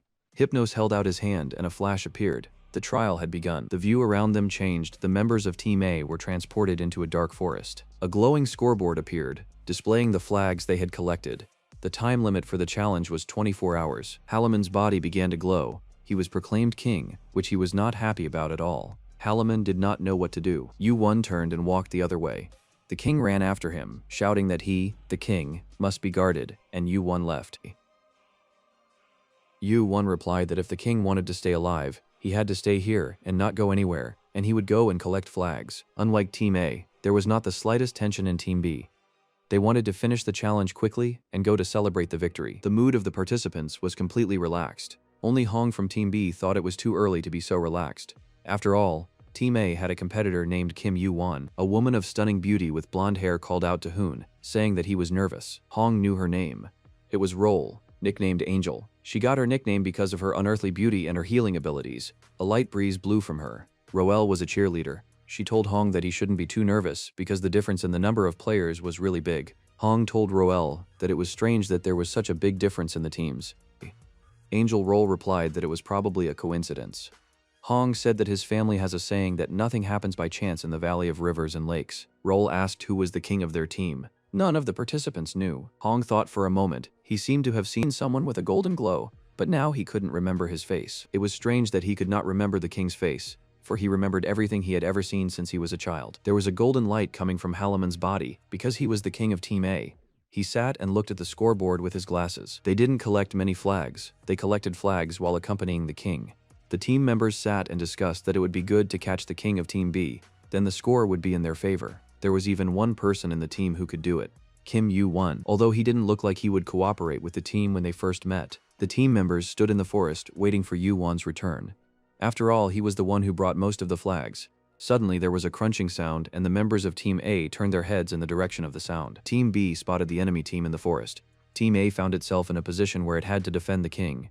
A player from Team B waved a torch and shouted that there were only 10 enemies and not to be afraid of them. A player from Team A said that the enemies were also 10 and that there was no need to give up. A player from Team A suddenly fell to the ground with his head cut off. It was a murder. The players of Team A panicked. They wanted to surrender, but surrender was not an option in this ordeal. Halaman started to run, but not very fast. He was being chased from all sides. Every opponent wanted to cut off his head, so Halaman drew his sword.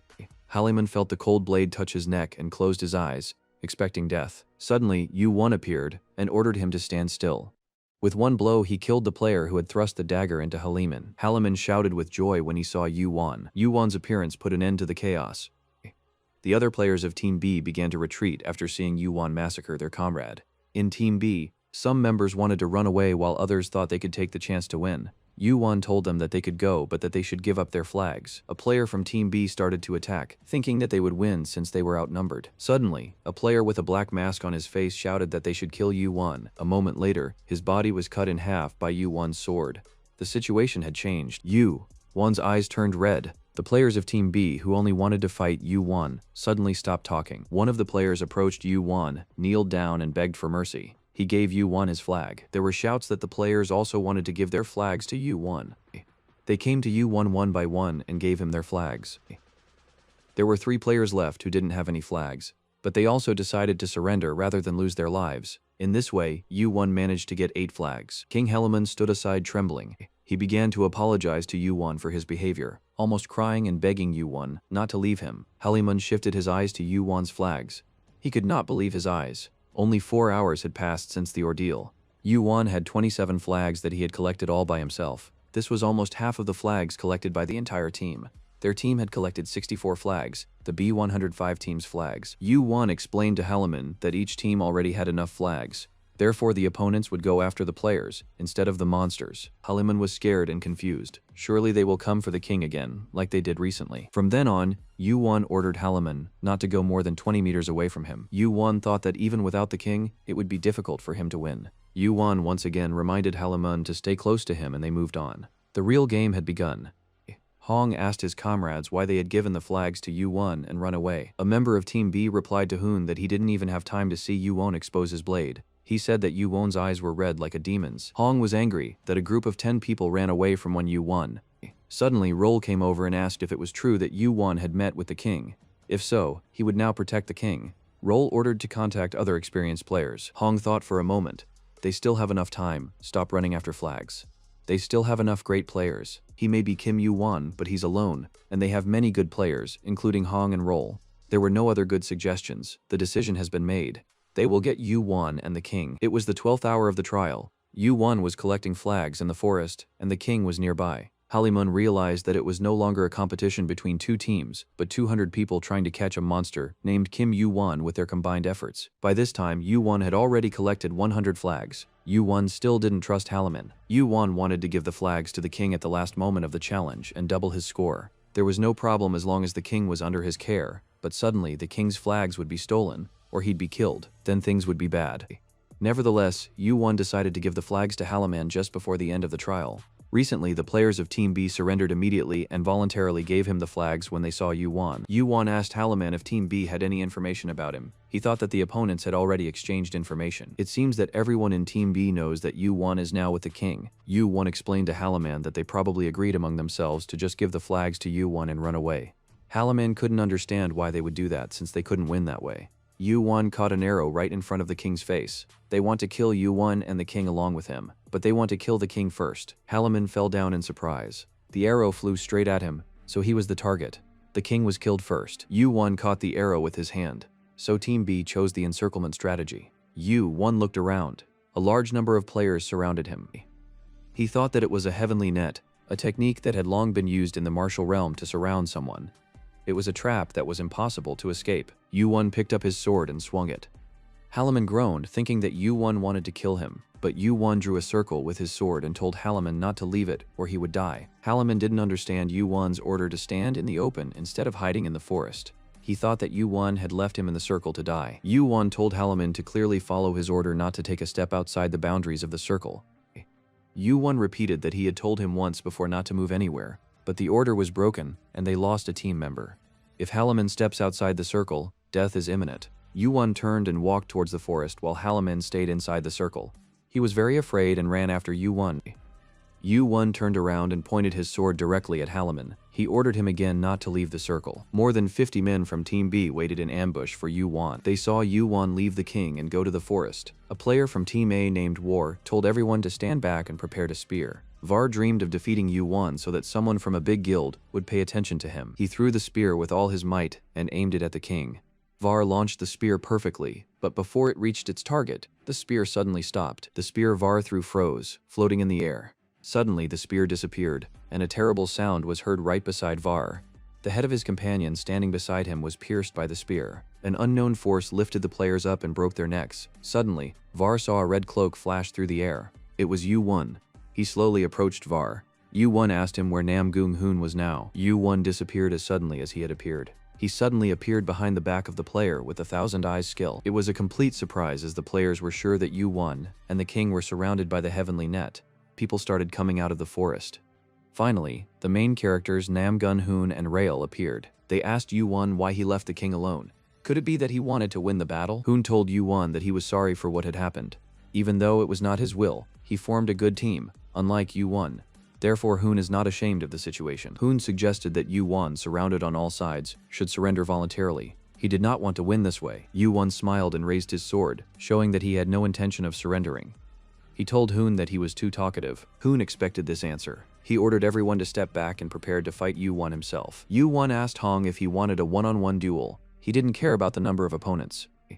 Hoon's sword made an arc. Their swords clashed. Hoon's sword was heavy, and he himself was very strong. Watching Hong, Yu-Wan thought that Hong was a martial arts genius. He skillfully wielded the heavy sword and moved surprisingly fast. The sword of the Nam Gong clan is heavier than any other sword, and it can be used to deal devastating blows if you can hold it in your hands. Yu-Wan had to use mana to stop the Hun's attack. Hoon's sword was deflected, and when it hit Yu-Wan's sword again, he felt as if his feet were off the ground. He clearly lacked strength. Suddenly, Hong's strength began to increase unexpectedly. The angel's blessing gave him strength. It was Rael who channeled some of her power into Hoon. She said that if, even with the help of the increase, neither opponent could win, then the fight should be stopped. Purple fire appeared around Yu-Wan. This fire made Hong think of a Greya's dungeon.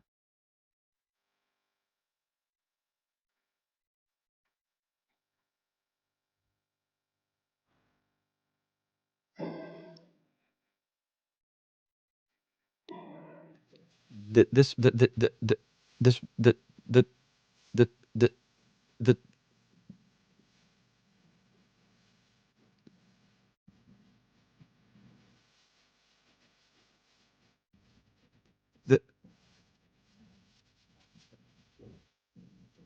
So Yu-won was there, and he was the one who killed the Spider Queen Agrea? Hoon thought for a moment. The man who defeated Agrea could have easily destroyed him. Hong gritted his teeth. Yu-won doesn't kill him for some reason. It seems that Yu-won is giving in to Hoon. Yu-won looks at both Hoon and Rail. Hoon has decided to stop the fight after all. Rail doesn't understand why they stopped the duel. Hoon told everyone that they were retreating. Hong asked Yu-won if he was the one who cleared the Agrea dungeon that had not been subdued for a long time or not. Yu-won nodded. He thought that Hong had changed his mind about fighting. The mention of the Agrea dungeon shocked the players. For many years, no one had been able to defeat Agrea. Hong's unexpected decision to leave was not supported by all the players. Some tried to convince him not to give up before the battle. After all, they still had a chance to win. Hoon asked bitterly what kind of victory they were talking about. Kim Yu-won single-handedly closed the gap between the teams. Raul told Hoon that he was a coward, but he replied that if they wanted to continue the battle, it would be without him and his men. Hoon said she could say whatever she wanted, but he valued the lives of his comrades more than his pride. The players supported their leader's decision. After all, you can always pass the test again, but you can never get your life back. Raul turned and walked away. She couldn't bear to see Hong and his comrades leave. Yu-won had no intention of stopping them. It was better for him if there were fewer opponents. In the future, many of them would become rankers and fight against the outer gods. It made no sense to slaughter his own army. If Hercules had been in his place, he could have come out of the battle without killing anyone. He has all the abilities of a hero. Yu-won respected Hercules endlessly, but he couldn't be such a hero himself. Yu-won told Rail and the other remaining players that he hoped they would leave voluntarily, but now it was unknown how it would end. Rail used the skill Divine Defense. It protected the players, making their bodies lighter and stronger. She ordered the remaining players to all attack Yu-won together. The holy fire began to blaze around Yu-won. His will made the fire burn more and more intensely. He was about to enter the battle. The players tried to fight their way through the flames, but the fire reflected all their skills. The fire became a demon to the players. Their fear created a monster out of the flames, ready to devour them with its fiery maw. Yu-won realized that the fire was absorbing her fear and growing. If the flames grew too big, it would be difficult to control. Therefore, Yu-won reduced the holy fire slightly. One of the players, obeying Rail's order and under her protection, tried to kill Yu-won. Yu-won directed the sacred flame at him, and this and other nearby players fell from the flames. Unable to fight, the members of Team B who could still stand on their feet and hold a sword lasted so long because of the reinforcement they received from Rail. Rail used the skill Giant Wings. Yu-won used the skill Giant Strength. Even though Rail has used reinforcements for the players, once they reach the flames, they are frozen with a terrible fear. Where is the talk of defeating Yu-won? It's impossible to even get close to him. Rail gritted his teeth, focused his gaze, and pointed the punitive sword at Yu-won. It was Angel Rail's only punishment skill, but it was considered one of the most deadly for humans. Rail swung her arms and commanded the sword to kill Yu-won. A deadly golden sword appeared above Yu-won's head. Yu-won, who had been standing still all this time, drew his sword. He swung his sword, and Rail's sword broke into pieces. There was a bright flash of light, and small shards of the punishment sword fell to the ground. Everyone standing there was dazed and blinded by the bright light. Rail's sword was destroyed by a simple swing of Yu-won's sword. Rail remembered that Hong had ordered his comrades to retreat because the battle was pointless. Angel Rail thought how right Hong had been when he gave that order. If she and her comrades did not surrender now, they would face imminent doom. Rail decided to retreat. She addressed all players telepathically and ordered them to retreat. Although she mentally gave the order, Yu-won realized that they wanted to leave. He told them to hand over the flags and he would let everyone go. Rail was shocked that Yu-won had understood her. Yu-won said that he wouldn't let anyone go without flags, so they had no choice but to bring all the flags that Team B had and give them to him. All the players brought flags. Rail gave 8 flags. Rail went to Yu-won and started talking to him, that he was alone, without a king. She said that she heard that he refused to support the big guilds, and started suggesting that Yu-won join Heaven's Sky. It's a different level. Yu-won will be well taken care of there. Yu-won refused Rail's offer. Amazing, just now she was fighting him, and now she's offering to cooperate. Rail didn't expect such a quick rejection. She asked Yu-won for his player recruitment number, but Yu-won refused as well. Angel told Rail that she was offering to cooperate for Yu-won's future. She realized that he had a purpose. Climbing the tower alone is very difficult, and she offers the support of a large guild. Comrades, Rail asked Yu-won why he wanted to make this very difficult journey alone.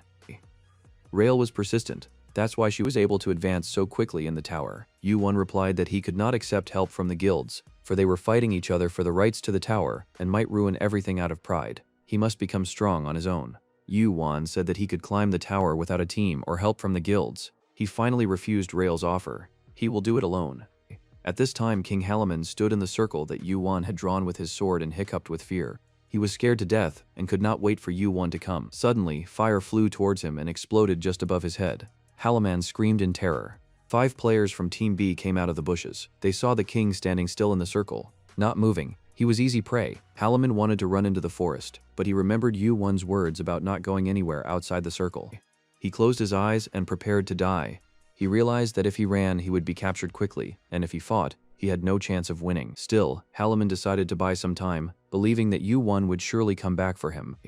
He drew his sword and prepared to fight. His opponents laughed, thinking he had gone mad with fear. Without leaving the circle, Halaman swung his sword with all his might. One of the players broke into the circle and began to attack Halaman. One blow and Halaman flew to the other side of the circle. His opponent's strong arm lifted him up. Halaman fought hard not to leave the circle. The player said that Halaman was just unlucky and brought up his dagger hand to deal a fatal blow. Suddenly something large blocked the way between the blade and Halaman. Everything was shrouded in smoke, but there was something that resembled a man. Halaman could understand nothing. The only thing he understood was that he was alive. The thing that had saved him was like a ghost. Yu-won used the demon ghost skill. Yu-won remembered Rail's words that they might end up on the same side another time. He realized that he was late because the conversation took longer than he had planned. Yu-won left, thinking that as long as Halaman kept his word and stayed in the circle, there shouldn't be any problems.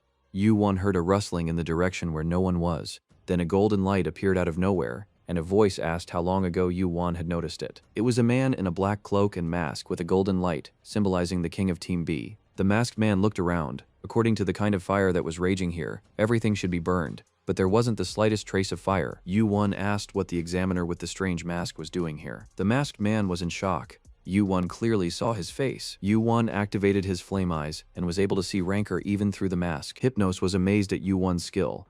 He said that he didn't expect Yu-won to fight Team B alone. He became king hoping that Yu-won would come after him, but he was wrong. A faint flicker spread from Hypnos. Yu-won's vision and mind blurred, but he tried to hold on. Hypnos was a rancor who was famous for his illusion skills. Yu-won thought that if the administrator found out that rancor had interfered with the trials, it would be a big problem. Yu-won drew out his mana and lit the holy fire. Hypnos looked at Yu-won and thought that if a normal player released that much mana, he would fall asleep immediately. Yu-won, on the other hand, resisted Hypnos' mana. Just before the trials began, Hera sent a message to Hypnos, ordering him to kill Yu-won at any cost. Finally, Hypnos activated his strongest ability, Dark Night. It causes all living things in the area to hallucinate and fall into a deep sleep. This skill was much stronger than the previous one. It became difficult for Yu-won to fight the sleep. The sweet voice of Hypnos sounded in Yu-won's head, suggesting him to fall asleep and have a nice dream. Yu-won's eyes began to close and he fell asleep standing up. Hypnos began to approach Yu-won. Hypnos pulled out a dagger he had hidden in his clothes. Hypnos' knife glittered. He thought it was Yu-won's own fault that he had managed to mess things up with Olympus. Hypnos thought that Yu-won would be able to brag about fighting rancor if he survived.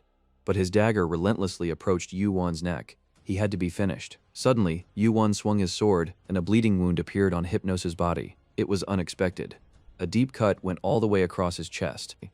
Hypnos realized that Yu-won was pretending to sleep. Yu-won said he didn't like to brag about fights with rancors, but he could tell about the fight with the dastardly Olympic overlord for laughs. Hypnos' eyes glittered with anger. The battle had begun. Hypnos presented mirages. It was not clear where the real Hypnos was and where the illusion was, but thanks to Hypnos' skill, it was now a dark night and Yu-won had his sword made by Hephaestus activated and its stats intensified. The night did not belong to Hypnos alone. Yu-won held his dark night sword, his eyes burning with red fire. The night did not belong to Hypnos alone. Even though Yu-won was able to wound Hypnos, he was still an Olympian. He uses the mana of darkness, which creates illusions. Yu-won felt his power. Gigantization began to flow into his hand. He could feel the power of the sacred fire and the dark divine crystal overwhelming him. The hypno mana that had spread around them began to move. The distance between them began to decrease. A sharp blade of Hypnos flew towards Yu-won. The problem was that Hypnos used his ability to create a mirage, and as soon as Yu-won attacked one Hypnos, another one would immediately appear. But Yu-won saw the real Hypnos with his fiery eyes. The two blades collided, and two different manas flew everywhere. Purple holy fire raged and threatened Hypnos. Each time the fire approached him, fear surged toward him. So the flames raged around Hypnos, feeding on his fear. He had never seen purple fire before, and for some reason he was disgusted when he looked upon it. Hypnos was shocked that the fire could rise and fall with the power of fear. He slashed at the fire with his sword, but as his disgust and fear increased, the fire grew stronger. Hypnos grew hotter and hotter. The fire did not burn, but somehow it made him feel hot. But he soon realized the true nature of Yu-won's fire. The strength of the fire varied according to the strength of the fear he felt. Hypnos swung his sword, and the holy fire was flung in different directions. The power was incredible. Even rocks flew towards Yuan. Yuan thought he could see Rancor right away. He didn't expect Hypnos to blow away the flames with such force. The two had already exchanged dozens of blows. The swords clashed, splitting the air. Hypnos had to admit that Yuan was very talented. If he ever became a Rancor, he would be a true monster. That was something Hypnos could not allow. Hypnos used his moon sleep skill. Hypnos used it to show his opponent illusions. Even if the opponent knew it was an illusion, everything that happened seemed real. Everything was plunged into darkness. Rocks began to fall on Yuan. Yuan, ignoring the falling stones, asked Hypnos if he was afraid of the administrator. Hypnos replied that he only served Olympus, that Yuan was a green youth who could not understand the higher purpose. Yuwag replied that he had a very heavy burden on his shoulders. Hypnos can't even imagine what kind. Yuwag remembered what Kronos had said when they were choosing who would return to the past. Whoever returned would have to carry the entire tower on his shoulders. After all, there are billions, tens of billions of living beings in the tower. It is a great deed to sacrifice oneself, not someone else. Hypnos knew well that everything he did now was a crime in the tower. But he had no choice. Just like Yuan, who went back in time only to go through all that hell again. Heaven and earth shook. An avalanche of stones began to fall from the sky. Yuan found himself under a pile of rocks. Hypnos laughed in his face. Let what he does be an intolerable insult to the tower. But that is all Hypnos does for the sake of Olympus. Suddenly, a sword blade pierced Hypnos' body. With a sharp swing of the sword, Yuan struck him in the chest. Hypnos did not expect the blow. Blood gushed from his wound. Yuan told Hypnos to never let his guard down in battle. The rocks scattered. The landscape became the same again. The illusion was over. Hypnos couldn't understand how Yuan managed to get rid of the illusion that he was covered in rocks. He thought that maybe it was because of Yuan's red eyes. Yuan had decided that the flaming eyes skill was the best tool against Hypnos' illusions. That's why he was so confident about the outcome of the battle. This is the end of Hypno. Hypno swung his sword. He still felt the strength to continue the fight, but he did not see who appeared behind him. Hypnos turned his head to see a huge man with a red face. It was the 11th floor administrator who had appointed Hypnos as an investigator. He demanded an explanation from Hypnos. Yuan stood and watched as Hypnos tried to say something in his defense. The administrator asked Hypnos, who from Olympus had ordered him to kill Yuan. Hypnos replied that it was his own initiative. The administrator did not believe Hypnos and said that he was trying to take the blame. Hypnos got down on his knees and began to apologize to the administrator. The administrator said that he was removing him from all authority as an examiner. In addition, he was taking back all rights to the 11th floor, given to Olympus. Hypnos tried to object to the administrator. The administrator shouted in anger, "How dare Hypnos raise his voice to him?" and said he would be punished for 1,000 years of being between life and death. Hypnos whirled in a whirlwind, and his body began to be pressed into the ground. He tried to rise, but fell again, his face firmly pressed to the ground. An attempt on the part of a candidate is an unpardonable offense to an examiner. Hypnos' last cry was heard as he tried to call out to the administrator, but all was in vain. His body pressed harder and harder into the floor. He looked at Yuan as he disappeared. Yuan watched Hypnos disappear into the ground. That was it. There would be no Rancor named Hypnos for the next 1,000 years. The steward looked at Yuan carefully. This was the third administrator Yuan had met. They didn't know each other, although the administrator already knew who Yuan was.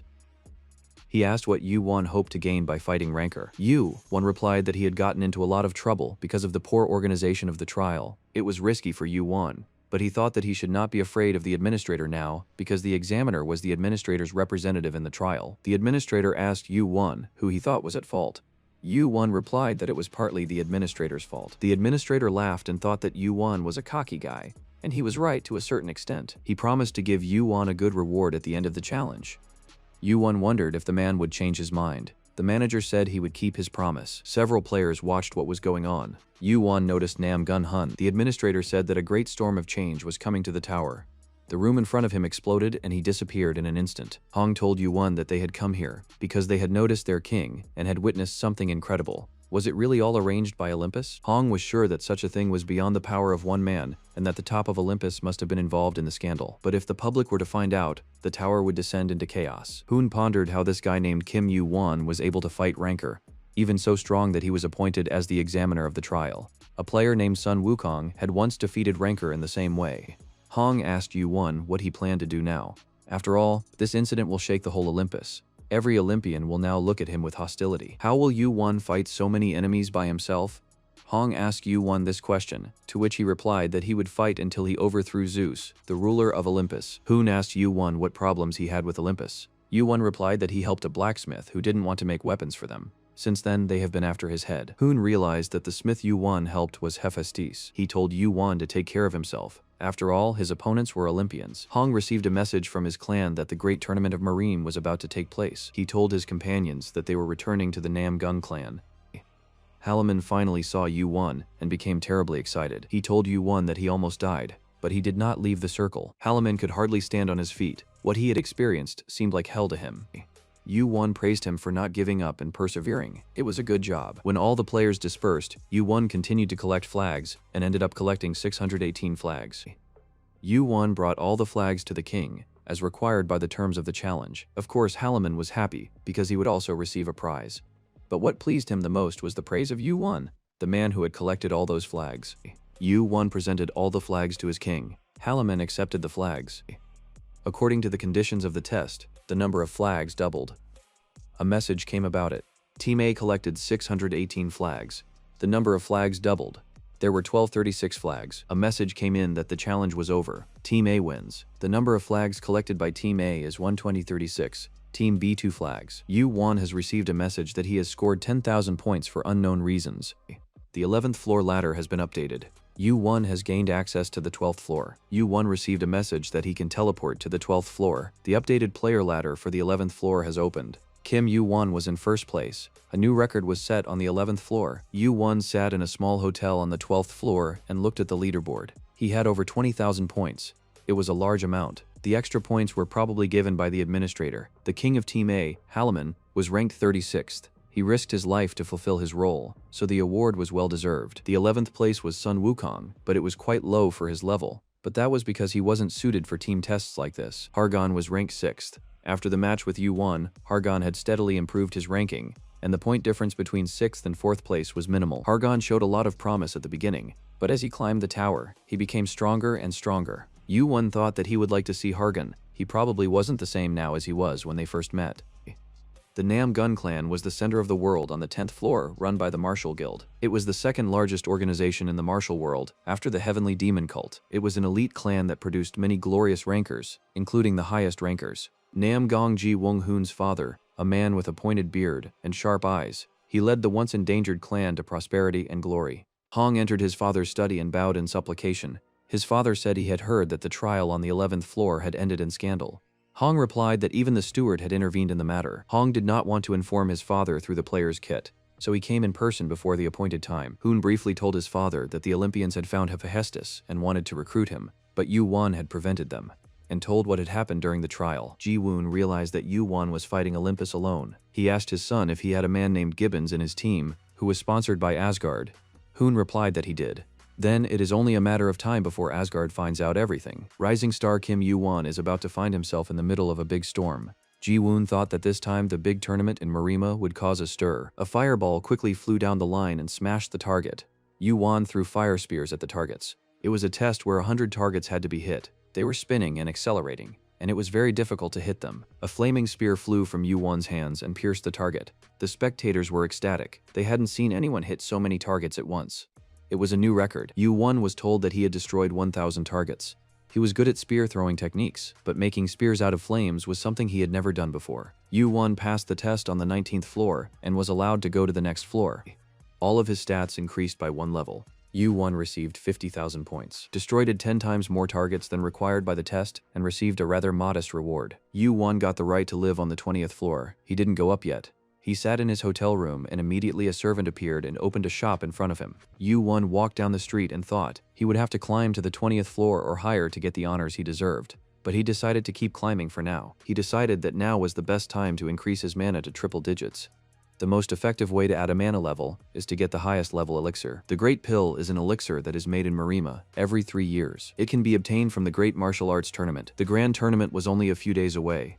It was the biggest event on the 10th floor, attracting the attention of countless rankers. The day before the Marima Martial Arts Grand Tournament began, as the time for the tournament approached, Martial Arts City was filled with people. The streets were filled with merchants, and it was impossible to rent an apartment in the city. People were in a festive mood. Everyone was looking at the table of contestants.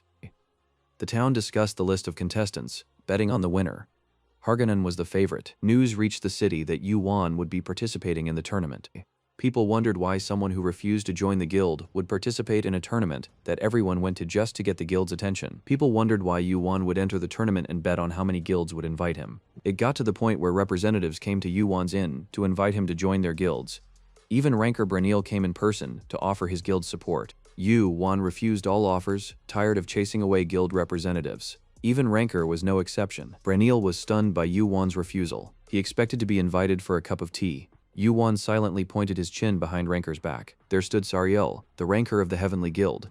He saw Yuan reject Branil and asked Yuan if he would accept him. Yuan also refused Sariel, saying that he was the 13th in today's count. Sariel left Yuan a business card and asked him to let him know if he changed his mind. Yuan was in his style and said he wouldn't call even if he took the business card. At that moment, a new visitor appeared.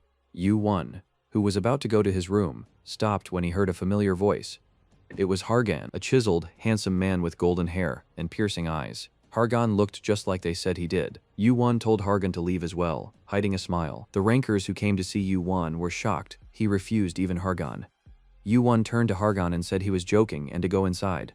The door closed behind Yuan and Hargan. The rankers had no choice but to leave with nothing. Hargan looked at Yuan's home. It was luxurious.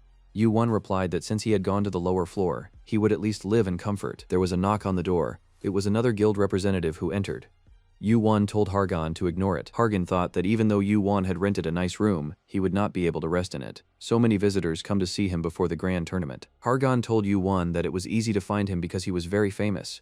Yuan said that he could have just called. Hargan replied that he wanted to surprise him, but Yuan didn't seem surprised to see him.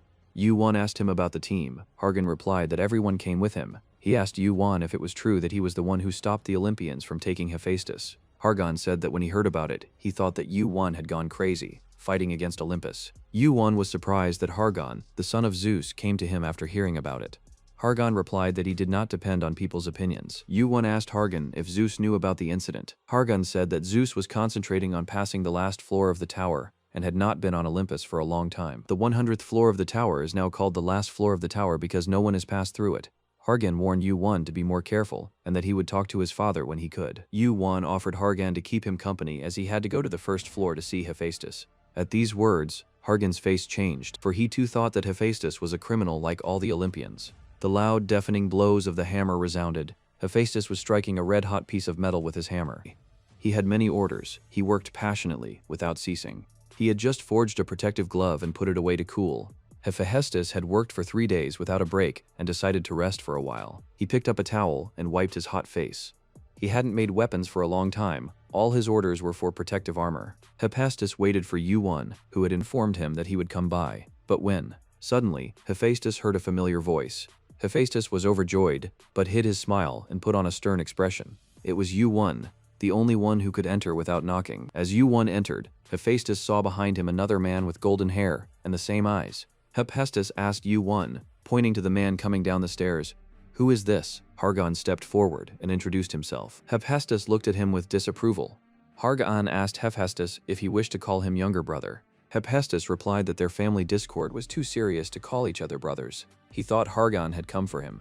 Hargan waved his hands in denial. Hargan said that he had only come to see him. Hephaestus looked at him in disbelief. He did not understand why the son of Zeus had come to see him. Hargan explained that he did not trust Olympus. He had been taught from birth that Hephaestus was a criminal, but his friend Yuan had saved Hephaestus. So he decided that he would only believe what he would see with his own eyes. And for this purpose, Hargan came to Hephaestus to meet him in person. Hargan was very much like his father Zeus, whom Hephaestus used to respect more than anyone else on Olympus. Hephaestus asked Hargan for his opinion, but Hargan replied that it was difficult for him to judge from Hephaestus's appearance alone. He asked Hephaestus to tell him why he had stopped making weapons for Olympus, for formerly all the weapons on Olympus had been forged by him. Hephaestus, Yuan and Hargan stood in the middle of the workshop. Hargan asked what was the reason that made Hephaestus make this decision. Hephaestus replied that it was a decision he had made after the Gigantomachy. The giants were one of the races that took the lead in the tower because of their natural strength and size. The Olympians who followed the giants owed their existence to them. The giants looked upon the Olympians as companions, even as friends. Hephaestus also regarded the giants as his friends, but one day his friends, the giants, were stabbed in the heart with a weapon with which he had bound himself. Gigantomachy is the name of the war waged by the Olympians, led by Zeus, against the giants. The causes of this war were outrageously simple: the thirst for full power, which before had to be shared. Giants of Olympus, giants of Asgard went to war against each other. So the war grew. The clash of crossed swords rang through the air like thunder. The ground around the tower was flooded with rivers of blood. The giants, friends of Hephaestus, were sacrificed. All this to raise the status of Olympus. All to wash away the shame of the Olympians' alliance with the giants. Hephaestus no longer forges weapons for the Olympians. Hephaestus could barely contain himself, gritting his teeth and clenching his fists to save face. A few years ago, the Olympians asked him again to forge weapons for them. Hargan suspected they wanted to start another war against the surviving giants, probably still in preparation, but there is a strong possibility. Hephaestus tells Hargan that this is the end of history. Whether he believes it or not is up to Hargan, but Hephaestus will always be against Olympus. Hephaestus tells Yu-Won that his item is in the warehouse and offers to go there. Yu-Won followed Hephaestus, and Hargan, shaken by Hephaestus' story, remained alone in the workshop. He had a lot to think about. His fists clenched tighter and tighter. The pillar he had leaned on all his life was shaking. He had yet to make a decision. On the way to the camp, Hephaestus said that Hargan was a good man. He seldom complimented anyone. Hephaestus asked Yu-Won if he planned to take Hargan as a partner. Yu-Won replied that he was still thinking about it. Hephaestus still didn't trust Hargan. He is still at an age where he can easily be overpowered. So Hephaestus decided to watch Hargan and see what direction he would take. Several thick chains were released and the massive steel door opened. Hephaestus released the last, sealing chain. As soon as the door opened, mana began to flow out, giving Yu-Won goosebumps. Hephaestus said that the order was ready, but the nature of this item was complicated. Considering how Yu-Won had named the sword last time, Hephaestus decided to name the item himself. It was an adamantium object in the shape of a glove. Hephaestus named it Kine. Yu-Won thought that the helmet of Hades, created by Hephaestus in the past, was also called Kine. The glove floated in the air and emitted mana. Hephaestus used up all the adamantium Yu-Won had brought with him. He placed the crystal on the outside of the glove, but it was not visible. Yu-Won tried on the glove. It looked like a simple black cloth glove, just like Hades' helmet looked like a simple black helmet. Hephaestus looked at Yu-Won and thought that the problem with Kine was that she didn't accept a master based on strength, but on whether he was worthy. Will he be able to compete with her? As soon as Yu-Won put on the glove, his vision changed in an instant. Everything around him turned black, but Yu-Won wasn't surprised and thought it was a test from Kine. The already dark warehouse became even darker. A space opened in front of Yu-Won and a large yellow eye appeared. The eye was much bigger than Yu-Won, and it blinked several times while looking at Yu-Won. Then the eye asked Yu-Won who he was. Yu-Won was shocked that the eye could speak, but it spoke in a harsh, choppy voice. He replied that his name was Kim Yu-Won. The eye told Yu-Won that he had come back another time. Yu-Won couldn't believe that the eye was talking about him going back in time. The eye did not say anything else that was understandable. Apart from Kine, not much was known about the three holy treasures of Olympus. They disappeared after the invasion of the outer gods. Kine used to be the helmet of Hades. Now it has become the gauntlet. Was this creature sealed inside the crystal? Or was it the crystal itself? Yu-Won wanted to learn more about Kine so he could harness its power and find the best use for it. But the conversation didn't work out. At that time, there was a movement in Yu-Won's inventory. It was the egg waking up. It moved by itself for the first time in months. The egg started to cry. The eye responded to the egg with its own energy. It was a dark energy of colossal density. Mana of this level could easily tear a person's body apart. Yu-Won tried to dodge, but it was too late. He tried to block the mana with the holy flame, but the mana passed by and sank into his inventory. The incubation speed of the egg began to increase dramatically. The more black mana the egg consumed from the eye, the faster the incubation speed increased. When the incubation rate exceeded 41, the egg began to hum. It may have been tormented by hunger, but now it was satiated. Yu-Won thought that this time, the incubation rate jumped higher than when the egg ate Orochi's corpse. Yu-Won thought that if the eye increased the incubation rate of the egg that much, it might know whose egg it was. He asked the eye, but the eye was silent. Yu-Won asked the eye to say something. The eye said one word: watch. The shadow of the eye began to fade, and the darkness surrounding it parted. Yu-Won felt the cold energy dissipate. Yu-Won heard sounds from outside enter his consciousness. He heard the heavy sound of a hammer. Yu-Won felt that Hephaestus' hammer was about to come down on his head and screamed. It was Hephaestus who thought something bad had happened to him and started swinging his hammer. Hephaestus stopped in time. Yu-Won said that he was suddenly surrounded by dark energy. Yu-Won was on the verge of death because if Hephaestus had hit him on the head with the hammer, the matter would not have ended in injury. But Yu-Won was not angry with Hephaestus. Hephaestus asked what Yu-Won thought of the glove. Yu-Won replied that it was so good that he did not feel it, but he now thought of the words spoken by the eye to watch. The shard of the Dark God, or Kine shard, held an unexpected secret. There were a total of 3 fragments in Yu-Won's memory. To learn more, 2 more would have to be obtained. Yu-Won clenched his gloved hand into a fist. He knew what he needed. Of the 2 remaining shards, Yu-Won decided to find the trident shard first. When Hephaestus and Yu-Won entered the workshop, they were met by a worried Hargan, who asked what was wrong because the whole workshop was shaking. Hephaestus evasively told Hargan to ask Yu-Won. He merely waved his hammer a little. Hargan noticed that Yu-Won had an unfamiliar glove on his hand. It must have been a new item Yu-Won had received. Hargan asked Yu-Won if he had fought with Hephaestus because there was such a noise. Yu-Won replied to Hargan that he had not fought with Hephaestus and that he himself did not know what had really happened. Yu-Won asked Hargan what he had decided. He replied that he had not decided anything and that he had to consult his brother Apollo and sister Artemis. Apollo and Artemis were illegitimate children of Zeus, as was Hargan. Both are among the 10 strongest of Olympus. Both took part in the Gigantomachy. Hargan decided to speak with those who had personally captured the Gigantomachy. That is, he decided to investigate this matter with special care. For now, Hargan planned to focus on the Great Martial Arts Tournament to make his name better known. To create his own faction to oppose Hargan, he must constantly prove his worth. The Grand Tournament was watched by the largest number of spectators, and the list of participants was impressive. Hargan told Yu-Won that there was a rumor that a high-ranking person would attend the tournament. It's the Vice Lord of the Heavenly Demon Cult. Hargan asked if such news would arouse Yu-Won's competitive spirit. Yu-Won didn't know what to say. After all, he was the Vice Lord of the Heavenly Demon Cult. The problem was that the Heavenly Demon Cult was practically inactive in Marima. They were stationed on Mount Heaven because the Heavenly Demon Cult wanted to protect the sacred flame. Now, the Heavenly Demon decided to take the cult out into the world, and he chose the Great War of Marima as his first step. Hargan assumed that the cult Vice Lord couldn't be an ordinary player. It had to be Ranker, but Ranker wouldn't fit the bill. A player then. Yu-Won said that he was the Vice Lord. Hargan looked stunned, unable to comprehend what he was hearing. Hargan's jaw dropped. Yu-Won repeated to him again that he was the Vice Lord. Hargan knew that Yu-Won was an amazing guy, but he didn't know it to this extent. He asked Yu-Won if this was a reward for passing the test. Yu-Won replied that the reward was the sacred flame, and the position of Vice Lord was also a reward. Once it is known that Yu-Won is a Vice Lord, his value to the guilds will increase. But Yu-Won said that he has no plans to join anything. The tournament starts tomorrow. It'll be fun tomorrow. The day of the Great Martial Arts Tournament has arrived. Many spectators have gathered for the tournament, and there are even many excellent players among them. The prize is an item worth 1 million points. The spectators gathered in the stands. The qualification stage has started. 10 players had to enter the stage at the same time. The winner would go on to the final. The first 10 players entered the stage. The audience recognized Yang Won-il, a member of the Blue Blade clan. He had climbed up to the 18th floor. They shouted insults at him, but he didn't care as long as the audience recognized him. Won-il saw a young man in a red cape and immediately remembered Yu-Won.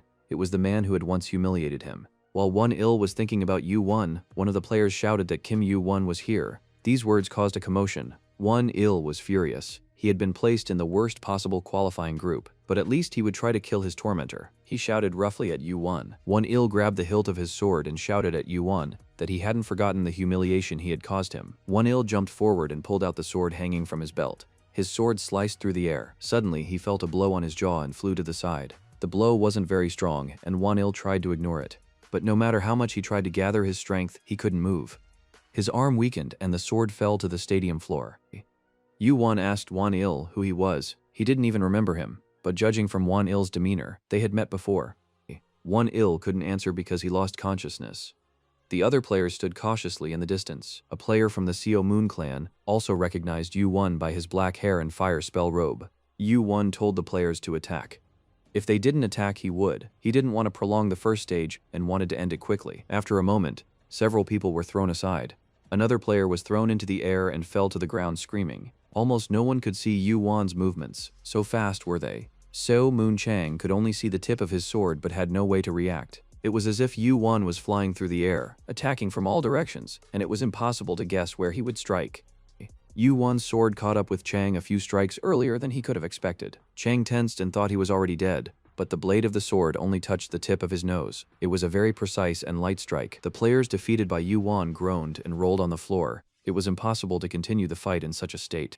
Some had broken ribs, while others were unconscious. But all were alive. This was a tournament where people fought with weapons, so it was inevitable that someone would die. But it was no accident that Yu-Won did not kill anyone. Kim Yu-Won was announced as the winner of the first qualifying group.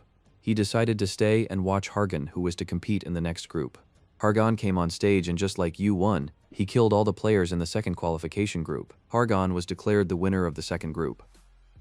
There were still remnants of Hargon's electric attack in the arena. Even Yu-Won was impressed by how strong Hargon had become. His ranking increased at an incredible rate as he climbed to each successive floor. If the rumors were true, Hargon had already reached the 25th floor. He could already compete with high-level opponents, but he still needs to find a worthy opponent. Yu-Won saw no point in watching the rest of the matches and left. Suddenly, a man with an angry face jumped out at him. Yu-Won remembered that he had just fought him. It was Won-Il. The man walking behind Won-Il grabbed his shoulder as he tried to get closer to Yu-Won. He greeted Yu-Won and said that Won-Il had been rude to Yu-Won.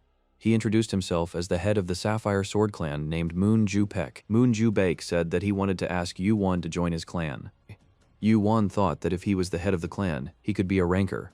Yu-Won refused the offer. Ju-Pek said that he was expecting this answer, that rumors had reached him that Yu-Won was refusing all guilds. Yu-Won asked why he came if he knew he would refuse. Ju-Pek tried to convince Yu-Won to join the guild. He praised his martial arts school. Yu-Won said that he had never heard of such a clan, and that he was not interested. Ju-Pek put his hand on Yu-Won's shoulder and squeezed it. He said that this was not an offer. He would not accept a refusal. Yu-Won looked at his face. Ju-Baek was no longer smiling. Anger was written on his face. Yu-Won looked at the hand on his shoulder and asked Ju-Baek if he knew what would happen to someone who messed with a tournament participant. And is he not afraid of the Namgong clan? Ju-Baek immediately changed his attitude and smiled mischievously. He said that the chief of the Chegal clan was his own brother, so he was not afraid of Namgong. Yu-Won understood why Ju-Baek was so arrogant. Although Ju-Baek was smiling, he was still acting arrogant. He said that he shouldn't be rude to Yu-Won since he had extended his hand to him. Yu-Won grabbed Ju-Baek's wrist and said that he refused his offers. Ju-Baek felt how painfully Yu-Won grabbed his wrist. Yu-Won had great strength. Yu-Won continued to hold Ju-Baek's hand and said that he only believed in himself. Ju-Baek pulled out a sword. It was the blue sword of the head of the Sapphire Sword clan. He wanted to force Yu-Won to join his clan. It seems that Yu-Won is very strong. But Ju-Baek decided that the tournament was in full swing so that no one would hear them. Yu-Won was in no hurry to fight him. He said that he had someone he could rely on. Ju-Baek felt someone approaching from behind. Ju-Baek saw a tall man approaching them. It was the Lord of Heavenly Fist. He bowed and greeted Yu-Won, calling him the Vice Lord. Ju-Baek was confused. The Lord had called Yu-Won a sub-lord, and he said that he didn't belong to any guild. So he is the Lord of the Heavenly Demon Cult. Lord Fist asked Yu-Won if Ju-Baek should be punished for being rude. Yu-Won replied that it didn't come to a fight, so let him go. Ju-Baek didn't want to become an enemy of the Heavenly Demon Cult. He lowered his sword and apologized to Yu-Won. Wiping the cold sweat from his forehead, he apologized again and walked away. Yu-Won watched Ju-Baek walk away. Lord Fist was not happy that Yu-Won let him go so easily. Yu-Won walked ahead and Lord Kulaka followed him. Yu-Won asked him who had spread the rumor that the Vice Lord would participate in the tournament. Lord Kulaka laughed out loud. As they left, Yu-Won ordered Lord Fist to take care of the Sapphire Sword clan under the patronage of the Chagall clan. Lord Fist invited Yu-Won to a gala dinner hosted by the Namgong family to celebrate the end of the tournament. Yu-Won said he wouldn't come because he didn't like the gatherings. He knocked on the door and heard an invitation to enter. At the most expensive house in the neighborhood, the Heavenly Demon waited for Yu-Won. They sat at a table and talked. Yu-Won asked if Heavenly Demon had seen his performance. Heavenly Demon replied that he already knew that Yu-Won would win. Mujin poured a cup of tea for Yu-Won. The weight of the cup was incredible. The flowing tea infused with Mujin's mana was like a waterfall. Yu-Won felt as if a ton had been placed on his shoulders. It was a simple yet difficult challenge. Yu-Won poured his mana into the chalice. It felt like a huge waterfall falling from a single point. A small crack appeared on Yu-Won's cup. Yu-Won thought it was impossible for it to break. From the outside, it might have looked like Mujin was just pouring tea into the cup. Mana Kaini started flowing out of the cup. This was the most difficult thing for Yu-Won to endure. Mujin put the teapot on the table and said that he trusted Yu-Won now. He asked him why he was taking part in the children's games Mirim's Great War. Yu-Won replied that he wanted the grand prize, a big pill. Mujin turned around and looked out the window. He said that it was a good prize. Thanks to him, Mirim's Great War had reached such a large scale. Yu-Won asked Mujin why he and his clan came here. The Heavenly Demon said that it was time to strengthen their position and expand their influence. So he decided to take an active part in the life of Mirim. Yu-Won said that he wasn't suitable to be the vice chief because he didn't plan to stay anywhere for long. But Mujin said that as long as he recognized Yu-Won as the vice chief, no one would mind. Yu-Won asked Mujin if he would support Yu-Won, even if there was a risk that the cult would fall because of him. Mujin showed surprise on his face. Yu-Won said that he was an enemy of Olympus. Mujin immediately guessed that Yu-Won was talking about Gigantomachy. It looks like he wants to prevent a new war. Yu-Won further clarified that Mujin was willing to risk losing the cult because of the conflict with Olympus. Mujin said that you can't go out to sea for fear of a storm. Yu-Won didn't understand why he answered like that. After all, Yu-Won was a stranger in the cult, and Mu-Jin was agreeing to a journey that was hard even for his brothers. Mu-Jin told Yu-Won that if he wanted to understand his motives, he should remember one thing. Everything else is irrelevant. Yu-Won sat and listened to what the Heavenly Demon had to say. Mu-Jin said that from now on Yu-Won is a member of the Heavenly Demon cult. After the preliminary round ended, the dinner party began. Everyone was busy talking about the tournament. The head of the Blue Blade clan sat gloomily. He drank tea in silence and listened to the talk about Yu-Won. Suddenly he broke the silence and said that Yu-Won was the vice lord of the Heavenly Demon clan. He began to tell that he had heard the clan lord call Yu-Won by that title. He made up a story about how he went to greet a hopeful newcomer, but the clan lord pointed a sword at him and ordered him not to approach the vice lord. The head of the Blue Blade clan said that the demon cult was an enemy to the power in Marima that could shake their long-established authority. The people began to voice their discontent. The head of the Blue Blade listened intently. It was said that a representative of the Heavenly Demon clan could not be allowed to win. He was asked how to prevent Yu-Won from winning, and he said that he had a plan. People came closer and listened to what the head of the Blue Blade cult had thought up. 2 days passed. During that time, the news that the rules of the tournament had suddenly changed had spread to everyone. On the morning of the tournament, Hargan showed up at Yu-Won's house. He was shocked to see Hargan lying on his bed. Hargan asked Yu-Won's opinion about the rule change. Instead of one-on-one fights, all players would fight at the same time. But why did Hargan leave his comrades and lie on Yu-Won's bed? Hargan's friends went out to have fun and walk around the city. Yu-Won asked that if they were in the finals, would they not be in the finals? Hargan replied that as soon as they found out that Yu-Won had entered the finals, they immediately refused to participate. A message appeared on the player's dialer about the tournament starting soon. Hargan looked excited. Charges of electricity emanated from him. He suggested that they go to the stadium where the tournament would be held. Yu-Won didn't object, and they went to the tournament grounds. Many spectators were gathered in the stands. Everyone was waiting for the final match. Hargan was silent all the way to the stadium, and Yu-Won noticed that he was slowly getting used to the fight. Yu-Won looked at the stands. Today it was much more crowded than the last time. Hargan also noticed that a lot of people had gathered. Suddenly, a young man approached Yu-Won and Hargan, and Yu-Won recognized him as Nam Kun-hoon. Hargan was surprised that they knew each other. Yu-Won explained that they had recently taken a test together on the 11th floor. But as opponents, Hargan was surprised that Hoon had survived being Yu-Won's opponent. Hargan shook hands with Hong and introduced himself as the heir of the Great Olympus. Hong parried that Olympus had many heirs. Hargan did not take offense at the joke. Hong overheard the cult leaders at the dinner party, plotting an insidious plan to eliminate Yu-Won. He overheard the unflattering comments about the demon cult clan, and realized that all these conversations were directed against Yu-Won. Hong thought that perhaps the sudden change in the tournament rules was meant to destroy Yu-Won. He tried to stand up for the Heavenly Demon cult by asking the people present what exactly the cult had violated. Hong said that you can't reject someone just because they're not from Murim. Jigul clan member Jin Shan told Hong to stand aside and mind his own business. Hong realized that the clan members were plotting against Yu-Won. He decided to warn him. Yu-Won noticed that Hong wanted to say something to him but hesitated. He asked Hoon about it. Hoon said that he had experienced Yu-Won's skill and had nothing to worry about, but he still advised Yu-Won to be careful. That was all he could say. All the finalists were invited to enter the arena. Hargan didn't understand what kind of caution Hong was talking about. They arrived at the stadium and saw a huge arena filled with countless contestants. When Yu-Won saw the crowd of thousands of participants, he realized what Hoon had warned him about. He felt that about 100 participants were openly hostile to him. When Yu-Won entered the arena, the eyes of the participants were on him. Zhuge Zong was the head of the Zhuge clan and the master general. He had snake eyes and a sharp face. Hargan put on a gauntlet and told Yu-Won not to let anyone defeat him because Yu-Won was Hargan's only rival. Yu-Won parried that Hargan should take better care of himself. Hargan and Yu-Won shook hands. Yu-Won saw the rivalry in his friend's eyes. As the competitors entered the arena, a tall man in a red robe walked down the corridor. The head of the Zhuge clan told the head of the Blue Blade clan that he had come up with a great plan, otherwise all the glory would have gone to the Heavenly Demon cult. The clan leaders sat around a table in a room and agreed on how they would visit each other after they defeated the Heavenly Demon cult. Upon hearing this, the head of the Nam Gong clan realized that the guilds were rotten to the core. Now, Murim was ruled not by those who were stronger with the sword, but by those who were stronger with words. The fact that the head of the Zhuge clan was now even more powerful than Nam Gun was Nam Gun's own fault. Therefore, he also decided to make some changes in the Murim. Nam Gung decided that he would make the Great War of Murim a turning point. The doors to the room opened. People were surprised, thinking that all the heads were already here. The room overlooking the arena was the place of the martial arts guild.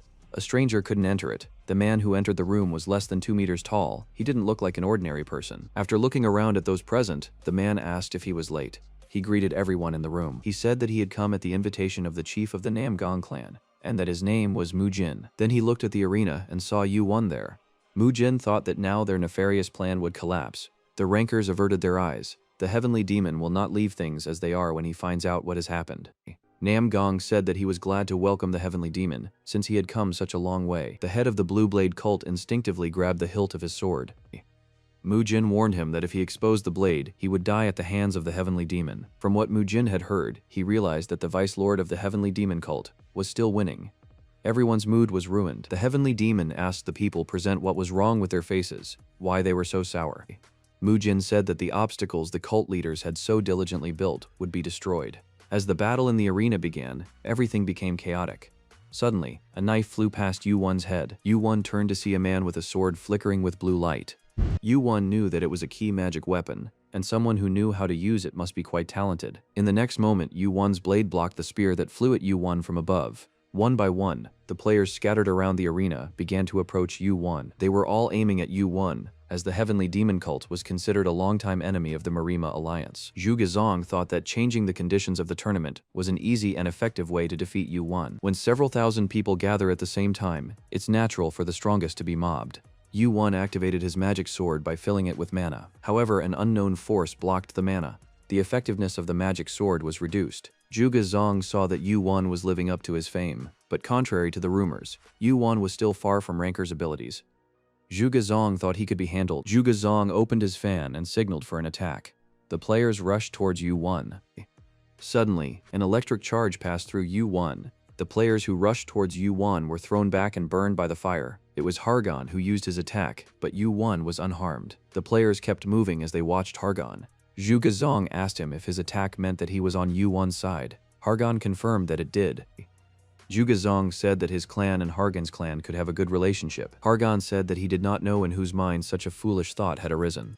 Zhu Gezong could not bear such an insult and rushed at Hargon. Zhu Gezing shouted that he would deal with Kim Yu Won as soon as possible, and that he would fight Hargon. His confidence rallied the people around him. In a moment, Hargan stood in front of Young Chong. One blow, and Sung Chong was thrown back dozens of meters by Hargan. The participants marched in a large crowd toward Yu Won with weapons in hand. It didn't take Hargan long to see the players rushing towards Yu Won. He unleashed his electricity and struck them one by one. His attack even burned the pillars in the stadium. The players lost their morale as they watched Hargan fight Xin Chong. Xin Chong's attack made him realize how strong Hargan was. Hargan's blow landed right on his chin, causing Xin Chong's head to snap back. He never expected to be so helpless against Hargon. Xin Chong shouted at Hargan that if he hadn't intervened, they would have eliminated Yu Won. Hargan mockingly asked if they would have enough strength even if they rushed at him with the whole crowd. Yu Won decided to take care of the annoying bit players before the final battle began. He activated his sword, mana poured out of it, and struck the players. Hargan and Jin Chong clashed again, Chong's sword against Hargan's electric fist. The mighty impact of Hargan's electric attack silenced the arena. Xin Chong was again knocked aside by Hargan's powerful electric strike. After Hargan's powerful attack, the players were dejected. They thought that Hargan would also fight Yu Won, but it turned out to be the opposite. The players began to surrender. They dropped their weapons and surrendered, unable to resist Yu Won. The crowd of players fled the arena, dropping their swords just to escape Yu Won's merciless sword. Only two players remained in the arena, Hargan and Yu Won. Hargan had waited a long time for this encounter. His eyes burned and electricity emanated from him as if he were about to explode. Yu Won said that he wanted to ask Hargan two things. Hargan irritably replied that he should hurry up and ask since he was so eager to start the fight. Yu Won asked Hargan if he regretted going against Olympus by helping him. Hargan replied that he was well aware of the consequences of his decision, but that he had no regrets. Yu Won's second question asked if Hargan remembered how Yu Won knocked him down with one punch in the last tutorial. Hargan furrowed his brow. Of course, he hadn't forgotten how a guy who wasn't even a ranker had defeated him immediately. Hargan in turn asked Yu Won how he thought Hargan looked now. How was it then?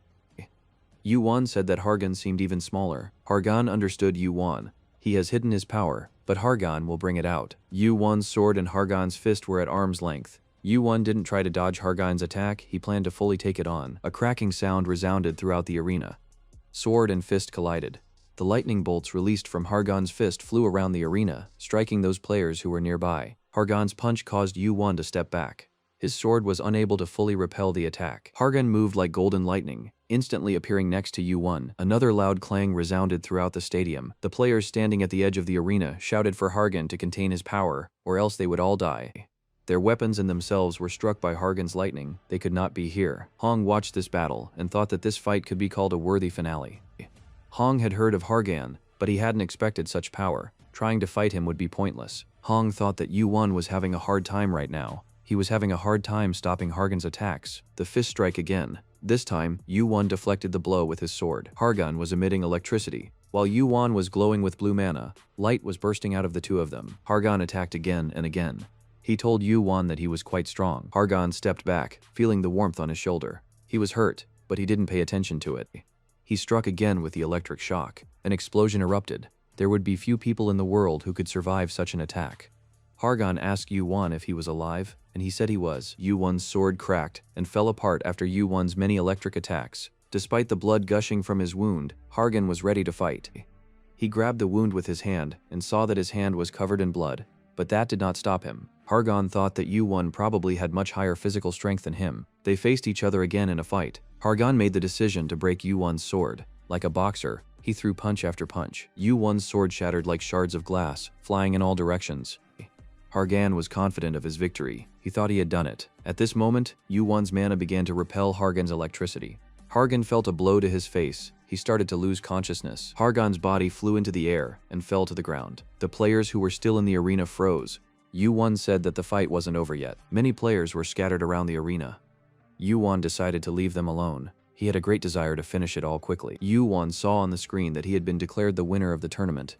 His name and image was on the screen. The tournament was broadcast to sets of players not present in the stadium.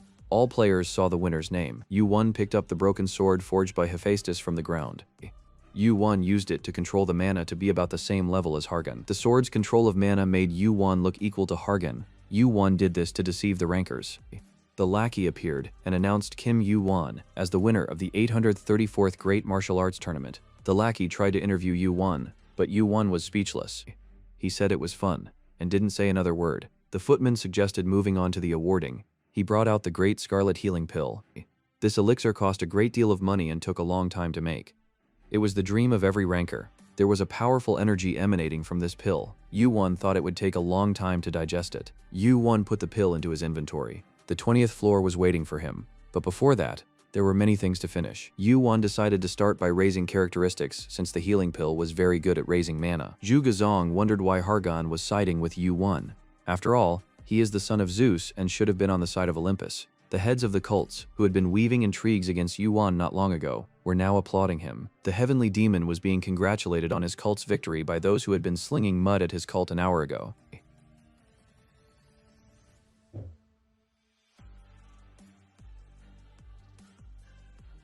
Zhu Gazong went to settle things with Nam Gong Jin-won, the head of the Nam Gong cult. He asked him why he had brought the heavenly demon to the tournament. Jin-won replied that he had offered him a formal alliance.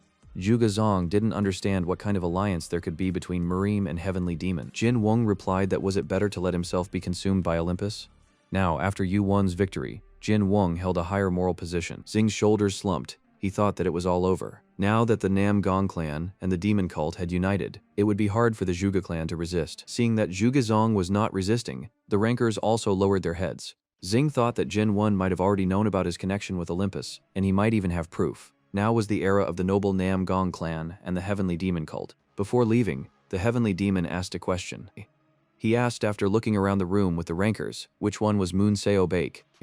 Seo-baek suddenly found himself standing alone in the middle of the huge room. Looking at the heavenly demon's ferocious face, he thought that it was all over for him. A few days later, Yu-Won came to the Nam Gong clan's training cave. Yu-Won rented it for 10 days. Like the training cave on Heavenly Mountain, it couldn't be opened from the outside, only from the inside. Normally, you couldn't get in here, but they made an exception for the winner of the tournament. Once upon a time in his past life, Yu-Won had dreamed of becoming a ranker of the Nam Gong clan. Yu-Won sat down on the ground and took out the scarlet healing pill he received as a reward for winning the tournament. It was an elixir created from the recipe of Shaolin monks. Yu-Won's mana was at level 99. He wanted to raise it to 3 digits. He was only 1 level away from 100.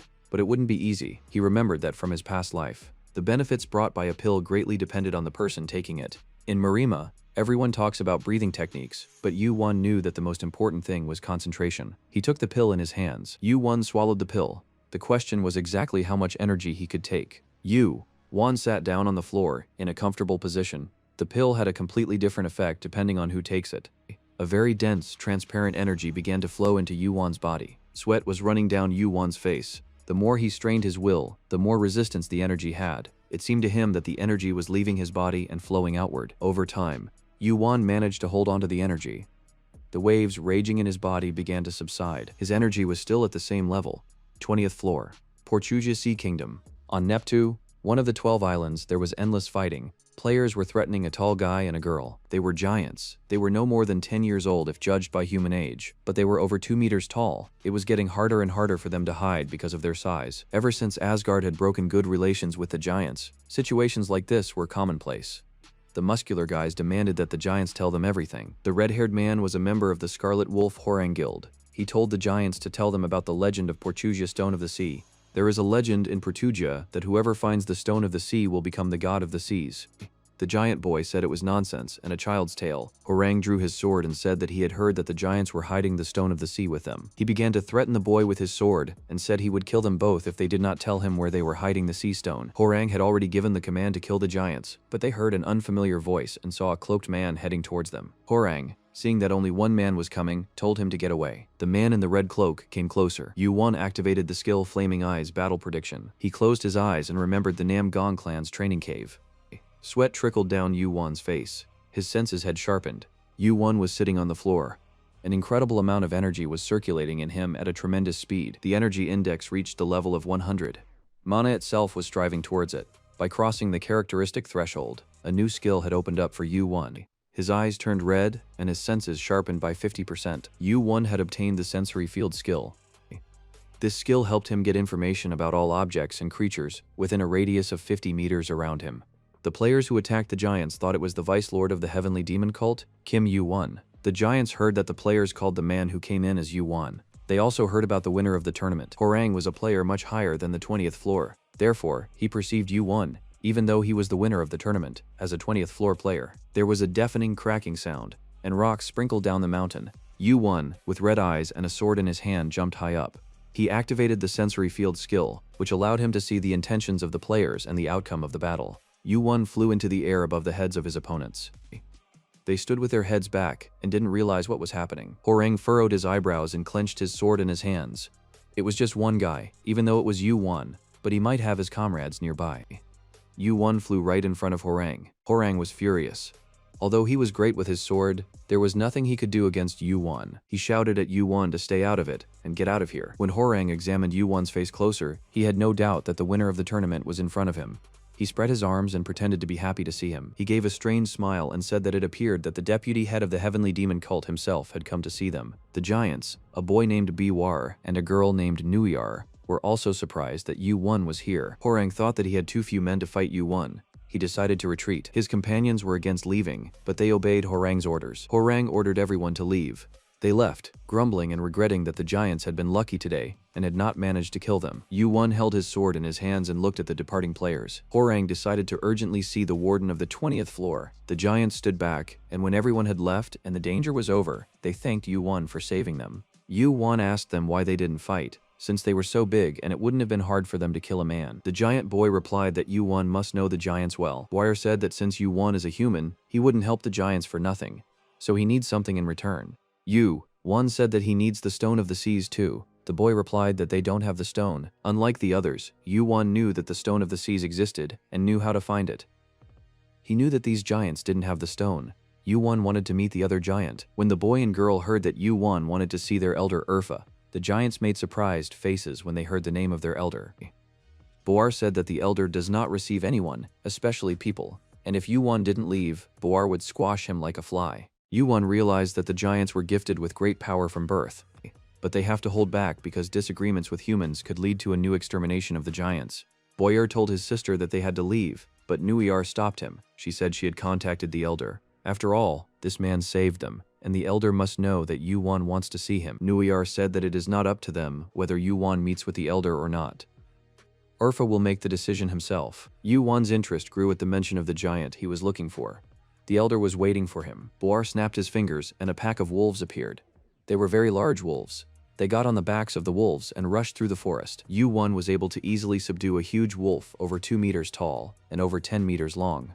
The beast became as docile as a dog. Boar didn't understand why the elder wanted to meet Yu-won. The sister told Boar that Yu-won was not an ordinary person, but the brother told her that he didn't like Yu-won anyway. The giants galloped ahead, followed by Yu-won on his huge wolf. There were huge rocks ahead, but the wolves jumped off them, flying like birds. At last they came to a huge tree and stopped. When everyone got off their wolves, the wolf that Yu-won was riding on started licking his face. Boar even yelled at the wolf, saying that it wasn't food. They arrived at a place near a huge tree that went crown to crown into the clouds. Boar said that this was the great tree of Adam, which neither falls nor burns. Yu-won remembered that this tree, which was thought to be eternal, had burned to the ground during the second Gigantomachy, even before his return in time. After admiring the scenery, Yu-won followed the giants downstairs where they were already waiting for him. His brother and sister warned Yu-won to watch his every move from now on, or he might get trampled. Glowing crystals were embedded everywhere, as natural light no longer penetrated here. They traveled through a tunnel between the roots of a tree and found themselves in a settlement of giants.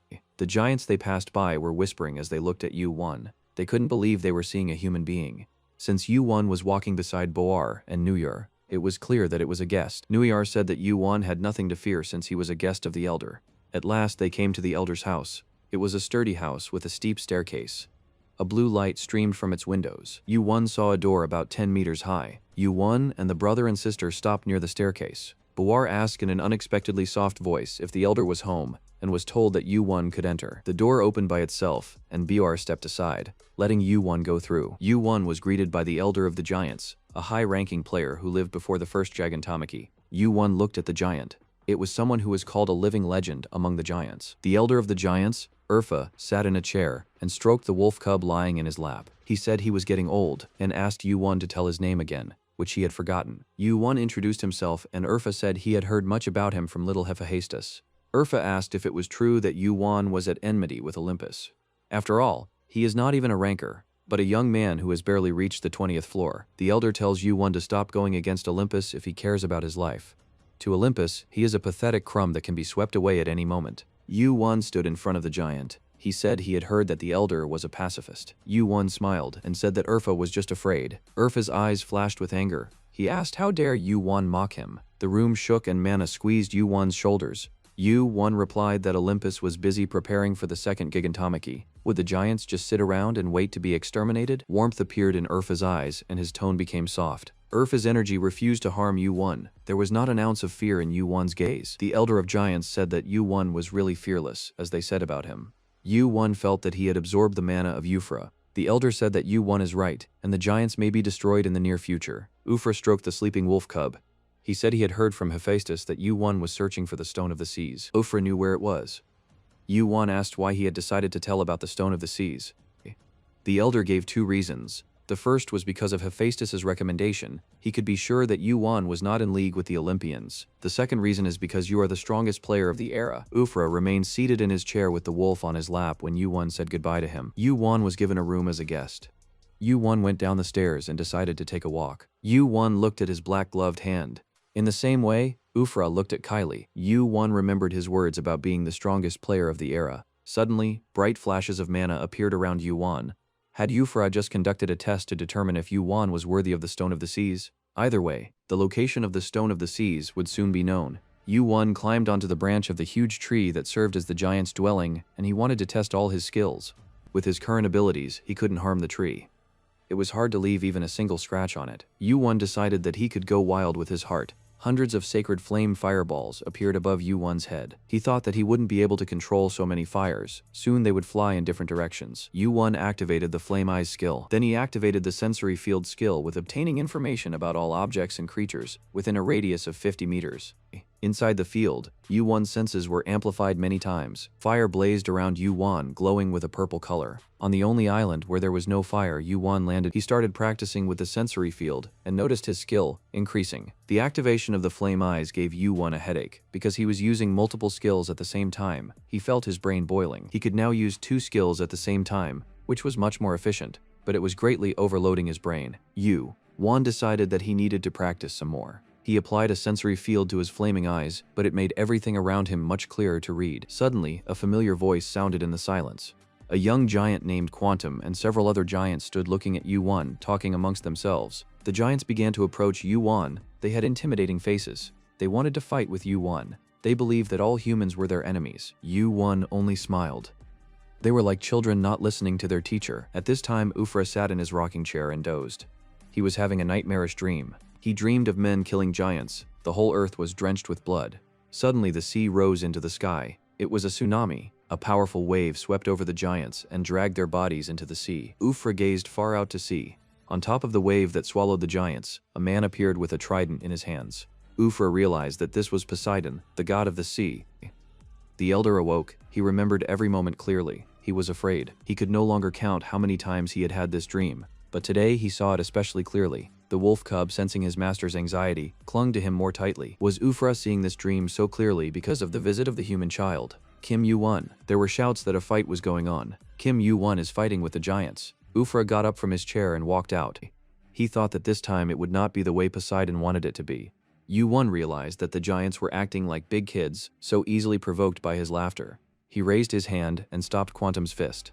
The size of Quantum's fist was bigger than Yu-won's head. Quantum possessed tremendous physical strength. He decided that he would crush Yu-won like an ant. They both grabbed each other's hands. Yu-won squeezed Quantum's hand. Quantum crumpled and screamed in pain. His bones began to break. With his arm shattered and broken, Quantum fell to his knees screaming in pain and shame. He tried to hit Yu-won with his other hand, but it was useless. The giants were shocked. How could a person who had only reached the 20th floor defeat a player like Quantum, who was of a much higher level? Yu-won suggested that the giants call all of his friends. He would play with them for as long as they wanted. Yu-won was fought by all comers. Another giant named Tulkar was lying on the floor squirming in pain. Yu-won repelled the attack of the giant attacking him. He activated the skill Partial Gigantization. The giant's power began to flow into Yu-won's arm. Yu-won activated the Flaming Eyes skill and asked the giants to attack all at once instead of one at a time. There were about 100 giants gathered around Yu-won. They were all young giants who really wanted to fight. Buar was also eager to fight with Yu-won, but his sister kept stopping him. She was against fighting with the elder's guest. But since Yu-won was asking for it, Yu-won saw Buar with his sister. He thought that it's not every day that you see the descendants of the god of giants fighting. Yu-won was approached by two particularly large giants. They were Buar and his sister, Nvr. Buar's fists had been itching from the minute he saw Yu-won. He wanted to fight so badly. Yu-won's eyes turned fiery red. Yu-won was electrified. He felt stronger than he expected. Boyer took a few steps toward Yu-won. Yu-won activated the sensory field skill. He could now sense even the movement of Buar and Nvr's muscles. Buar made a hand movement and his fist flew over Yu-won's head. Yu-won tried to approach Buar but decided not to get close as Nvr was preparing to attack him from behind. Boyer tried to land a leg kick to Yu-won's jaw, but Yu-won blocked the kick. Yu-won felt pain in his arm and realized that the giants were much stronger than he expected. Yu-won was sandwiched between Boyer and his sister. Nvr clenched her fist, preparing to strike. Her fist and Yu-won's sword collided. Nvr's fist remained unharmed. Yu-won's sword was thrown back. Yu-won thought that it was unreasonable to fight them with just physical strength alone, without using mana. But if he decided to train, he would only use the skills that needed to be practiced. Boar asked Yu-won if he knew why he never argues with his sister. Because she is stronger than him. Yu-won once again found himself sandwiched between Boar and Nvr. He had nowhere to go. Boar was preparing to strike a decisive blow. Yu-won decided to use another of his skills. Yu-won jumped so high that he was above the giants. He applied his new skill Step of Hermes. With the Hermes step, the strength of the jump was increased by 50%. Yu-won bought this skill from the store with the points earned on the 11th floor. Yu-won wanted to practice another skill. He had already made a jump, but he had one more skill left unworked. Yu-won swung his sword in a jump, and Nvr got a long cut on his arm. Boar became enraged at the sight of blood gushing from his sister's arm. His furious fist strike split the air again. The brother and sister became furious. They decided to crush Yu-won. Even when the two of them fought together, they couldn't hit Yu-won. He moved like lightning, not only dodging sideways from their blows, but also jumping up. 1330 Boar thought he was only hitting the air instead of Yu-won. The giants had no way of knowing where Yu-won would be heading in the next instant to strike him. Boar's rage was getting stronger and stronger. Energy began to gather around him. Enwar was surprised to see that her brother's mana had become abnormal, that he was furious. She called out to Boar, but it was too late. Yu-won watched as Buar's fist flew at him. He activated the Flaming Eyes again and saw Buar's attack but decided to take it. A massive energy swooped down along with Buar's fist. A massive wave of energy was coming from Buar. Yu-won decided not to use his mana, otherwise the training threatened to turn into a childish brawl. Using his Flame Eyes, Yu-won calculated the path of Buar's fist. Now Yu-won saw things clearer than before and had more time to make a decision. Buar saw the tip of the sword coming at him. He thought, is Yu-won really going to attack? Yu-Won didn't use his energy but attacked with physical strength. Boar thought that Yu-Won was even more reckless than himself. It was as if Yu-Won had read his mind and thought it was true. Boar, seeing Yu-Won's sword at his throat, remained motionless. He admitted his defeat. His sister Noir, who was also fighting Yu-Won, was perplexed. Her brother had put in all the effort, and Yu-Won had just gone all out and won. Yu-Won extended his hand to Boar and said that he and his sister were better than the rest of the giants, and he had fun training with them. Boyer thought that tomorrow he would take revenge on Yu-Won. They shook hands and Yu-Won thanked Boar for the battle. 10 days passed. During that time, Yu-Won fought the giants every day. The last evening before the test came, Yu-Won sat at the table with the giants and ate meat. They discussed plans for the evening. Everyone enjoyed fighting with Yu-Won. Yu-Won said he didn't want to fight tonight because he was going to the 20th floor test tomorrow, and he needed to conserve his strength. Manhwa remembered how the 5 of them fought against Yu-Won, but even the 5 of them couldn't defeat him. That's how strong Yu-Won was. Yu-Won asked Noir why she was so pensive. Manhwa replied that she remembered their fight. Yu-Won has gotten stronger in these 10 days. Yu-Won replied that he hadn't noticed anything. The giants and Yu-Won sat at a table and talked. Yu-Won said that he still hasn't tasted some skills yet. As dinner was coming to an end, Boar asked Yu-Won if he was looking for the sea stone. Yu-Won said he was going to find the sea stone before he went to the next floor. Boar's eyes widened. After all, Yu-Won had just said that he was going to the test tomorrow. Is the sea stone really that important? Why didn't the elder tell them anything about it? Yu-Won said that if his father is one of the giant gods, then he must know about the sea stone. The elder told Yu-Won about the stone because Yu-Won is the strongest player. Quantum was furious. How many times had he been hurt by people because of that stone? Several times he almost died. He was not the only one who suffered because of the stone. All the giants were attacked by humans, but could not answer them. Why couldn't the stone be given to the humans? Is the stone more important than the lives of the giants? Manhwa said that she was attacked several times by humans. A sword was thrust in her face, and she could not defend herself. Quantum's face was contorted with anger. Why does the elder think the stone is more important? Yu-Won answered them that if the stone was kept in the settlement, all the giants would have been long dead. This secret saved them from extermination. Quantum lunged at Yu-Won with his fists. Who did that boy think he was to talk like that? Yu-Won grabbed Quantum by the collar and pulled him to the ground. After all, Yu-Won was someone the 5 of them couldn't defeat. Yu-Won pinned Quantum to the ground as he tried to break free. He told the lying Quantum that Urfa was trying to protect them. Yu-Won told the giants that there was no need to blame the elder. After all, Urfa didn't tell them anything about the stone, so they wouldn't blabber anything. Yu-Won turned and silently left the room. The giants tried to calm Quantum down, but he decided to go to the elder to explain everything to him. Boar said that he did not know what the elder was hiding from them, but in any case, tomorrow they would learn the truth. Boyer thought that if the stone fell into the wrong hands, all the giants would be destroyed. Yu-Won went back to his room, where he had been living for all 10 days and laid down on his bed. The constant use of the flame eyes gave him a very bad headache. He wanted to get some sleep before tomorrow's test. Suddenly, his right hand, wearing Kaine's glove, vibrated. Perhaps the glove was reacting to the Stone of the Seas, which was a shard of Poseidon's trident. Yu-Won's glove was exuding mana more and more, since Yu-Won had climbed to the 20th floor.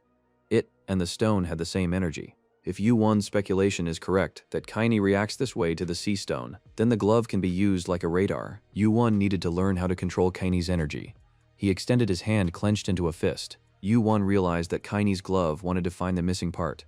After all, the glove and the stone were once part of the same whole.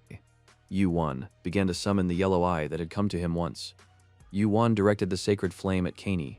Yu-Won saw the yellow eye appear on the black wall.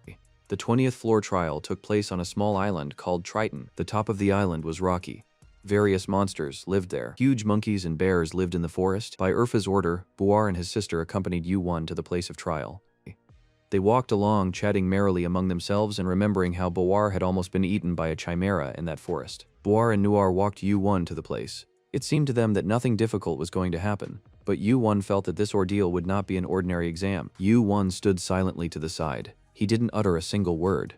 The brother and sister realized that the test would be much bigger than usual. Yu-Won realized that Euphra was keeping the secret of the stone for the safety of the giants.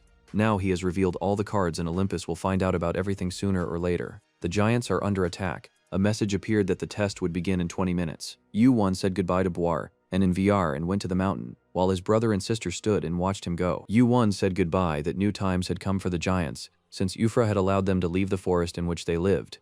Yu-Won wished them that they would not fail the elder. Boyer replied that they would try and that they had long waited for this day. The giants looked after Yu-Won, and in the meantime, several men were watching them from behind the bushes. Chief among them was Horang. These men rushed after Yuan to seize him and prevent him from reaching the place of trial. They paid no attention to the giants as they never put up any resistance to them. But not this time. War lifted Horang in his arms and threw him against the ground with force. There was a great rumbling sound, and rocks sprinkled from the mountain. Horang, lying on the ground, shouted to the giants that they were cowards.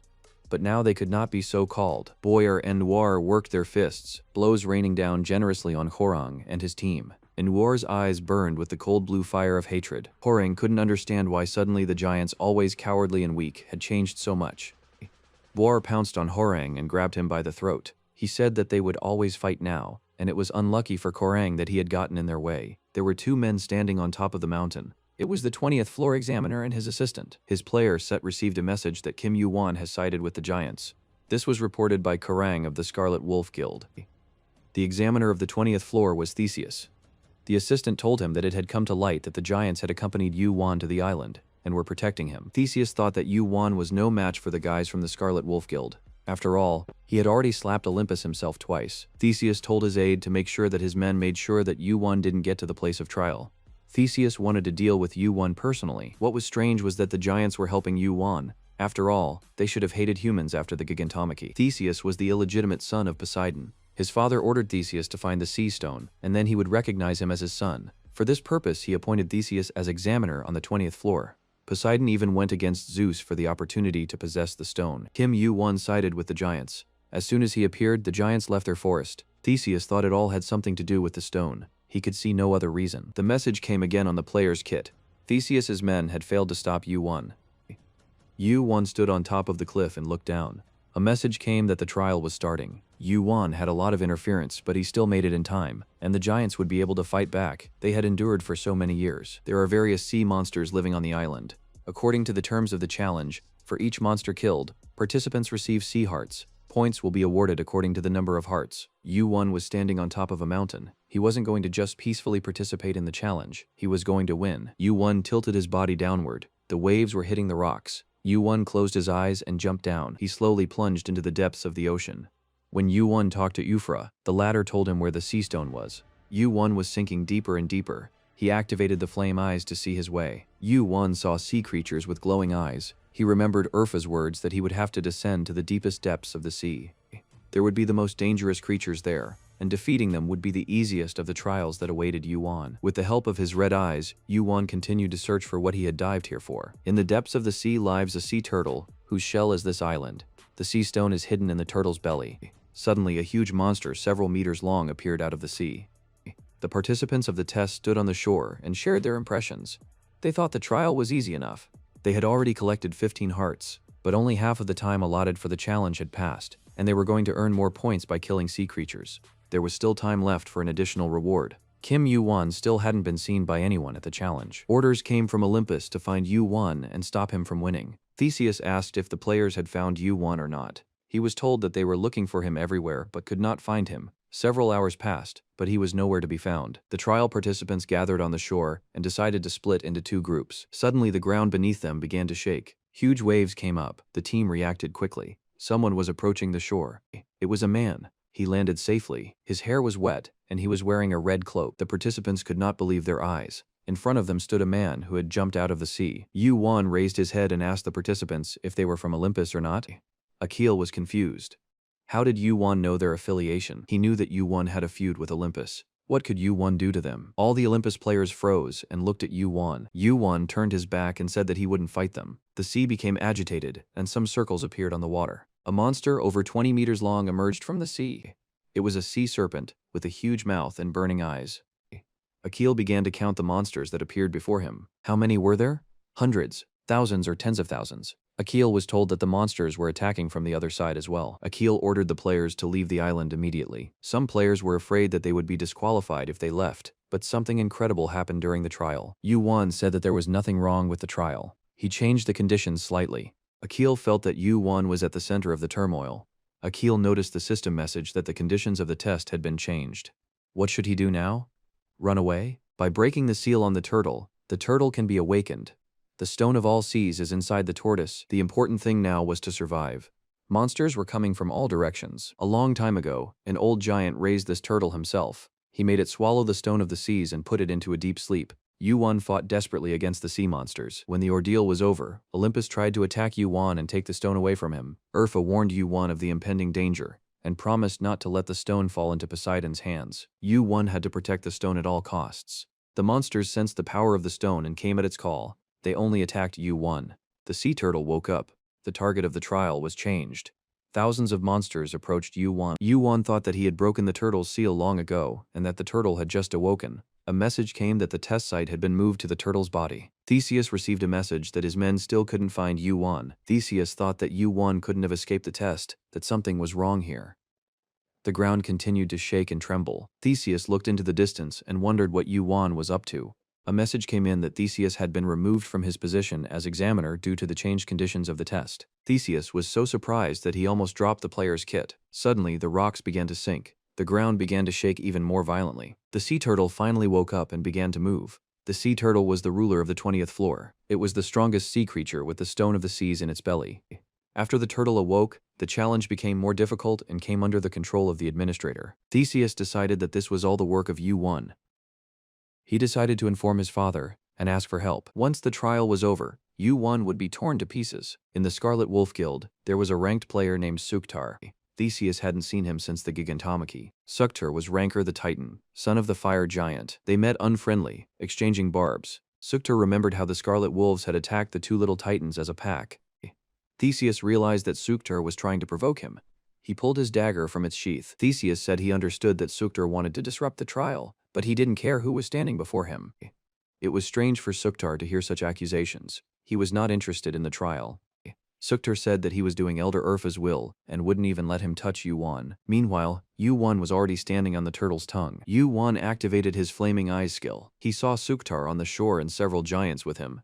It looked like Urfa had decided to play big and sent support to Yuan. Yuan thought that he couldn't let Urfa down. The stone of the seas must go to him. Yuan sank deeper and deeper. The monsters attacked him from all sides. Yuan reached into the stomach of a turtle. There were a huge number of sea serpents that served as his food.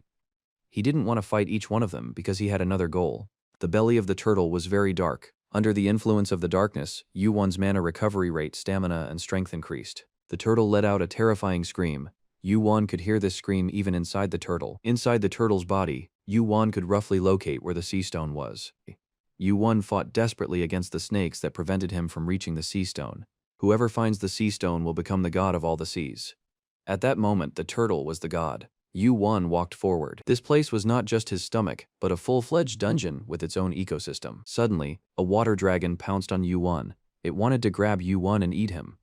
Judging by the turtle's size, it could hold several tons of water. Countless snakes in the turtle's stomach met Yuan's path. The sea serpents fell from Yuan's blows. The monsters chased after Yuan, appearing and attacking again and again. Yuan's sword shattered the body of a monster that was approaching him. The monster fell into two pieces before it could even scream. The deeper Yuan went, the more the number of monsters increased. With the help of the blade made by Hermes, Yuan became invisible to the monsters. For a few seconds, the monsters lost sight of Yuan. The monsters couldn't see Yuan, but they could smell him. Suddenly, the monsters stopped moving. Yuan approached the place where the turtle's heart was. Yuan doubted that the stone was just in the stomach. It was more likely that the stone was in the most protected place. Yuan was sure that the stone of all seas was in the turtle's heart. Yuan's dagger reacted to the proximity of the stone. Yuan thought that the turtle's most important organ should be protected the most. Yuan used the flame eyes to navigate in the dark, thus lowering his mana level. If Yuan gave up the flame eyes, he could increase his other senses. Yuan activated the sensory field skill. Thousands of monsters gathered in one place. Yuan grabbed the blade and put all his power into it. Yuan thought it was like falling into a pit of snakes. There were horrible creatures standing in his way, snakes with huge teeth. A huge snake stood up on its haunches and tried to devour Yuan. Yuan used his mana to cut the snake down as it was of an unbelievable size. Yuan found more monsters in the turtle's stomach than all 20 floors. Yuan was worried that he was using up mana faster than he could replenish it. He might not have enough mana when he reached the turtle's heart. He had been wandering through the turtle's stomach for over an hour, but he still couldn't find its heart. Suddenly, Yuan felt his dagger react to the stone of the seas. He saw a pink light emanating from the turtle's heart. It was the sea stone embedded in the turtle's heart that was glowing. Yuan ran forward. The stone sparkled and became as bright as daylight. The turtle's heart was guarded by thousands of new monsters. Yuan thought that they must be having a party, but this joke didn't make him happy. In this situation, the only thing Yuan could do was to use Kaine's power. A yellow eye appeared on the other side of the glove. The eye that opened on Yuan's hand was like a door. Where it led to was unclear. An enormous amount of power was flowing in this room. Yuan only had about half of his mana left, but there was no need to save more mana. The Stone of All Seas was right in front of him, and it would belong to Yuan. Hermes sandals, Apollo's sun chariot. These were some of the things made by Hephaestus, the greatest blacksmith of the tower. The greatest of his works, however, is the lightning of Zeus. It is a weapon that can not only wipe out an island with a single blow, but also bend the weather to the will of its wielder. Now this weapon has a rival in the form of Kaini. When Yuan approached, the monsters turned and stared at him menacingly.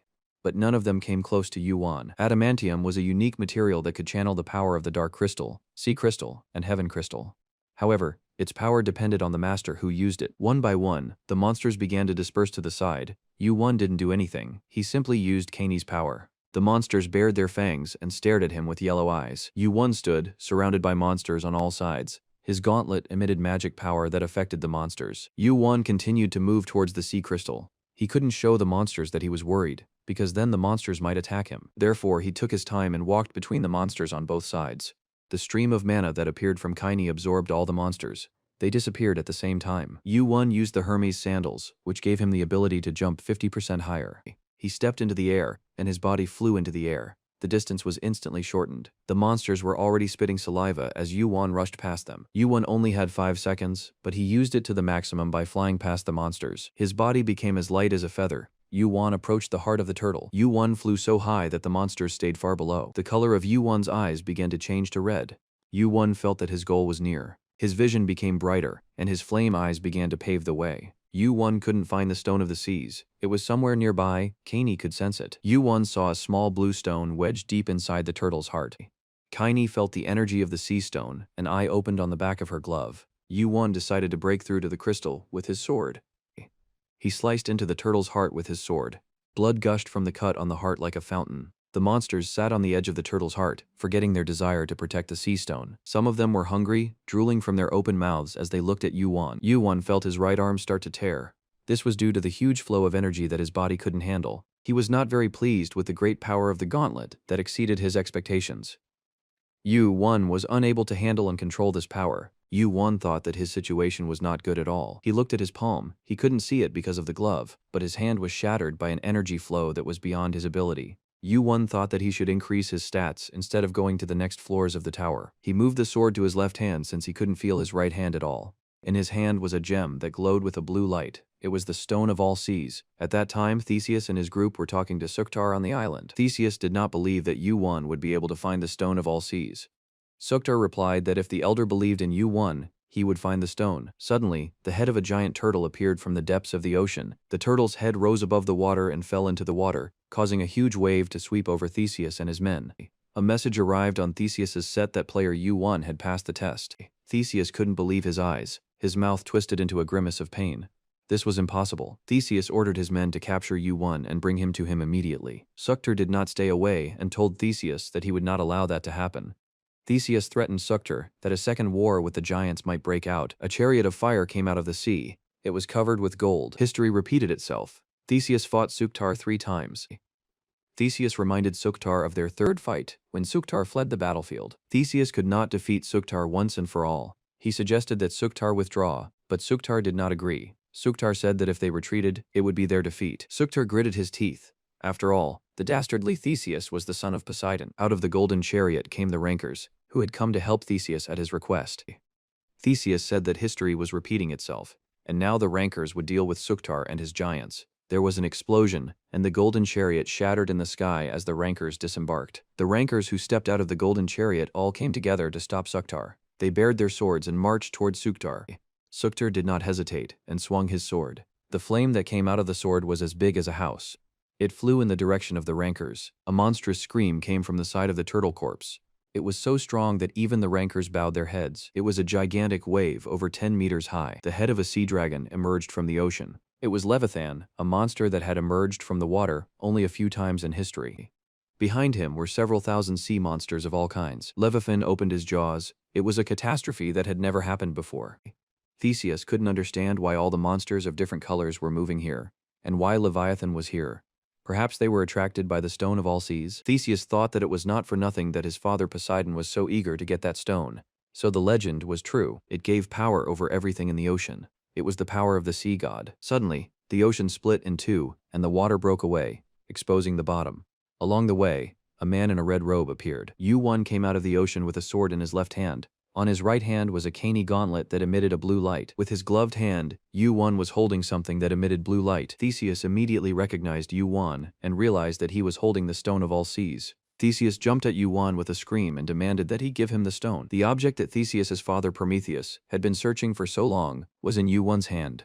Yu-Won clenched the stone in his fist. He was wet and tired, but from the looks of it, the battle was inevitable. Yu-Won stood on the shore with the stone in his hand. At that time, water from the ocean began to accumulate under Theseus's feet. Theseus stood up on the resulting wave and quickly ran towards Yu-Won. Yu-Won realized that Theseus's power depended on the water, and without it, he could do little. Theseus felt that the water power he had always used was not working this time. Something was preventing it. Maybe it was because of the sea stone in Yu-Won's hand. Yu-Won felt that he had reached his limit. He activated the Flaming Eyes skill to calculate Theseus's attack path. The water began to gather around Theseus's trident. The compressed water had tremendous power. Theseus tried to hit Yu-Won with his trident. Yu-Won could clearly see the trajectory of Theseus's spear thanks to the Flame Eyes skill. He blocked the trident attack with his sword. Theseus had Poseidon's words in his mind that if he found the Stone of All Seas, Poseidon would recognize him as his son. Theseus's eyes glowed with rage. Theseus activated the dark spear. He was determined to obtain the Stone of All Seas so that Poseidon would recognize him. Due to the effects of his skill, Yu-Won could clearly see the trajectory of Theseus's spear. Yu-Won dodged the blow. Yu-Won used Hermes' sandals to jump high into the air. Yu-Won thought that Theseus's main flaw was his temper, but now Theseus was struggling to keep his composure. It looked like something very precious to him was at stake. With his spear in his hand, Theseus said that he would take care of the giants after taking care of Yu-Won. Theseus was confident of victory. He said that Yu-Won had chosen an opponent beyond his abilities. Theseus and Yu-Won faced each other on the shore. Yu-Won decided that it was time to use Kaine's gauntlet. He clenched his hand into a fist and prepared. Yu-Won wanted to finish everything quickly and increase his stats at the same time. Theseus's trident touched Yu-Won's sword again. There was no way that Theseus could hit Yu-Won. The water bubble around the trident exploded and water spilled out in all directions. Theseus thought that Yu-Won was not easy to deal with. He dodged all of Theseus's attacks as if he knew where Theseus would hit next. Theseus understood that Yu-Won's ability to anticipate the strike might be due to the red color of his eyes. He would dodge the blow before the spear even started to move. Yu-Won knew that Theseus couldn't use all of his skills because he was hindered by the Stone of the Seas. But Theseus still had tremendous power left after all. He's the son of Poseidon for a reason. Theseus struck again with his trident, and the ground beneath Yu-Won split open. He managed to dodge the blow. Theseus again demanded the Stone of All Seas from Yu-Won. They faced each other, preparing for another battle. Theseus clenched his spear in his hand again and prepared to strike, when suddenly one of the rankers called out to him. Theseus tried to wave him off, telling him not to be disturbed. But the ranker insisted that they must retreat as the situation was out of control. The head of one of the rankers was ripped off and thrown aside. Suktar fought 4 rankers at once. He shouted that he would leave no one alive. The rankers were defeated. The sea monsters closed in on Theseus and the remaining rankers. Something had to be done. Despite the proximity of the sea stone, Theseus made the decision to retreat. The coveted crystal was in Yu-Won's fist, and the thought of having it nearby drove Theseus crazy. Yu-Won was fine, despite a few drops of blood on his face. Ranker urged Theseus to leave the island because the monsters and the sea dragon were getting closer. Theseus gritted his teeth, his face contorted into a grimace of rage. He cast a murderous glance at Yu-Won. He vowed to kill Yu-Won one day. Theseus ordered the rankers to retreat and get into the chariot. The sun chariot reappeared in the sky. The rankers and Theseus boarded it and rode away. Suktar watched the chariot fly away and realized that they had won. Rocks fell from the wheels of the solar chariot, but Suktar paid no attention. The chariot was flying through the sky, and even the dragon's tail that hit the roof of the chariot couldn't do much damage to it. Yu-Won and Suktar stood on the shore of the ocean and watched as the sun chariot carried away their enemies. Suktar kept repeating that they had won. He couldn't believe it. Yu-Won held the precious Stone of All Seas in his hand. Suktar said that finally they wouldn't have to run or hide anymore. This was the first victory in the history of the giants. The day had come when the giants would defeat Olympus. Booze and wooden pitchers spilled onto the ground. The giants celebrated their victory. Tables were set up in the streets of the city, and the giants drank beer and liquor, rejoicing in their victory over Olympus. Yu-Won was sitting at a table in his house. He didn't go to the celebration because he didn't dare to drink with the giants.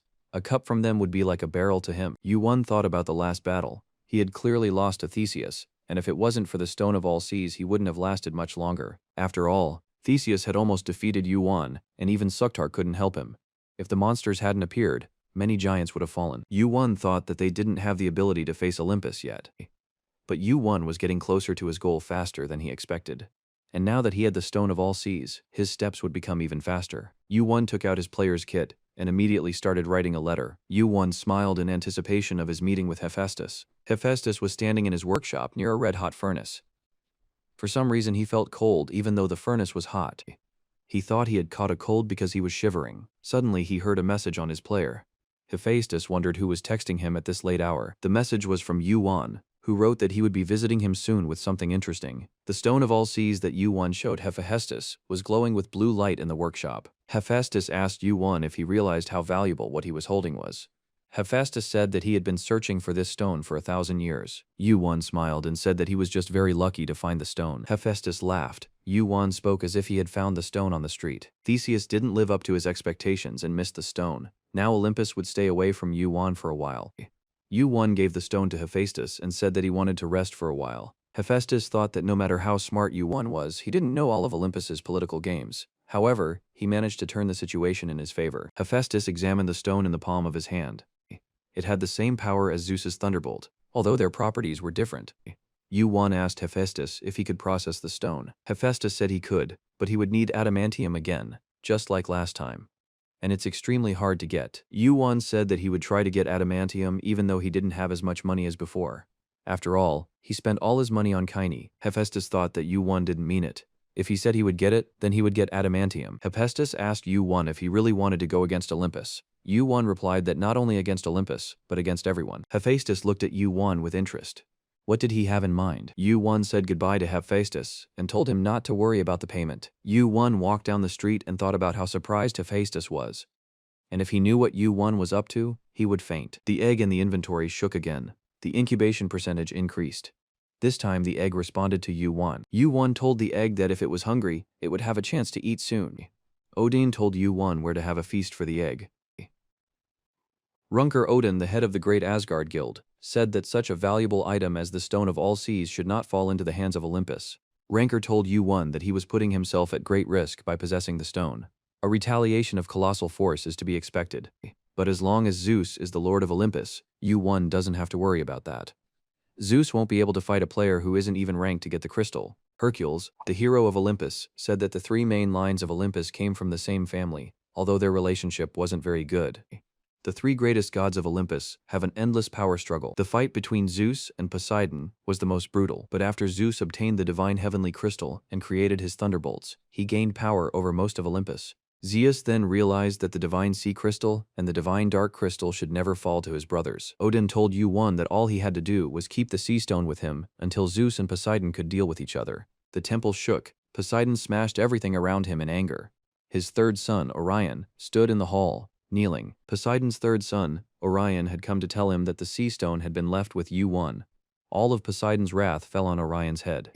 Poseidon had already smashed all the stone benches. In vain, Orion tried to tell him that Zeus forbade direct confrontation with the giants. Poseidon, god of all the seas, shouted that the giants had nothing to do with this. It was all about this player, Yuan. Poseidon realized that Zeus was afraid that the divine sea crystal would end up in his possession. The table shattered under Poseidon's fist. He asked what Orion was thinking, but Orion avoided a direct answer. Poseidon realized why Zeus had chosen practical interest over petty revenge. This made him even angrier, and at the thought of losing the opportunity to possess the sea stone, Zeus picked up the small table and smashed it to pieces. Word of what had happened on the 20th floor quickly spread throughout the tower. Everyone in the Asgard Guild told each other that the sea stone had been taken by the player Yuan. Even the king of Asgard smiled at the good news. After all, the Olympians would have a very bad time. The three-faced and six-armed god of war Asura wondered if he would ever have to fight Yuan. At that time, a small source of light shone in the Marble Mountains. There, bound in golden chains, was Sun Wukong.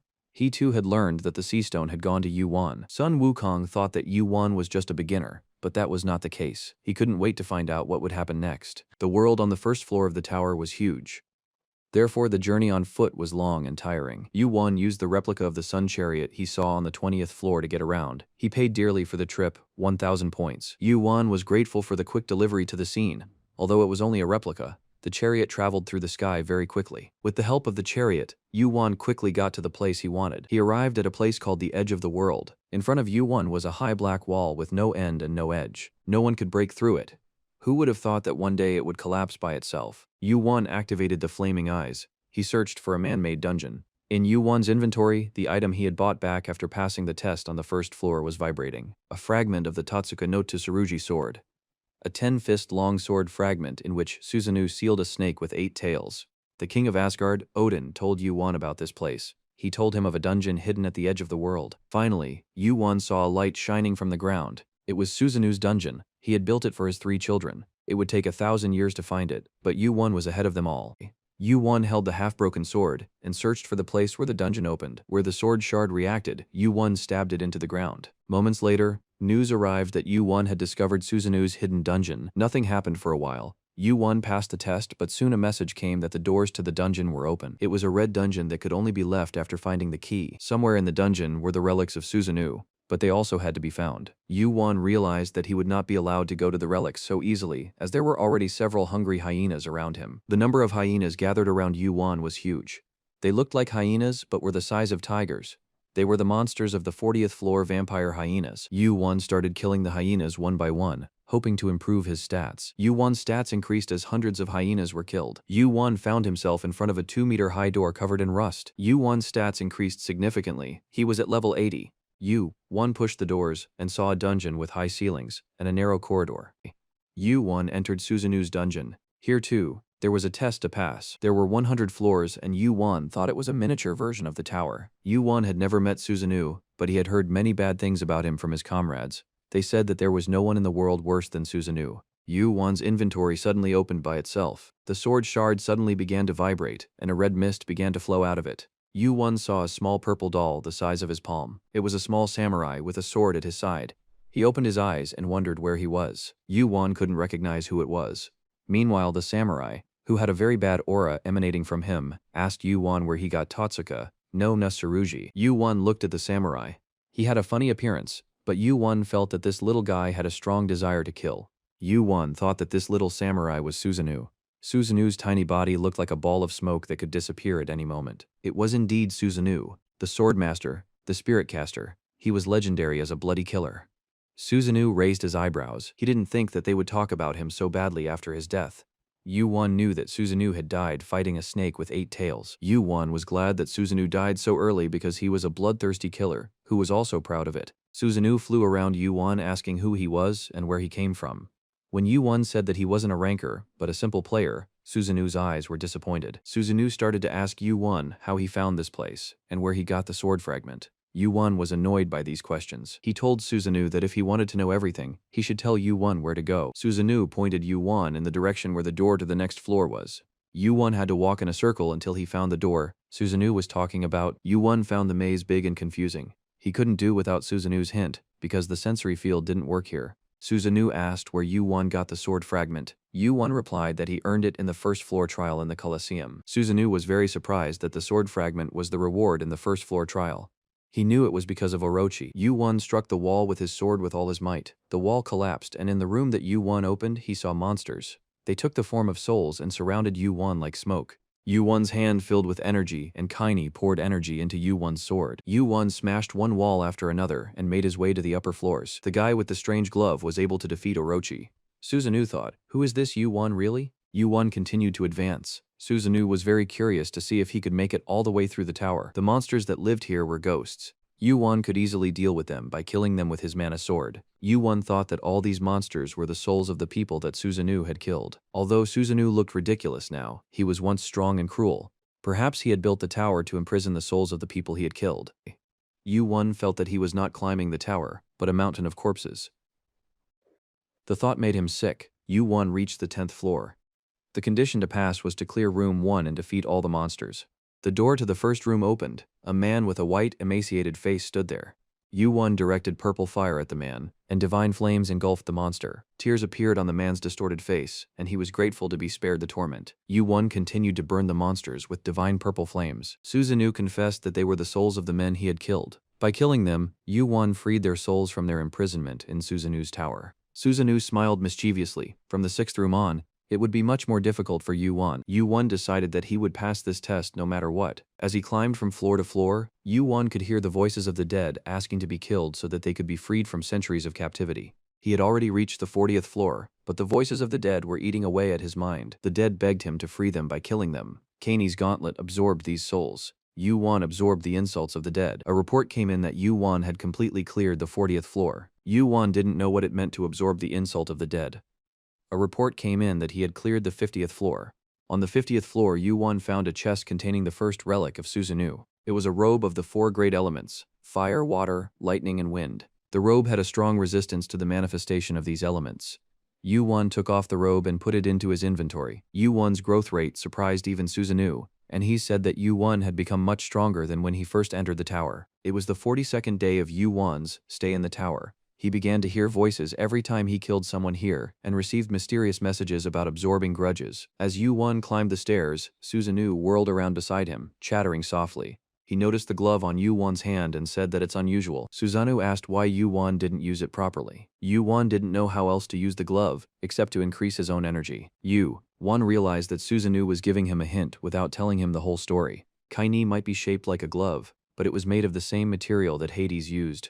Of the 3 gods of Olympus, he was the most mysterious. The gauntlet seems to have other valuable properties besides mana enhancement. Yuan climbed the steep dark stairs and approached the high doors. Susanoo whirled around beside him and said that it would be very difficult for Yuan here. Yuan opened the doors. A message came in that he had arrived on the 60th floor. Yuan took a step inside. He found himself in a dark room. There was nothing in the room, it was empty. At first, Yuan couldn't feel anything. Then he saw 2 glowing eyes. It was a knight. Yuan activated the glowing eyes. The knight was also a ghost, but this was the first time that Yuan felt something alive in the tower. At that moment, the message "Defeat the Death Knight" came. Yuan's eyes widened. This knight was Arthur. Arthur had long been a friend of one of Yuan's allies, Merlin. He was a master swordsman and his sense of justice was stronger than the others. Yuan remembered meeting Arthur when he was still a novice. Arthur and Merlin were inseparable friends. They practiced wrestling together and read books together. Merlin liked to sit in the library with a book, while Arthur was more interested in training. Arthur was always able to persuade Merlin to do something interesting.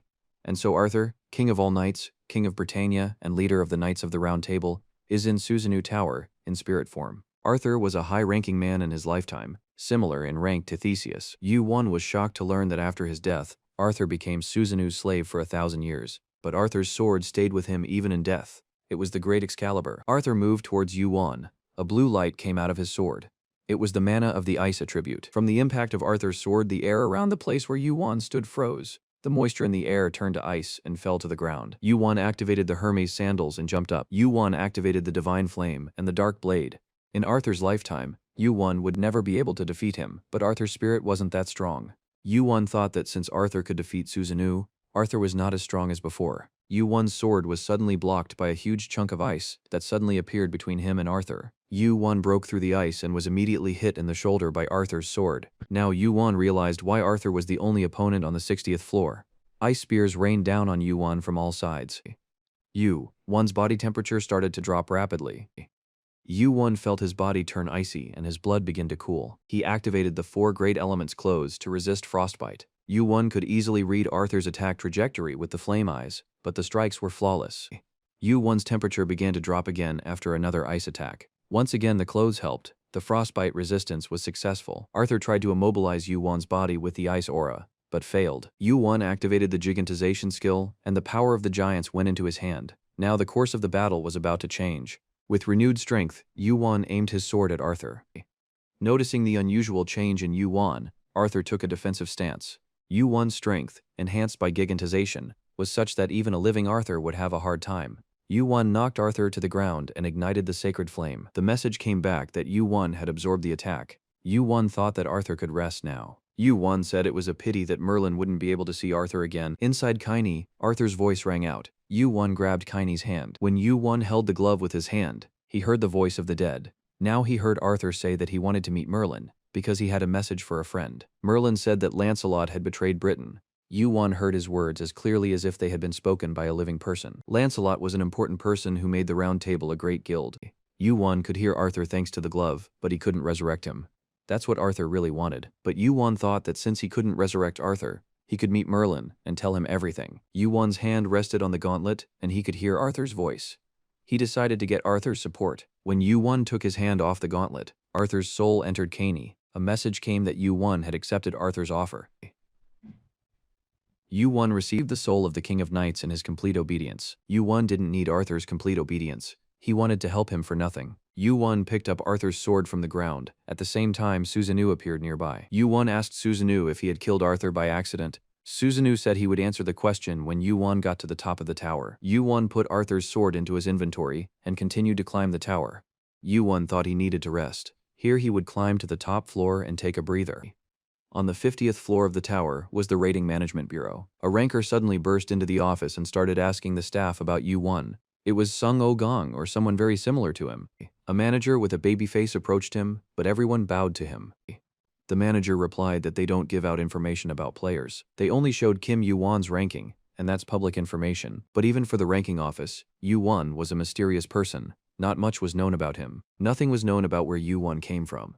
The administrator thought it was a system error. Yu-Won had been at Susanoo Tower for 3 months. The administrator wanted to know what Yu-Won was doing. Yu-Won went up to the 99th floor. It was dark and inhabited by killer skeletons.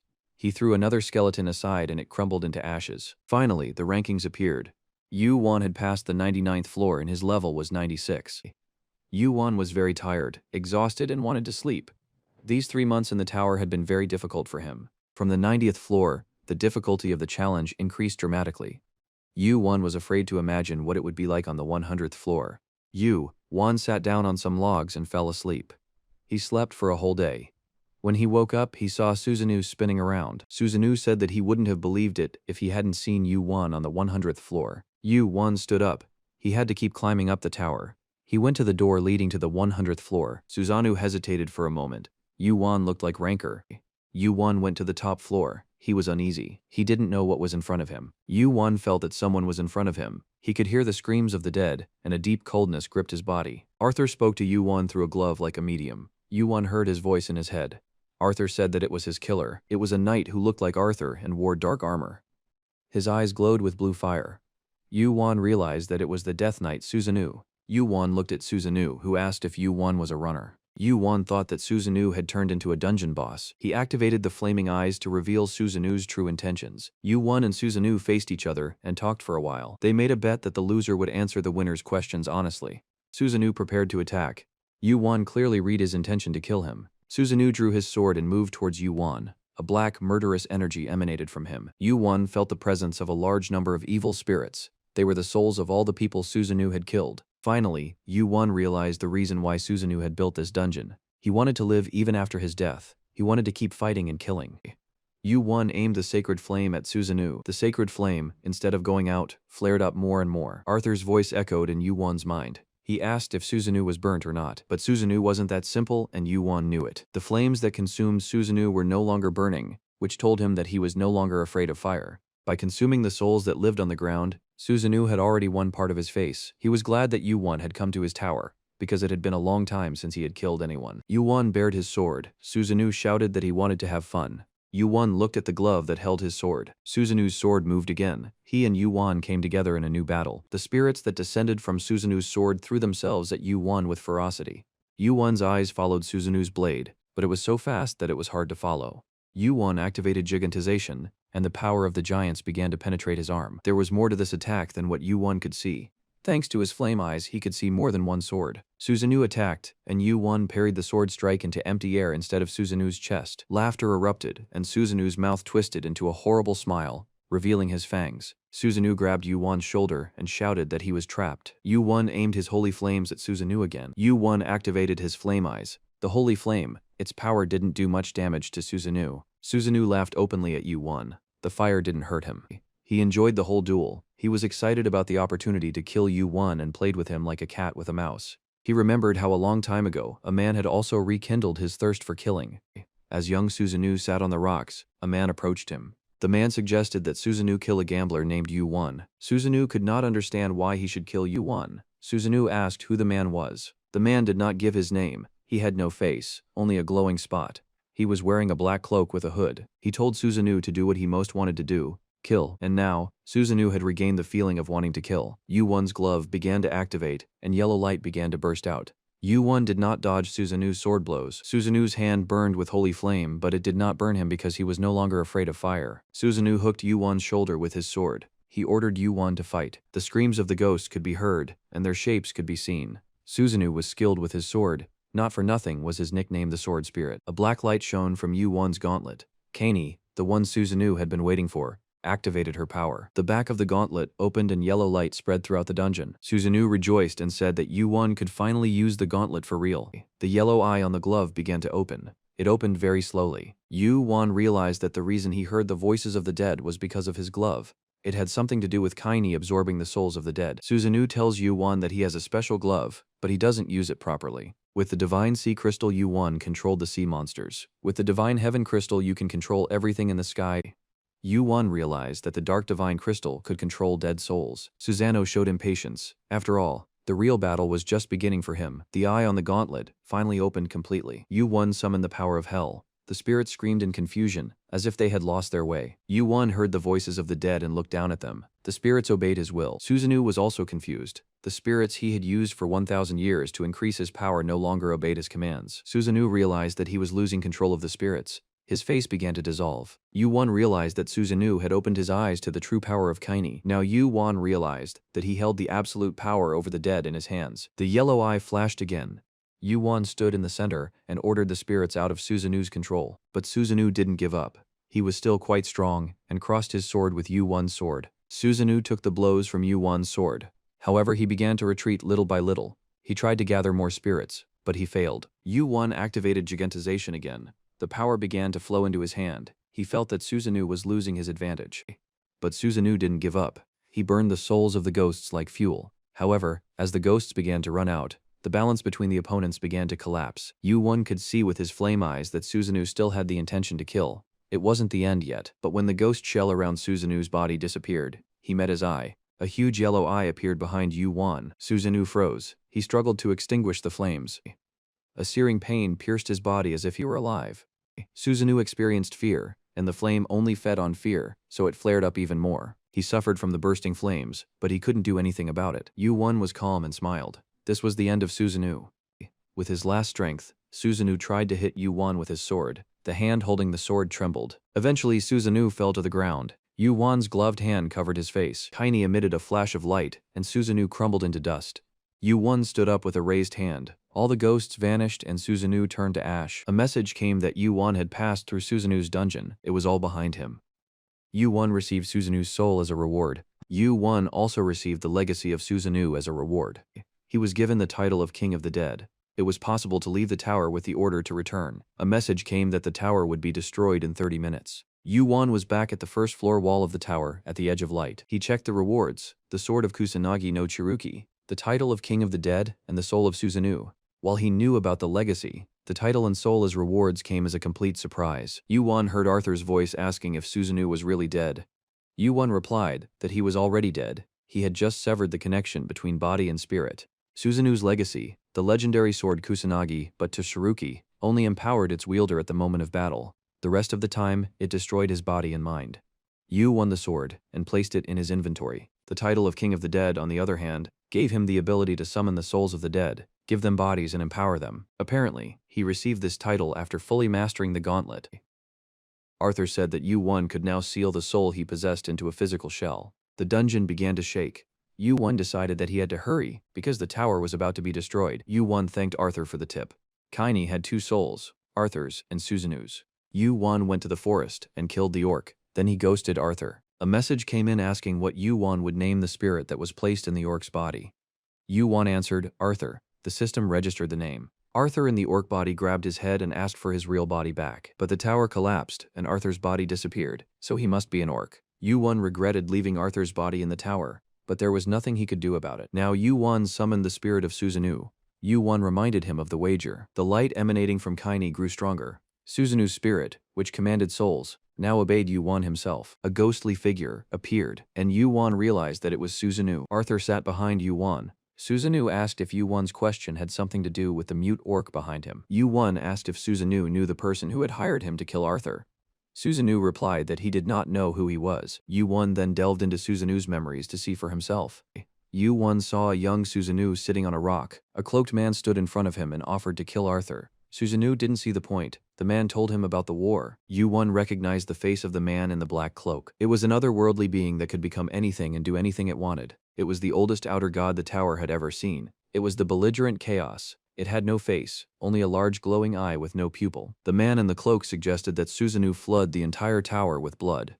Susanoo wanted to enjoy battles every day. War suited him well. Chaos stood before Susanoo and convinced him that Arthur's death would sow the seeds of war that would sprout throughout the tower. For the first time in a long time, Susanoo smiled. He rose from his seat and decided to do as the stranger had told him. The fog of memories lifted, and Yu-won was back against the wall, with the orc Arthur sitting behind him.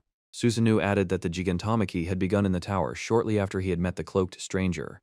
Arthur sat with his head bowed in sadness. He remembered the joy with which he had killed Susanoo. Yu-won remembered that chaos had killed all his friends from the future. Arthur asked what was wrong with Yu-won's face. Yu-won replied that he knew who had ordered Arthur's murder. He would find him and finish him off. Yu-won lay on the bed in his room. He had fallen asleep, but even in his sleep, he kept thinking.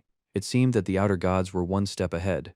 Even in time, Arthur had died thousands of years ago, and the seeds the outer gods had planted were ready to bear fruit. It turned out that Lancelot, the current king of Britain, had something to do with Arthur's murder. Arthur's death was the starting point. Yu-won thought it was necessary to continue climbing the tower. He had to change the course of events no matter what. Yu-won had a dream where he saw Merlin and Arthur. Both Merlin and Arthur died. Only Yu-won survived. With the help of the flame eyes, Yu-won saw them. The outer gods approached from afar. In front of them all was the foolish chaos. Even in his dream, Yu-won wanted to kill them. Even though it was a dream, he felt that he was fighting very hard. He swung his sword, then another and another. If Yu-won had known everything back then, how many lives would have been saved? No matter how many times Yu-won had to travel back in time, he would kill them again and again. All those who had died because of the outer gods. At that moment, Yu-won woke up. It was early morning. Yu-won was lying on the bed. He couldn't recover from such a nightmarish dream. He got up and went to the window. Even if the outer gods had carried out their plan, it didn't mean that all was lost. Yu-won decided to visit Hephaestus before returning to the 21st floor. He had probably already finished what Yu-won had asked him to do. Hephaestus was very angry with Yu-won. After all, he had been gone for over 3 months. Hephaestus angrily threw his hammer at Yu-won, but luckily the hammer hit his chest and not his head. Yu-won absorbed the blow silently. Hephaestus wondered why Yu-won didn't dodge the hammer.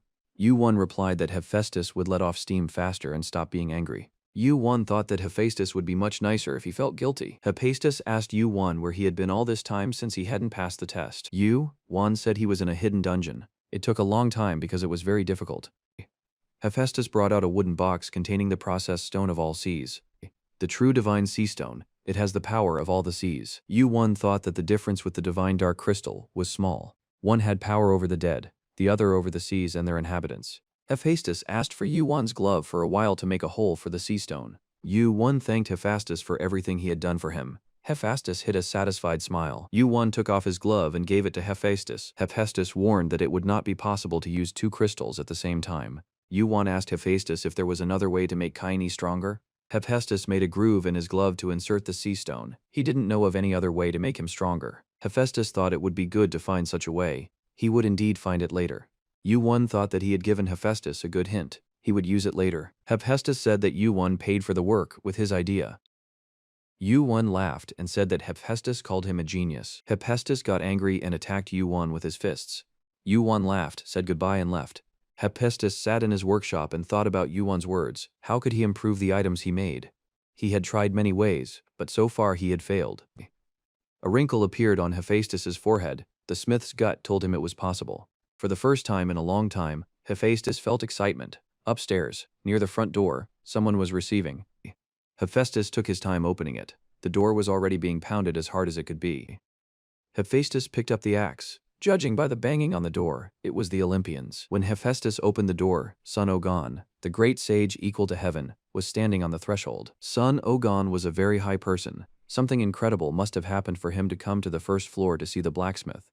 That's why he sent his clone. Sun Ogong had once ordered a staff from Hephaestus, so they were familiar. Hephaestus asked where the weapon he had made for Sun Ogong had gone. Sun Ogong replied that he had thrown it away because he had something more amazing. Hephaestus was furious. Throw away his weapon?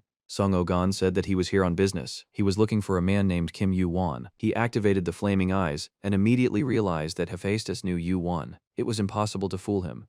Hephaestus thought that since it wasn't the real Sun Ogong, but his double, maybe the flaming eyes wouldn't work 100%. Hephaestus decided not to admit that he knew Yu-won, but his facial muscles trembled and Sun Ogong noticed. Sung Ogong said that he could see that Hephaestus knew Yu-won, but Hephaestus stood his ground. He claimed that he didn't know Yu-won. Sung Ogong and Hephaestus have never had a bad relationship. So Sung Ogong said that he didn't want to hurt Hephaestus, but if he didn't tell the truth, he might die. Hephaestus replied that he could repeat 100 times that he didn't know Yu-won. Even though he was Sung Ogong's double, he undoubtedly saw that Hephaestus was lying. It had been 3 months since Kim Yu-won hadn't taken the tests. All the players on the 21st floor had heard about Yu-won. The underground cave on the 21st floor was spacious. Teams of 5 looked around and gossiped about Yu-won. One said that Yu-won had died, while another said that he had stayed on the 20th floor. They didn't immediately notice the man in the red robe standing at the back of the cave. The man in the red robe said that they probably wanted to die if they discussed the person in front of him in his presence. The leader of the team, the elf Reinhar, realized that it was Kim Yu-won.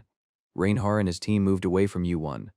The 21st floor challenge began. In this trial, they had to protect the blue crystal from the monsters and doppelgangers that would try to destroy it. The trial would end when all the doppelgangers were destroyed. The players looked around in surprise, so there are doppelgangers among them. But how to identify them? The doppelgangers were no different from the players. Yu-won put his hand on the hilt of his sword. He said that he had to pass this test, and he did not want the other players to drag him down. At that moment, Yu-won drew his sword from its scabbard and decapitated the man. The fallen head became viscous and began to melt as it hit the ground. All the nearby players screamed. They were convinced that Yu-won was indeed a master swordsman, but there was one person among them who was amused by this sight. Yu-won said that he would find all the doppelgangers himself and let the others protect the crystal. There was a rumbling sound, the walls of the cave opened up, and monsters appeared. The number of monsters that appeared from behind the wall was already over 100. Players were excited to fight the monsters without worrying about the doppelgangers. After all, they had Yu-won with them to find and destroy the doppelgangers. Once again, there was a rumbling sound, the passageways on both sides opened, and a new batch of monsters poured out. Suddenly, Reinhar saw a man who looked like 2 drops of water, just like Yu-won. The clothes he was wearing were different from those of Kim Yu-won, who had gone to look for the doppelgangers. They were standing with their backs to each other, and both were fighting monsters. The person behind Reinhar's back was very similar to Yu-won, who was standing in the distance, except that his hair was slightly longer. The man behind Reinhar's back said that it was strange that Yu-won hadn't found any other doppelgangers. Reinhar replied that it would take time. After watching the man for a while, Reinhar lost interest in him. Meanwhile, the man dressed in black, who looked so much like Yu-won, went to the crystal. The man stood near the crystal to protect it. Kim Yu-won, who was trusted by everyone, didn't find any more monsters. It had been a day since the challenge began. Many players were exhausted. The monsters kept coming from 5 passages. Yu-won stood by the crystal and couldn't find a single doppelganger, except for the one he killed at the beginning of the test. Yu-won, standing near the crystal, said that the doppelgangers are probably hiding. They are in the crowd and plan to strangle the players. He suggested that each of the players point out anyone who looks suspicious. Yu-won pulled out his sword and said that if they start killing one suspicious person at a time, they'll finish the inspection faster. Yu-won said that he would kill even if he wasn't sure if it was a doppelganger. When the players heard this, they became indignant. You can't kill on suspicion without proof. In an instant, the test area turned into a pandemonium. Several people shouted that they and their team were coming from the lower floors. Yu-won ordered everyone to divide into 2 parts, the players with teams on one side and the single players on the other. If everyone in the teams knew each other, then those who came individually would be doubles. He had already chosen one person and had already drawn his sword when someone blocked his strike. Yu-won heard a voice behind him, ordering him to stop. A man dressed in black who looked like 2 drops of water approached him. The man in black told Yu-won that he had crossed the border. He said that he didn't want to interfere before, but things have gotten so bad that the whole test could be ruined. Therefore, he thinks it's time to stop the man in the red coat. 2 completely identical Kim Yu-won stood face to face. The man in the black robe said that he would deal with the imposter later. He activated the flaming eyes, and at that moment unexpected things began to happen. The face of the man impersonating Kim Yu-won began to split open. Feeling the pain in his face, the man grabbed his face with both hands. The skin of his face came off and fell to the ground. The man covered his face and fell to the ground. The doppelganger from before spread out like mud. But this man remained intact. Maybe it was an imitation. The person on the ground raised his head. He had a young, pale face. He was crying and claimed to be Kim Yu-won. Yu-won kicked him in the head. and the color disappeared from his face. There was silence. The players were standing in two groups. Yu-1 approached the group of players that the previous Yu-1 had tried to kill. Each player was trying to prove to Yu-1 that he wasn't a doppelganger. Yu-1 walked past the players and approached Reinhard. Yu-1 raised his sword to Reinhard's neck. Reinhard remained calm and told Yu-1 that he was not a doppelganger and that his team could confirm it.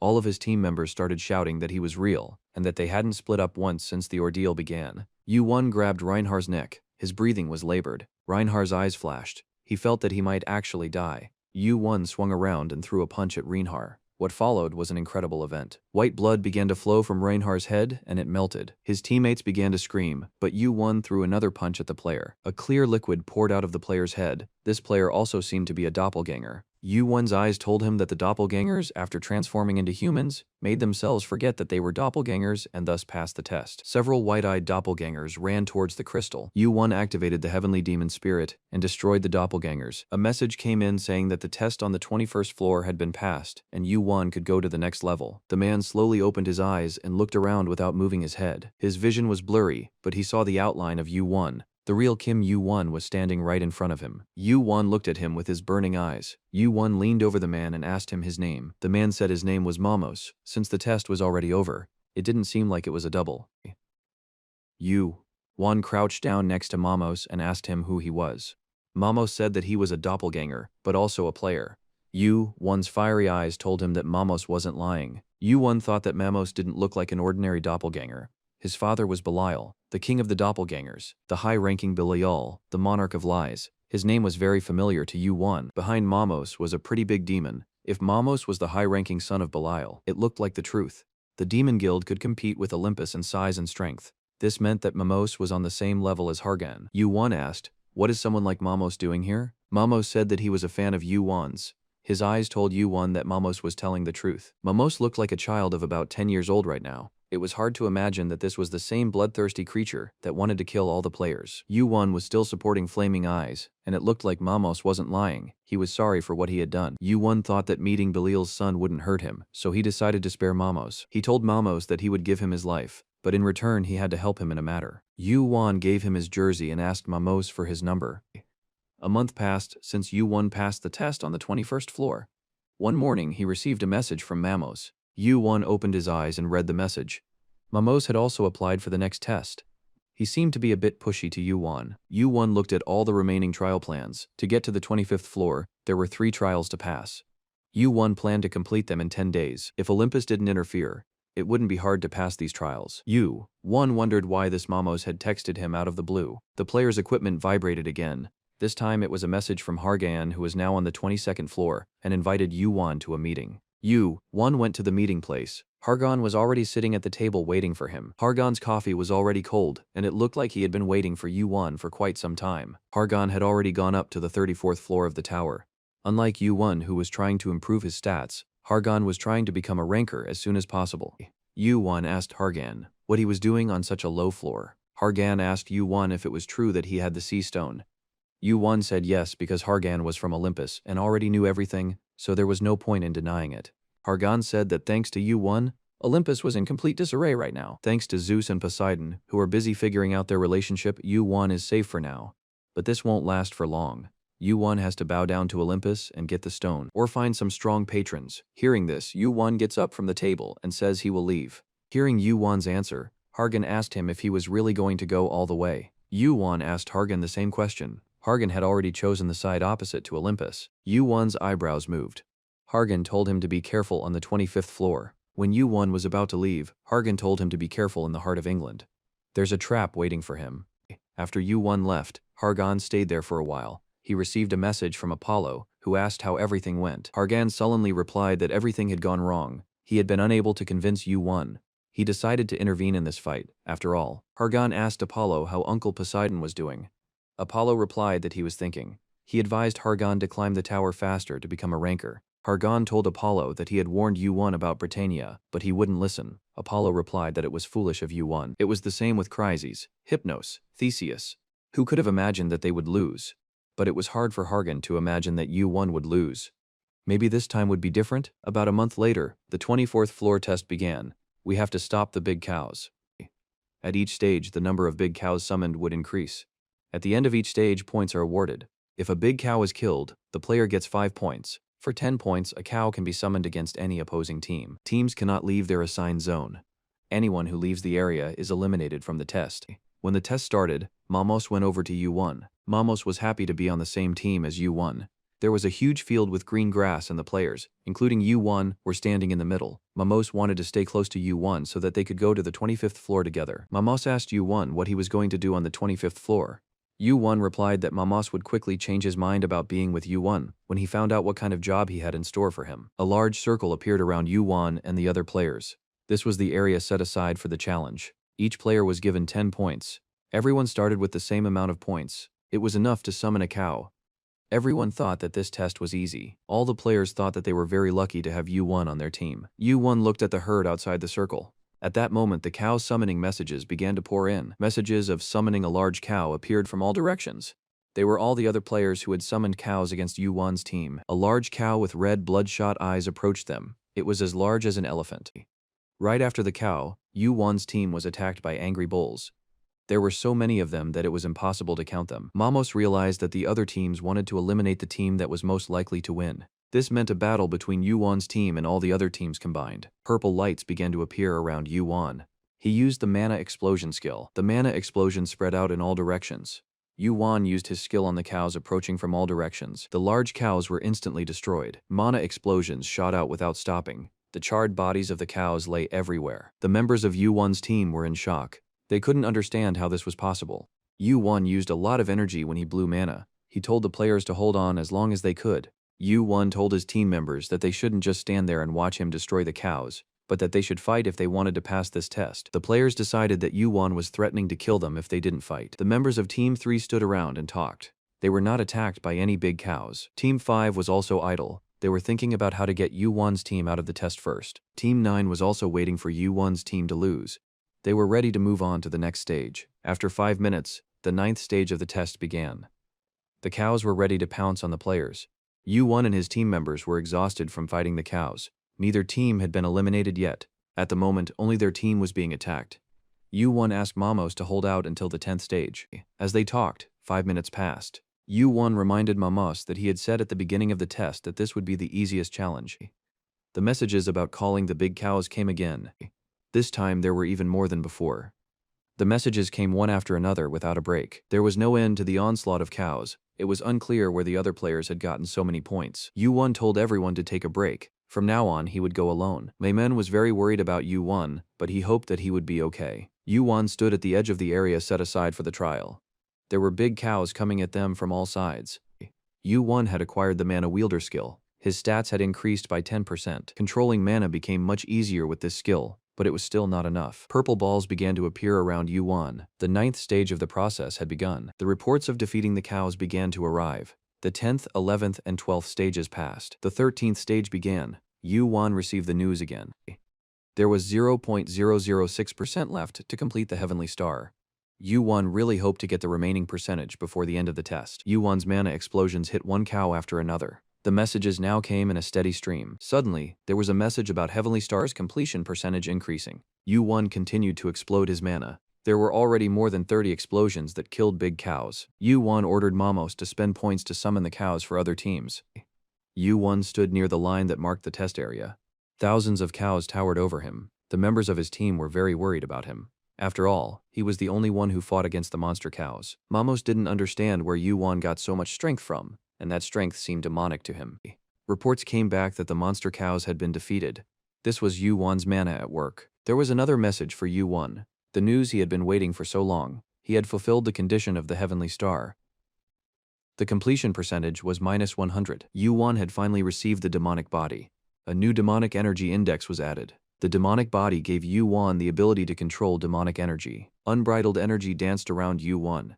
He now possessed mana and demonic energy at the same time. U1 felt an extraordinary power within him. The demonic energy gave him the power of a demon. This power was much more destructive. Although there was a great change in U1, almost no one noticed it. Only Mamos noticed it because he was a demon son himself. He immediately felt that there was a change in U1.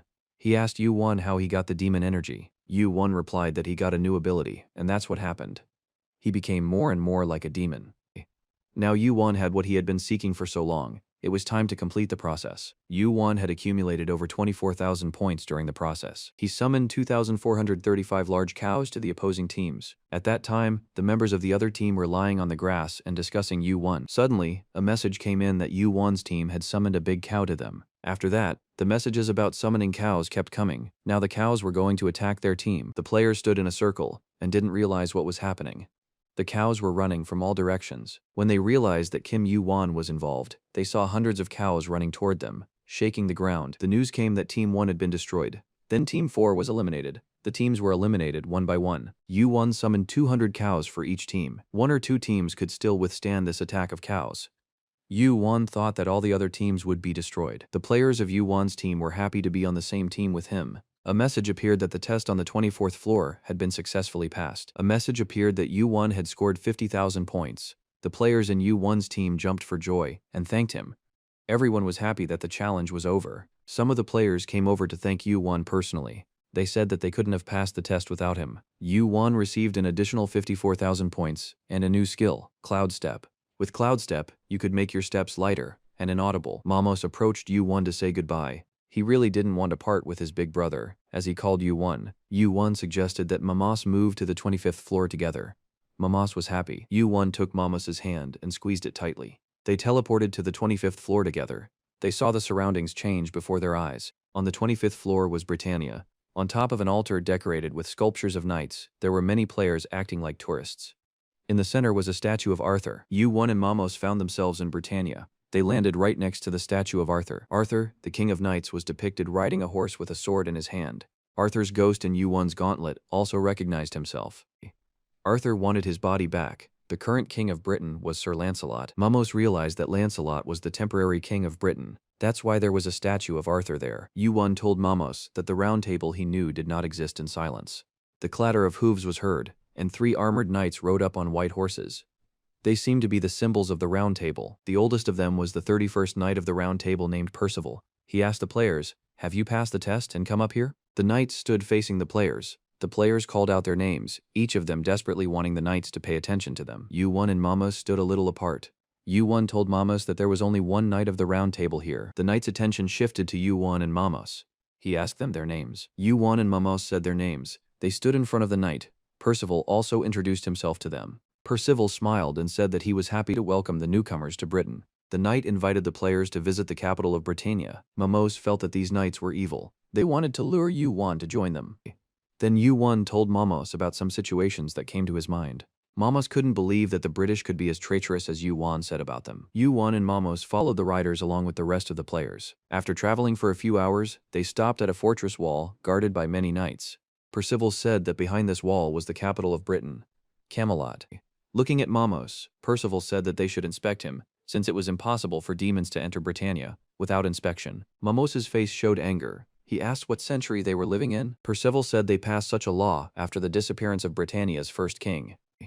Mamos bowed his head and asked if they knew who his father was. Mamos shouted in anger that his father was Belial, one of the 7 demon kings, one of the 100 ranks. Hearing Mamos's angry cry, the knights looked surprised. This child was the son of Belial, the king of lies? Mamos shouted childishly that he would tell his father. Percival decided to let Mamos in, since his father's information was known, so Mamos had been identified. A huge heavy gate opened. Behind the gate was Camelot. Mamos immediately sent a message to Yu-Wan that everything had happened as Yu-Wan had said. Mamos was let through when he called his father's name. In the message, Mamos asked Yu-Wan how he knew. Yu-Wan told Mamos that he had a premonition. Camelot was huge.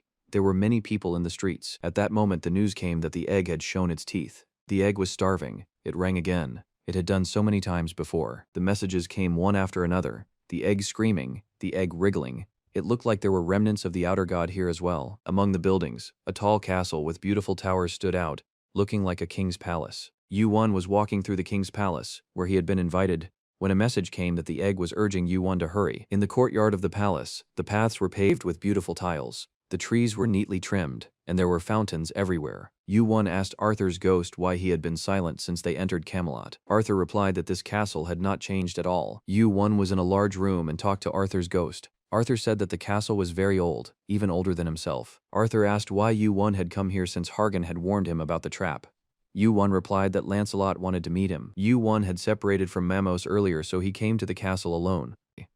Yu-won told Arthur that the reason he was here was to meet Merlin, which Arthur had asked him to do. Yu-won went to the balcony. Arthur said that when Yu-won gave him the body of the orc earlier, he thought that Yu-won was emotionless. According to Arthur, Yu-won looks like a person who has plans and strong beliefs. Arthur asked if Yu-won would like to meet Merlin for him. Arthur's spirit left Yu-won's gauntlet and hovered around him. He said that Yu-won was too emotional. He should keep his mind as clear as calm water. Yu-won replied that he came here for a reason. He came to turn Britain upside down. Outside the window, beautifully trimmed trees grew and colorful flowers bloomed. The knight walked through the park, but leaves and branches fell on his head. It was the maid who was tending the garden, who had clumsily broken a branch. The knight became angry.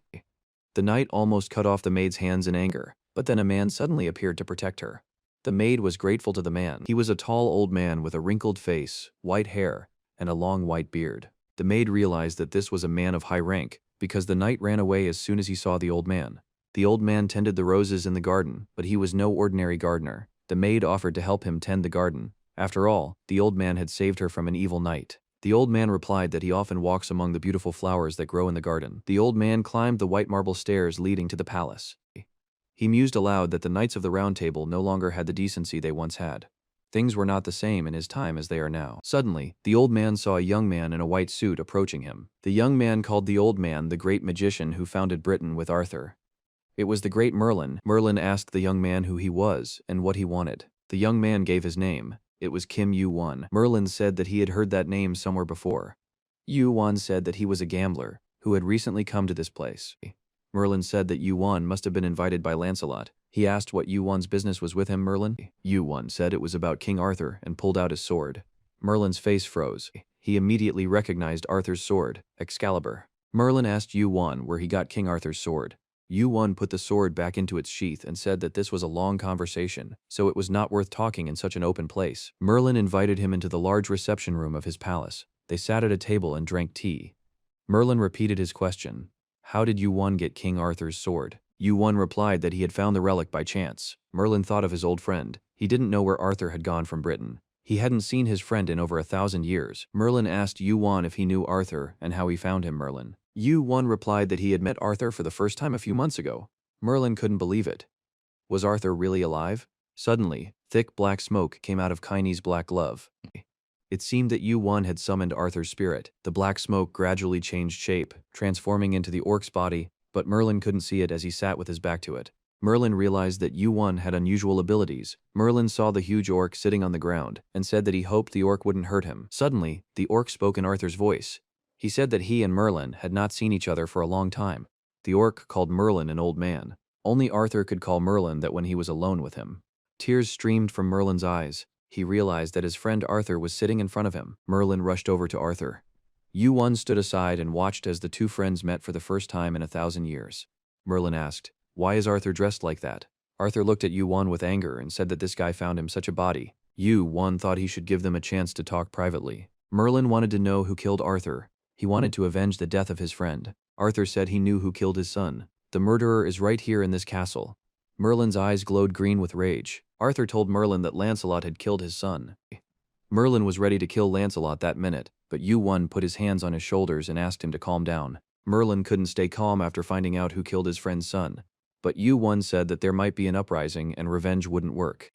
Merlin thought that the reason for killing Arthur's son might be related to Lancelot's desire to take the throne. So Lancelot was Arthur's murderer? But Arthur replied that he wasn't. Lancelot could never have defeated him. Arthur, in the form of an orc, laughed and bared his fangs. Lancelot was now king of Britannia, and if you killed him, Britannia and the Round Table might fall. Fear began to rise. Lancelot must have been involved in Arthur's own death. Yu-won said there was a way. The Round Table was to meet in 10 days. Yu-won asked if an outsider could attend the meeting. Merlin said not normally, but with his help it was possible. Yu-won suggested turning the tables on the first day of the meeting. A man in a red robe walked through the great hall. 2 knights escorted him to the throne. The knights asked him what was wrong. Lancelot replied that it was nothing much. Lancelot sat on the throne for the first time in a long time. The knights knelt before him. Lancelot had green hair, a small birthmark under his eye, and a sharp chin line. The 2 knights kneeling before Lancelot were knights of the Round Table named Tal and Laulette.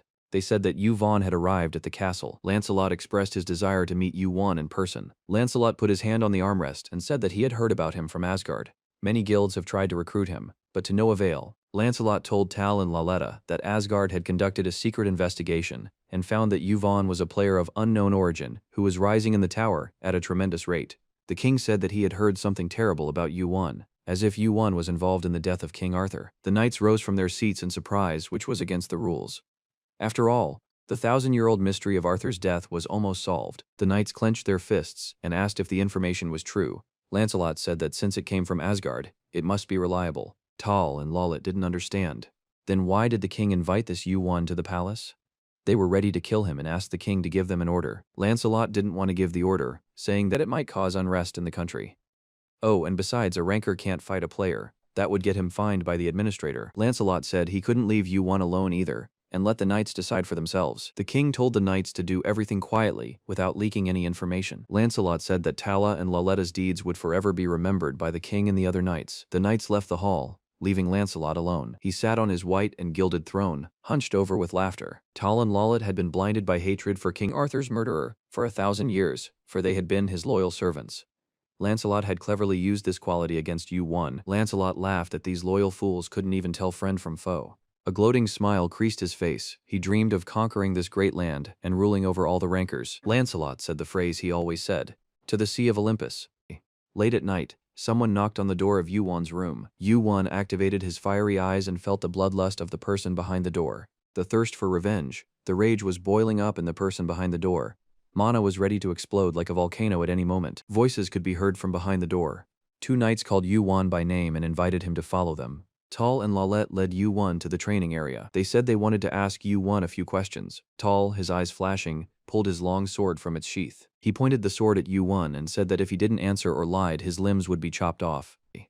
The knights asked Yvonne who was behind King Arthur's death. Yvonne wondered why he was being asked this question. Tal's sword flew past and grazed Yvonne's shoulder. A ranker shouldn't attack a player, but these two didn't seem to care. They asked Yvonne again, who killed King Arthur? Yvonne told the knights that he understood that Lancelot had sent them. Yvonne's hand reached out and pulled two swords from his inventory. Tal didn't want to kill Yvonne. He wanted to know the truth. But Yvonne skillfully dodged Tal's sword blows. Since ranker attacked the player, a penalty was given, but Tal paid no attention to the suffering. Yvonne realized that Lancelot had made the most loyal knights want to avenge Arthur's death. Tal attacked him, not to scare him, but to cut off his legs. Yvonne decided to hit one of the knights. For a moment, Yvonne covered Tal's face with his glove. In the same second, Tal felt a strong blow on his arm. His eyes widened, and his face was distorted with a grimace of pain. As Yvonne covered Tal's face with his glove, Tal felt a slight chill and goosebumps ran down his back. Suddenly, Arthur's spirit of Kaini spoke. He told Yvonne not to kill the knights because they didn't know the truth, and were fighting him out of loyalty to Arthur. Yvonne thought for a moment. He didn't know what was the right thing to do. Maybe show them Arthur 7. They are convinced that Yvonne killed Arthur. They won't believe Yvonne. He decides to hide Arthur until the meeting starts. Lollet approached Yvonne. His eyes glittered with a thirst for revenge. Lollet's steel boots crunched the ground beneath them. The 42nd night of the Round Table, Lollet demanded a one-on-one confrontation. The training ground began to shift. It was an empty field with only one spectator. Tal. He was not allowed to interfere with the fight. The fight would be between Yvonne and Lollet. Yvonne looked at Lollet and Tal in turn. It looked like Tal wouldn't interfere in the fight. Yvonne grinned. So this is what chivalry is all about. How does Lollet expect to win? Lollet replied that they always won that way.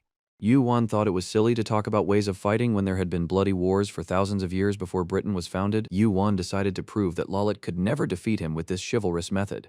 He activated gigantization. Arthur, through the gauntlet, asked Yvonne not to kill Lollet and Tal. Yvonne promised not to kill them. Yvonne revealed his blade and attacked Lollet. There was a strong flow of mana coming from Yvonne, and there were flashes of light where he was standing. Yvonne's blade hit the shield. The shield of the Round Table was extremely strong and protected Lollet. Yvonne gathered all his strength and hit the shield again and again. Yvonne changed his stance to strike again, but the shield safely covered Loletta. Without breaking the shield, it was impossible to defeat Lollet, so Yvonne struck at the shield. Yvonne held his blade in his hand, which wore a black adamantium glove. Lollet held his shield in front of him and moved forward like a tank, covered by his shield. Yvonne also accelerated and charged directly at Lollet's shield. Yvonne's arm continued to be filled with the power of giants. Yvonne slammed his fist into Lollet's shield with great force. Tears ran down the shield. Lollet had never encountered such incredible power before. He looked at Yvonne in surprise. But Yvonne had more than power. His Kaini glove was made by the best master from the best material. Yuan delivered a crushing blow to the shield. Lawlet's body was covered in blood and trembled from the impact. Mana gathered around Yuan as he continued to attack Lawlet. Yuan struck the shield with his fist and used gigantization. Lawlet fell to the ground and fled from the blows. He hid behind the shield, which still protected him from Yuan's blows. Suddenly, there was a cracking sound, and the shield split in half. How could a mere player, not a ranked player, have such strength? Seeing that Lauletta was in danger, Tal stepped into the fray. He gave Lauletta his shield and told her to defend instead of attacking so the punishment wouldn't be so severe. Dealing with one person wasn't difficult for Yuan, but now there were two opponents. Tal lunged at Yuan, shouting that he would regret his decision to fight her. Yuan took a blade out of his inventory. Tal's sword became even longer. A serious power could be felt in his body. Since Yuan didn't have a shield, he wanted to block Tal's sword with his sword. Yuan activated the Heavenly Step skill and jumped up. He activated his flame eyes to calculate the path and strengthened his sensory field. Suddenly, Yuan disappeared. Tal raised his head and saw Yuan in the air. Yuan jumped to the ground, and where he landed, there was an explosion of mana and a flash of light. Tal struck Yuan with his sword, but none of the blows hit the target as Yuan blocked all the blows with his blade. The punishment was to destroy Tal's body more and more. If the fight dragged on, his body might not be able to take it anymore. Yuan wanted to end this fight as soon as possible. Tal and Lawlet gathered all their strength and charged forward. The huge long sword flew like a flash of light. Lawlet was covered in blood, but not from Yuan's blows, but from the penalty for attacking a player. Yuan decided to use his demonic energy. He didn't have more than a minute. The demonic energy was activated. An impossible situation had arisen.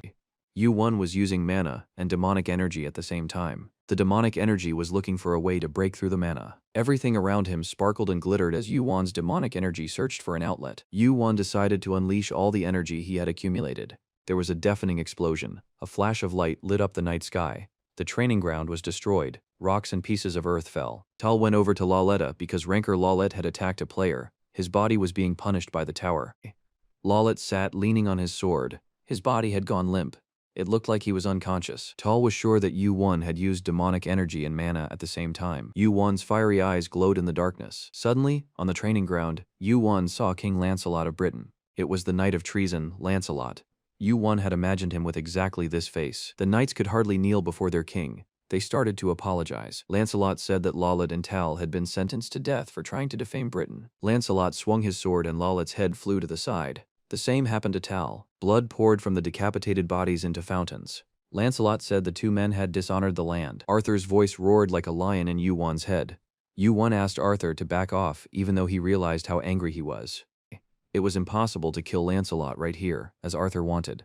Otherwise, in the eyes of his subjects, he would be a hero who defended Britain. Suddenly, the egg that had been sitting quietly in the inventory bared its teeth. Looking at Lancelot, Yuan thought that there might be an external god in his body since the egg had started to react like that. Lancelot stood before Yuan.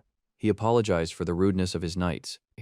The King of Britain had invited Yuan to a meeting at the palace to smooth over the unpleasant experience. Only Lancelot stayed at the training ground. As he watched Yuan leave, he wiped the smile off his face. Lancelot thought that he had made a mistake. He should have sent not 2 but 3 knights, or even more, to kill Yuan. Merlin watched Lancelot from a distance. There was a rumbling sound, and the ground, which had been riddled with pits after the battle, began to level out. It was Merlin who had used a skill to restore order to the ground. As Lancelot looked around, the ground was back to its usual state. The knights who used the drill ground noticed that the ground had changed. They used the drill ground every day, and immediately saw that the land was different. In the morning, Yuan was invited to the royal palace. It was a beautiful building with towers and a tall spire. Kim Yuan and Lancelot sat at a huge white table in a beautiful hall. The table was set for 2, and they sat facing each other. Meat and vegetables were served on platters and wine was poured into glasses. Yuan could smell blood. Yuan sat down without touching the food. He just sat and watched Lancelot eat. Lancelot offered Yuan a taste of meat, but Yuan said that he didn't like that kind of food. The king asked how Yuan met Merlin. Since Yuan came to Camelot, Merlin started coming out of his garden more often, although no one had seen him before. Merlin even came to the drill ground yesterday, when everyone had dispersed. Yuan replied that he had met Merlin by chance. Lancelot wiped his lips with a handkerchief and covered a grimace of disbelief with a smile. Lancelot began spreading some mana, so they could communicate more easily.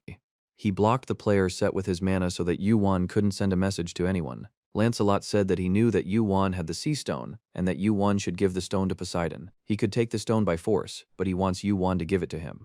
Lancelot wanted to use Mamos, but he was stopped by the fact that Mamos was the son of Belial. They continued to sit at the table. Lancelot told Yuan to give the stone to Poseidon and swear allegiance to him. In return, Poseidon promised to help Yuan. Yuan said that just yesterday, Lancelot wanted to kill him and now he changed his mind so abruptly. Yuan got up from the table and said that he wasn't interested. Hearing his words, Lancelot turned pale. A vein in his neck began to pulsate. Lancelot jumped up from the table and shouted that Yuan didn't know who he was dealing with. Yuan knew very well. Although Yuan came from a dinner party, he hadn't eaten anything there and was hungry.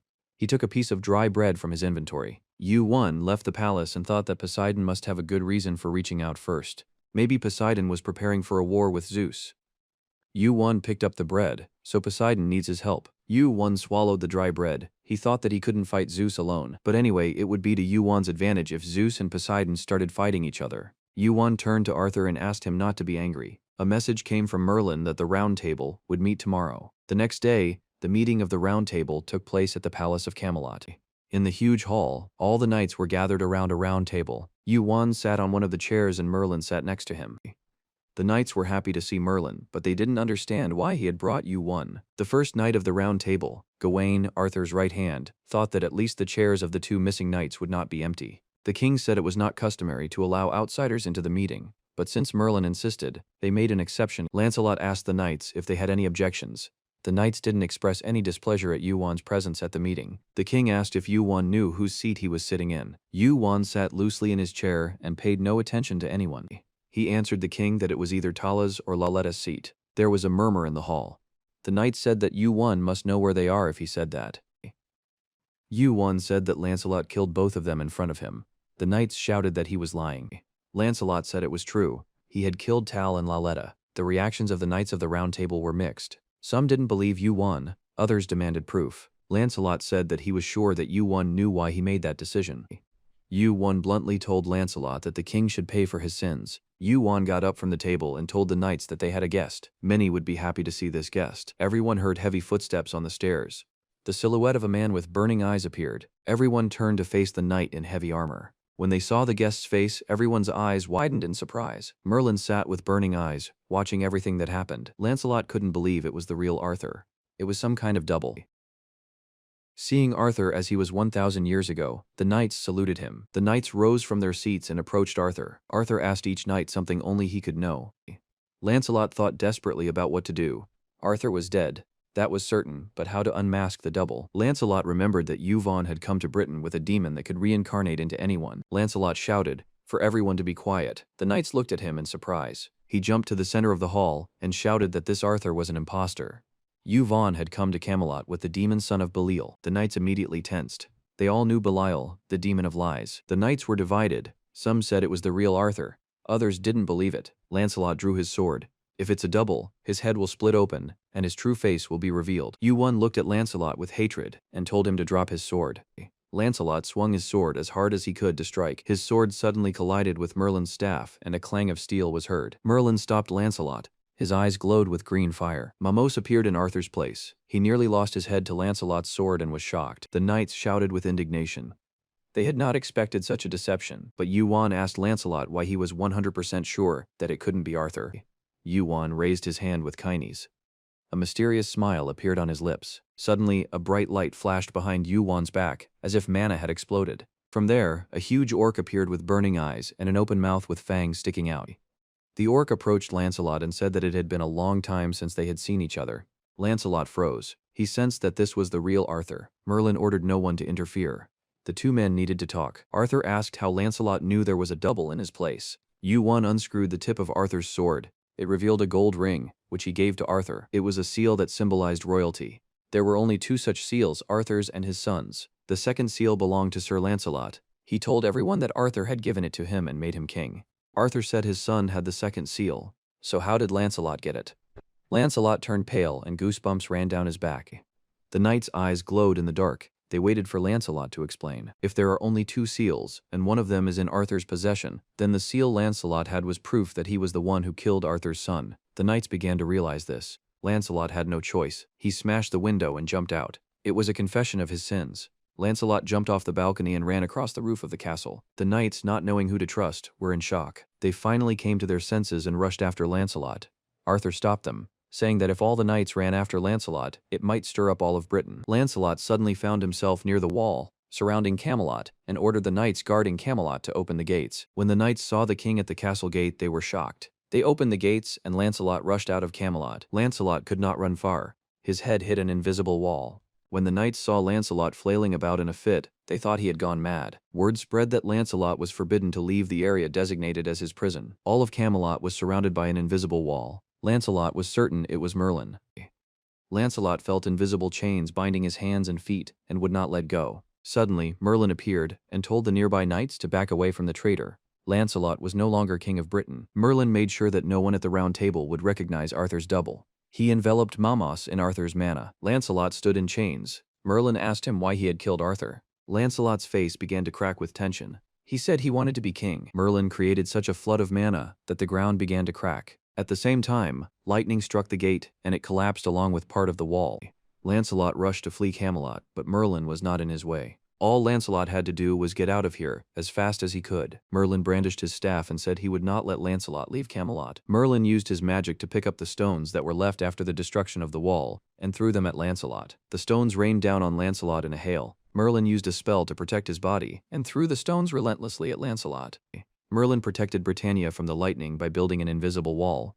Despite the stones pelting Lancelot, he managed to break through the wall. The blow was so powerful that a crack appeared in the ground near the wall. Merlin's staff emitted energy. He swung it, and the crack in the ground closed. Lancelot's face turned purple, and the whites of his eyes began to fade. The mana pressure on Lancelot grew stronger, and he felt as if his body would explode. Suddenly, the threads surrounding Lancelot began to tear one by one, and his sword began to move. The egg in Yuan's inventory began to complain of hunger. Lancelot saw Yuan coming towards him. Arthur in the body of an orc also approached Lancelot, and his thirst for revenge was immense. Arthur lunged at Lancelot. Their swords crossed. Blow followed blow. Arthur's hand began to tremble. Yuan unsheathed his sword, and mana began to flow from it. Lancelot tried to break through the invisible wall that Merlin had erected to prevent Lancelot's escape. Yuan used both mana and demonic power at the same time. With all his strength, he tried to cut off Lancelot's arm. At the same time, Lancelot tried to cut off Arthur's head. Suddenly, the temperature began to rise sharply. A terrible premonition seized Lancelot. A great flame consumed his body. Yuan activated the divine flame. Voices in Lancelot's head told him to flee. The voices argued with each other. Another voice said that this was Rancor's body, so there was nothing to fear, and yet another voice told Lancelot that his body, his soul, would be consumed. At this point, the egg showed its teeth and drooled. There was a crunching and cracking sound. Rows of teeth devouring Lancelot's body. The egg began to devour Lancelot, starting at his arm and working its way down. A message came back that the egg had shown its form. Lancelot was terrified. The fear of being eaten alive was so strong that he screamed. It was all because of Yuan. He was the one who had come to kill Lancelot. With his last ounce of strength, Lancelot activated the Sword Forest skill. Thousands of swords grew in an instant, ready to fall on Yuan's head. Merlin wiped out the sword forest with his wand. Yuan and Arthur heard Lancelot's cries for help. Arthur looked hatefully in the direction where the egg was devouring Lancelot. Arthur called out to Lancelot the names of the slain knights, including the name of his son. Lancelot fell silent. The sound of crunching bones was not pleasant. It was the sound of a monster devouring another monster. Arthur said Lancelot must die. The egg reached Lancelot's head. Moments later, it disappeared. The egg looked satisfied as it devoured Lancelot. The news came back that Yuan had killed Lancelot. The position of King of Britain was vacant. There were 10 days to elect a new king. Yuan received a message that he had won 200,000 points. Yuan thought about it. The message mentioned Lancelot with the prefix, treachery and greed. The outer gods had names: Stupid Chaos, Swamp Darkness, Despair to Heaven, Unborn. So the seed that Chaos planted in Lancelot had to do with greed. The egg sent messages to Yuan, then it scratched its belly. Then it sang a song. The incubation rate of the egg was almost 100. Egg had been eating for a very long time, even longer than it had been eating Orochi. Maybe there was more food. Yuan looked at Merlin. He had been a spectator the whole time Yuan had been dealing with Lancelot. Lancelot seemed to be a part of the outer gods as well. Yuan raised his head to the sky and said that it was too early to let his guard down. Rain clouds filled the sky. Electricity and mana filled the air. Merlin and Yuan stood and looked at the sky. Yuan said that there would be a massive lightning strike. An angry Poseidon grabbed his servant by the neck. Poseidon entered a huge hall where Zeus was standing. Zeus told Poseidon that he had paved the way for him. Poseidon replied that he would have done it himself. Poseidon told Zeus that Lancelot had been defeated in Britannia. Zeus had golden hair and wore a white robe. He replied that he already knew. Zeus and Poseidon stood on the balcony and discussed what to do about the situation. Zeus said that there should be no communication between Olympus and Britannia, so he would erase everything. A bolt of lightning formed in Zeus's hand. While it was still in his hand, the sky shook with thunder. Zeus raised his thunderbolt hand. If you use one of these, you can destroy more than just Britannia. Poseidon looked at the thunderbolt and said, "The administrators won't like this." Poseidon had already talked to the administrators, and they only allowed one lightning bolt. Yu-1 and Merlin looked at the sky. It was red, and the air trembled with tension. Yu-1 told Merlin that it was Zeus who had started the action. A message came that a new test was being created.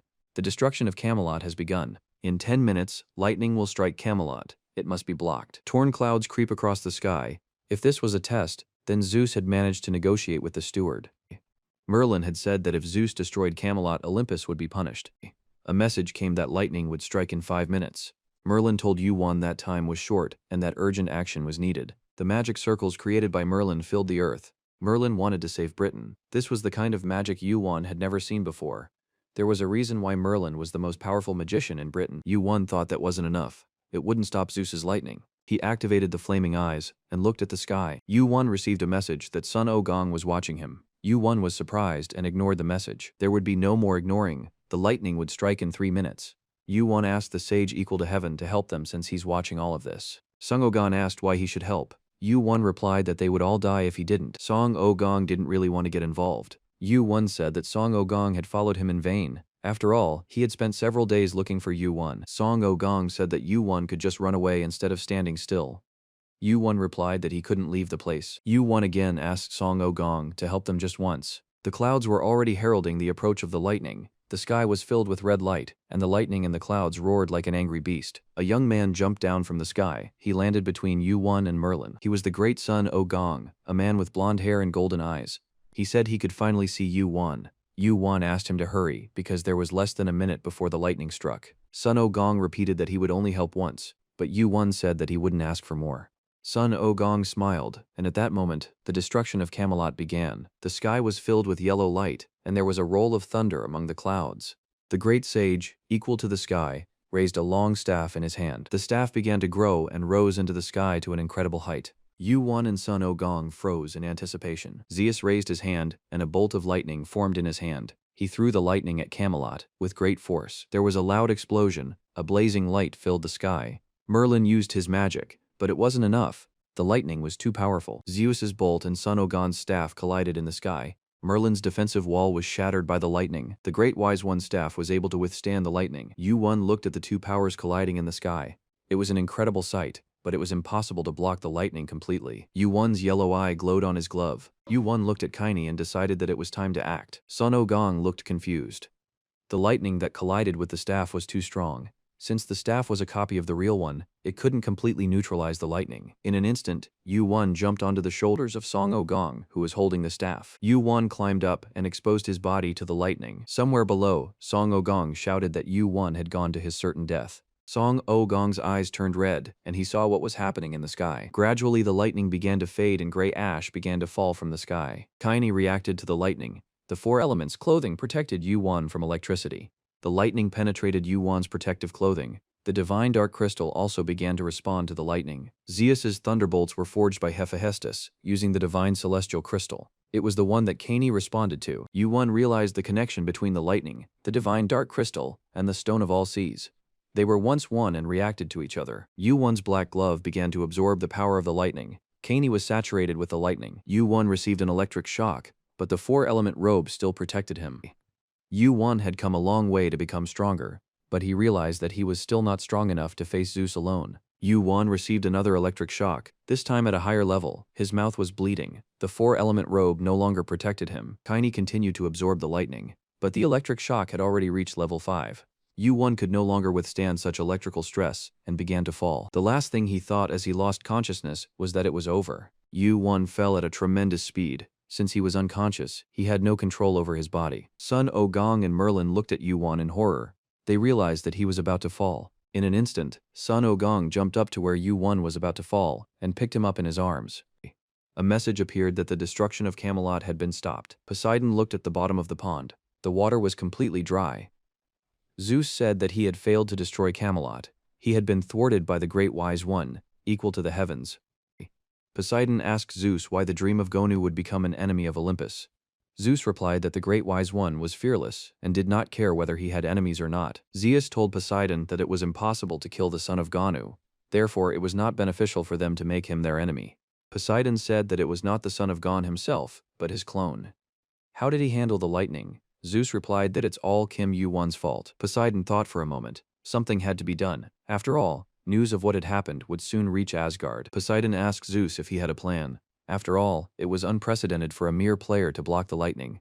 The Asgard would soon know all about it. Suddenly, there was a rumbling sound. It was Zeus gathering lightning. Several bolts fell from the sky and landed in Zeus' hand. He pointed them at Poseidon and said, "All for the good of Olympus." There were reports of Yu-won's leveling up and mana increasing. It was reported that Yu-won made an undeniable contribution to preventing the destruction of Camelot. Yu-won received 10 billion points. Yu-won was rewarded with a lightning particle and electricity resistance. When it became clear that Yu-won was going to fall, Sun Ogon took him in his arms and carried him into the castle. Sun Ogon kept thinking, why did he help Yu-won? Yu-won talked to him like a friend.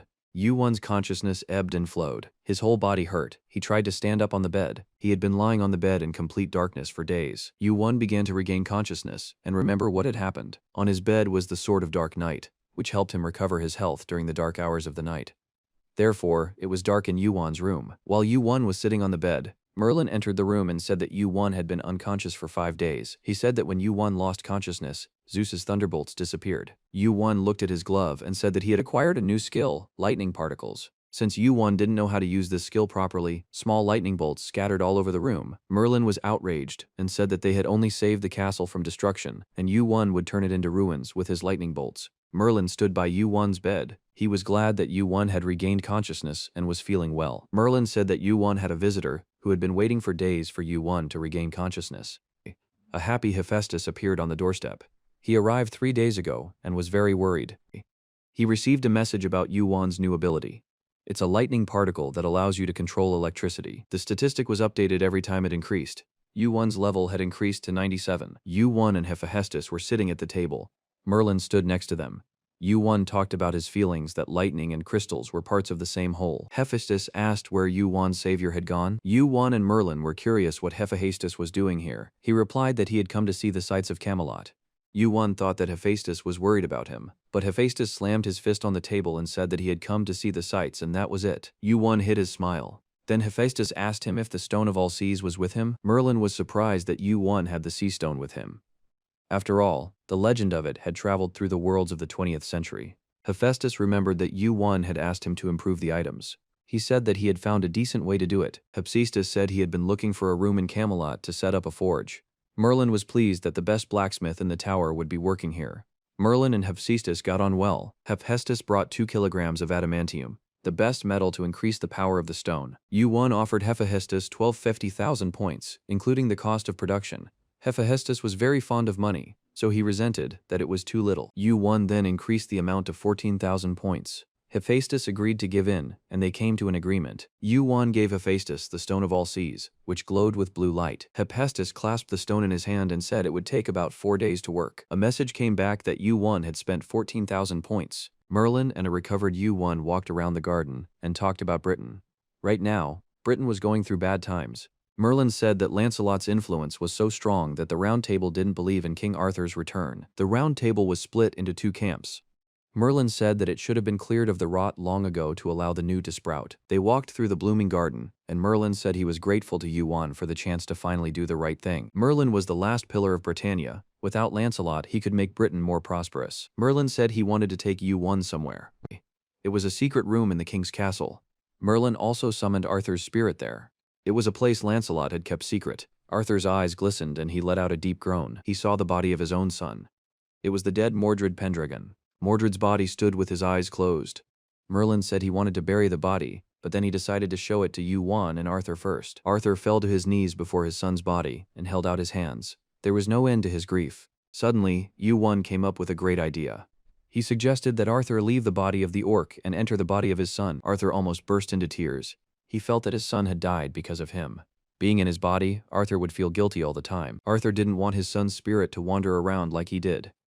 Yu-won repeated his question. Did Arthur want to occupy his son's body? Arthur hesitated for a moment.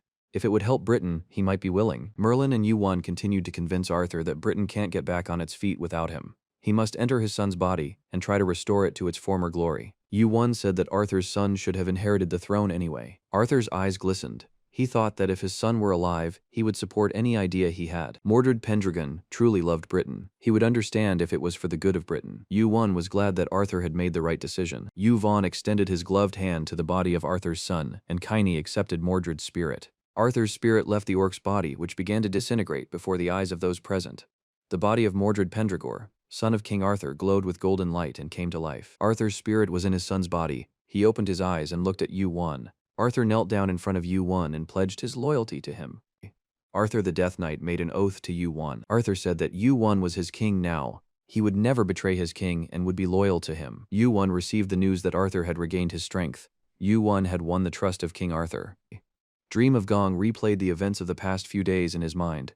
He remembered the events that happened recently, when Yuan blocked the lightning and lost consciousness. Sun Ogon suspected that he and Yuan were once friends, so he saved him. The great sage raised his hand. He felt that Yuan knew him. Sun Ogong sat on the branch of a green tree and thought. Yuan acted as if he knew him intimately. Song Ogong's golden eyes looked into the distance.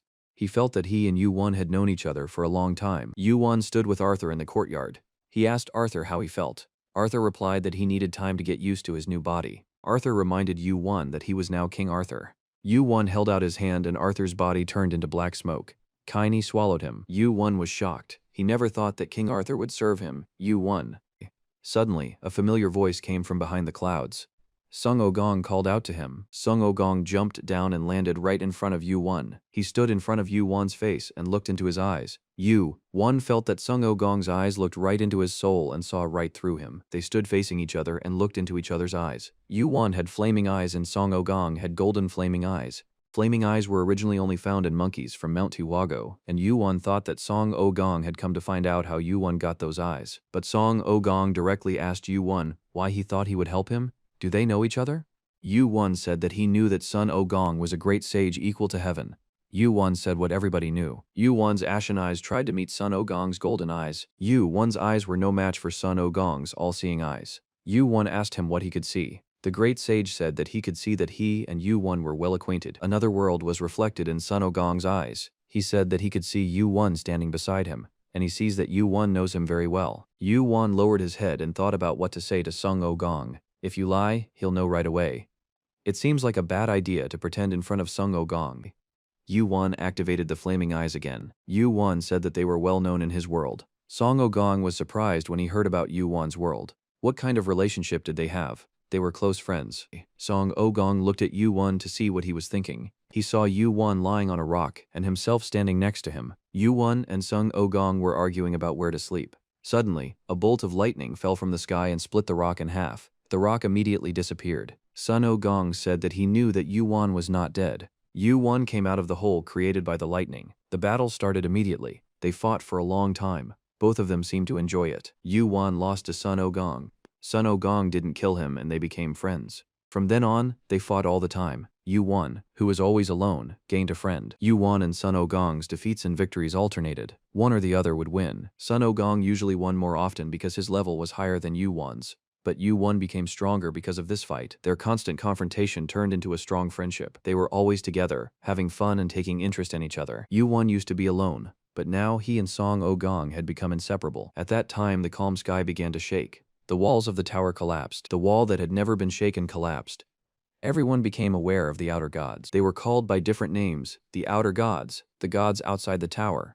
Their nature didn't change. They wanted to destroy and annihilate the whole world. Song Ogong and Yuan fought against these monsters. Song Ogong asked how things ended in the world where they were together. Yuan replied that they weren't the only ones who fought against the outer gods. Defeat followed defeat. Then Hercules, Odin, Kronos, Asura, Sun Ogon, and Yuan got together and started thinking about how to change the situation. They had to decide which one of them would go back in time. It had to be the one who could get to the top of the tower the fastest, the one who killed the outer gods the most. After considering all the candidates, Kim Yuan was chosen. The reason was simple. He had killed the most outer gods. The world reflected in the flaming eyes disappeared. The dream of Gong returned to reality. Yu-Won's flaming eye mastery level had increased. Dream of Gong realized that Yu-Won had come from the future. He appeared in Britain because Lancelot would be a big problem for everyone in the future. Sung O-Gong asked Yu-Won how he would rate the chances of winning. Yu-Won replied that the chances were very small, no more than 1%. Sung O-Gong was very upset. Why was everything so complicated? It was a clone of the real Sung O-Gong that was imprisoned in the Marble Mountains. Since it was an immortal being and no one could defeat it, it was sealed in the mountains. He was desperate to get his real body back, so he asked Yu-Won to help him get his body back. Yu-Won agreed, but on the condition that Song O-Gong would help him. Song O-Gong was outraged. After all, he had helped Yu-Won block lightning before. Suddenly, riders on horses descended from the sky. They were Valkyries from Asgard. The Valkyries came down to see the situation with their own eyes. It turned out that Lancelot had business with Olympus. There were good reasons. Arthur's return to the throne would bring an attack from Olympus. Yu-Won understood Olympus's plans to use Lancelot to bring about the fall of Asgard. Now that Lancelot was finished, one could breathe a sigh of relief. Yu-Won turned and left. He saw no point in meeting with the Asgard representatives now. The Asgard had their own principles. They would raise their swords when they were sure they would win the war. Sun O-Gon asked when the war would start. Yu-Won replied that the war would begin when Olympus fell. Yu-Won felt uneasy. Sun O-Gon's eyes saw Yu-Won appear in the tower. Yu-Won told him everything, but even if Yu-Won came from the future, did he really control his destiny by changing its course? He still didn't think he was strong enough. He's like a diamond that needs to be cut by more than one person. Only then would Yu-Won consider himself strong enough. Yu-Won called the administrator. He spent 1,000 points. Sung O-Gong asked why Yu-Won asked for a meeting with the administrator. Yu-Won replied that it was to get to the right floor where Sung O-Gong's real body was. The administrator considered Yu-Won's proposal for a meeting for a long time. Finally, the administrator agreed to the meeting. Yu-Won stood at the edge of a high wall and looked into the distance. This was the edge of the earth, the border of Britannia. Britannia was surrounded by a boundless brick wall, beyond which was a vast expanse of rock and forest. Now comes some clarification with Professor Yu-Won. It happened a long time ago, when Yu-Won hadn't traveled back in time. Lancelot gave the order to attack the demon tribe. In response, the embittered demons and titans attacked the Round Table. Olympus, bound to Lancelot, could not leave the Round Table in trouble, and the peace-loving Asgardians waited for their rivals to start a war among themselves. A bloodbath ensued. Here and there. In the end, the tower lost a great force. If they hadn't fought each other, they could have fought back against the real enemy. The administrator appeared. Yu-Won said that he wanted to take a test and go straight to the right floor. The administrator mentioned a tidy sum of money to pay for the test. Yu-Won agreed. The receptionist scheduled the test. Yu-Won decided to take the test upstairs. It was the fastest way up. Yu-Won paid for the test. The environment around him began to change immediately. A message appeared with the conditions of the test. You have to go through the forest and make a path for 1 year. You can accept help from the pioneers. If he completed the test quickly, Yu-Won would receive additional rewards. Yu-Won thought that the administrator wanted to make fun of him by setting a 1-year test. Yu-Won looked at the cloud where Dream of Gong was hiding. The Great Sage asked him if he needed his help. Yu-Won said not to worry, Great Sage, he would be fine. Sun O-Gong warned that there would be high-level monsters there. Yu-Won refused Sun O-Gong's help because the administrator could fine him for helping him. Sun O-Gong looked frustrated. He would have to wait a year for Yu-Won to pass the test. But Yu-Won said he would pass the test much faster. He jumped down from the tower and said that he would call Sung O-Gong when it was over. The test began. Yu-Won found himself at the bottom of the 25th floor. There was a black, unfamiliar forest. As Yu-Won came down from the wall, the knights who guarded the border approached him. They saw that it was Kim Yu-Won, but couldn't understand why he was here if he had just been in the capital. Yu-Won told them that he was here for a test and asked the knights for their cooperation. Discoverer Warlock was a top-class player. It was advantageous for the knights to cooperate with Yu-Won. The explorers planned to explore the entire forest in 3 years. Yu-Won offered to do it in 15 days. 15 days was an incredible amount of time. Knight Warlock grinned. He wanted to dismiss this sentence as meaningless. After lying in bed for 5 days, Yu-Won felt even better than before. Electricity flowed out of his body. He only looked forward. The knight stepped back to avoid being hit by the electricity. Yu-Won went first. He felt his strength and stretched his arm forward. Yu-Won felt a lot of energy inside of him. This was because he had greatly increased his abilities. The sorcerer was worried and asked Yu-Won what he was doing. Suddenly, footsteps and noises could be heard among the black trees. A boundary had formed at the edge of the forest, warning them not to approach. Electric mana gathered and condensed in Yu-Won's hand. The lightning ball gathered in his hand turned black. Yu-Won made a lunge as if he was throwing a spear. The black thunderbolt left his hand. A black electric current rushed towards the forest. An electric explosion sounded. The trees in the forest scattered and caught fire. The nearby monsters were hit by the electric charge. Their screams were drowned out by the sound of thunder. The monsters couldn't escape as the flames raged around them, and they burned in the fire. Warlock thought that when Yu-Won said he would pass the test in 15 days, he wasn't bragging. Warlock continued to watch Yu-Won with a worried expression on his face. The fire had burned a path in the forest to move forward. Yu-Won said that they had to keep going. It was the 4th day of exploring the area. Yu-Won moved forward with the pioneers, killing monsters and clearing a path for them. The knights could barely keep up with Yu-Won and risked losing sight of him. Warlock thought there was no monster worse than Yu-Won. He had heard many stories about the strongest player. Now he realized that it wasn't an exaggeration. Zeus, who occupies the heavenly throne and considers himself the ruler of the tower. Yu-Won's strength may not be as great as that of a high-ranked player, but his skills are not far from those of a high-ranked player. The knights literally had to run after Yu-Won. At that speed, they would cross the forest in less than 15 days. Suddenly, a huge snake stood beside Warlock and opened its mouth to bite his head off. The tens of meters long snake had already bared its fangs and was moving forward rapidly. But then a man Warlock had never seen before appeared and struck the snake's head with his fist. Blood splattered for several yards. Knights rushed to Warlock and asked if he was all right. Warlock asked the stranger who he was. He asked where the engineers were. It was the Fist Lord of the Celestial Demon Cult, Pun Peklim. The Celestial Fist Lord said that he had come on the orders of the young Vice Lord and was looking for him. Warlock's eyes widened. The Fist Lord was one of the 4 leaders of the Celestial Demon Cult. Warlock could only wonder why the Fist Lord would be looking for his Vice Lord here in the forest, to which the Lord replied that he had been instructed to come here specifically. Warlock and the other knights replied in surprise that there was no Vice Lord here, that there was no one else in the forest but them. Yu-Won came up from behind and said that the Fist Lord had disturbed the wrong person. Peklim turned around and saw his Vice Lord. Yu-Won said that he hoped Pun Peklim hadn't come alone. The Fist Lord said that they had come as he had ordered. The sorcerer couldn't hide his surprise. Kim Yu-Won, Vice Lord of the Heavenly Demon Divine Cult. His eyes turned to Yu-Won. He still couldn't believe it. There was the sound of many footsteps and many people appeared. Thousands, maybe tens of thousands of people approached Yu-Won. The people kneeled down and swore allegiance to the cult leader. Yu-Won raised his hand and said that enough was enough. He looked at the thousands of cult members kneeling in front of him. Yu-Won couldn't get any help from anyone but the pioneers. Otherwise, he would have to pass the test alone. Therefore, he asked the Heavenly Demon to help the pioneers. Yu-Won, as the Vice Lord of the Heavenly Demon Divine Cult, ordered at that moment to help the group of pioneers to clear the path and explore the forest as soon as possible. Fist Lord Pun Peklim replied that he was listening to Yu-Won's order. At that moment, a loud roar from a crowd of many thousands spread throughout the forest. The forest trembled at the sound of the crowd. It didn't seem as scary as before. The construction of the path was progressing at a rapid pace. The cultists were chopping down the forest to make a path. A huge monster with terrifying fangs stood in the way. It opened its huge mouth, but was immediately killed by Lord Fist. Lord Fist watched Yu-Won. The last time he had seen him, he was a novice player who had become the best player in the tower. A huge black orc came out of the forest. Yu-Won threw his lightning bolt at it. There was a deafening explosion and the orc's charred body fell to the ground. The path was paved. The pioneers and cultists camped in tents at the edge of the forest. Yu-Won had received a message from Merlin at the very beginning of the challenge. Merlin asked where Yu-Won had gone. Would he be working there?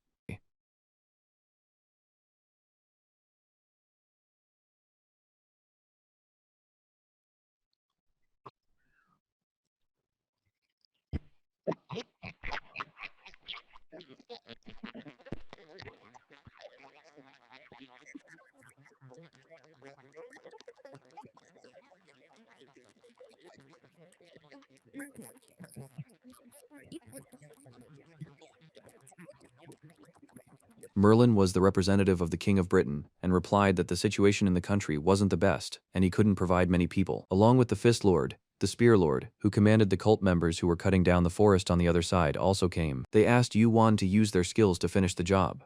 Yu-Won stretched out his hand and threw lightning at them. On the 14th day, Yu-Won completed the task. The path was paved. A message came that Yu-Won had passed the test to become a world explorer. There were extra rewards for completing the test early, but the message said that they would be paid later. Yu-Won was allowed to go to the 26th floor. A message came in saying that Yu-Won had earned 50,000 points for this challenge. Yu-Won received additional points for finishing the test early. In total, he earned 15,000 points. 5,000 points Yu-Won gives to Lord Fist to share with his subordinates. 5,000 points Yu-Won also hands over to Lord of the Spear to pay for his team's work. Lord Spear says that he will gladly accept the reward from Yu-Won. Yuan said that he had to go back to Camelot. Hephaestus had already produced the item and sent angry messages to Yuan. Lord Fist asked Yuan for another reward. He really wanted to fight Yuan despite the title. The Spear Lord was angry about Lord Fist's ruthlessness, but Yuan made a gesture to calm him down and agreed to Pun Peklim's proposal. Yuan said that it was possible to start the fight immediately. He ordered the Spear Lord to make sure that no one came near. Lord Spear quickly organized the place for the fight. Lord Fist was happy. The message came back that the fight had started by mutual consent. There would be no punishment. Lord Kulaka prepared. A blue glow of mana emanated from Pun Peklim. He and Yuan stood facing each other. Yuan decided not to use the skills of the Heavenly Demon, because Lord Fist had them as well. Yuan wondered how much his abilities had grown. A cloud of electric energy moved behind him. The two fists collided and sparks formed. Two electric powers collided. Pun Peklim's blue electricity and Yuan's yellow electricity collided. The Fist Lord asked Yuan if he would use the Divine Flame. Yuan replied that he would use another skill. A blue bolt of lightning shot out of Pun Peklim's hand. The Fist Lord struck Yuan in a straight line. This was the first fist technique used on Yuan during the trial of the Heavenly Demon Cult, but this time it was much stronger. A roll of thunder sounded. Instead of dodging, Yuan threw his fist forward as well. The Fist Lord didn't expect Yuan to block such a powerful punch. It seemed that Yuan had grown a lot in that time. Yuan activated the giant's power, and it entered his body. Yuan thought he could do his best now. Pun Peklim was hit so hard by Yuan's fist that he thought his chin would fall off, and his eyes would turn black, but he endured it and was even able to strike back. Pun Peklim's fist came forward. It collided with Yuan's fist. Dozens of small explosions resulted from the collision of the two energy streams. Lord Fist could feel his bones shattering. Lord Fist thought that it would be a shock if he lost to a player who had only reached the 10th level. After all, he hadn't missed a single day of training. Lord Fist wanted to know how much stronger Yuan had become. Pun Peklim's wish had finally come true. He could fight at full strength. Pun Peklim received such blows from Yuan that his head could be shattered into pieces if Yuan so desired. Even though Lord Fist's face was covered in blood, he continued to fight, hoping to defeat Yuan. It seemed that Yuan had become many times stronger than he was when they fought Lord Fist in the 10th floor trial. Lord Fist used his most powerful technique, the Fist of 100 bolts of lightning. Immediately, a bolt of lightning burst out of his fist, then another, and another. Looking at Yuan, Pun Peklim saw a strange image. A stream of purple flame covered Yuan's body and began to wriggle and move as if he were alive. The flames formed the image of the Sky Demon that the Fist Lord feared the most in his life. The Sky Demon looked at him with glowing eyes and asked if Peklim could see him. The image Peklim had just seen vanished without a trace.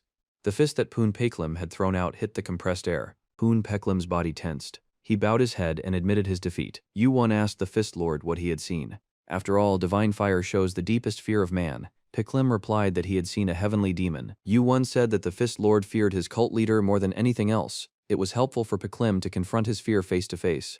Lord Fist sat with his head bowed. He thanked Yuan for the opportunity to fight. Yuan returned to Camelot and met with Merlin. Merlin was surprised that Yuan had disappeared as suddenly as he had appeared. He said that Yuan had a lot of things to do. Yuan asked Sun Ogan for help and Sun Ogan took him to Camelot. Sun Ogan drove Yuan at a speed that Yuan hadn't driven in a long time. Yuan nearly died on the way. Yuan had not yet received all the rewards for the challenge he had passed. Merlin said that the round table was in chaos. Some knights said that they would leave the round table. Yuan sat in the palace hall and Merlin stood next to him. Yuan said that it was because of Lancelot, or rather Olympus, that there was chaos at the round table. Yuan promised Merlin that he would calm everyone down. Merlin asked him to do it quickly.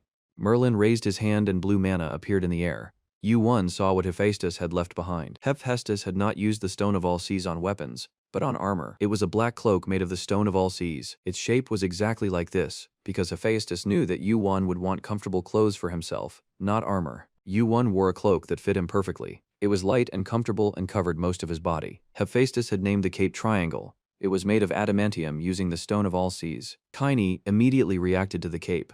Yuan grabbed the sword. Merlin asked in surprise what was he doing. Yuan waved the sword in his hand. He replied that he was testing the cloak's protective power. His arm was completely intact. There wasn't even a cut.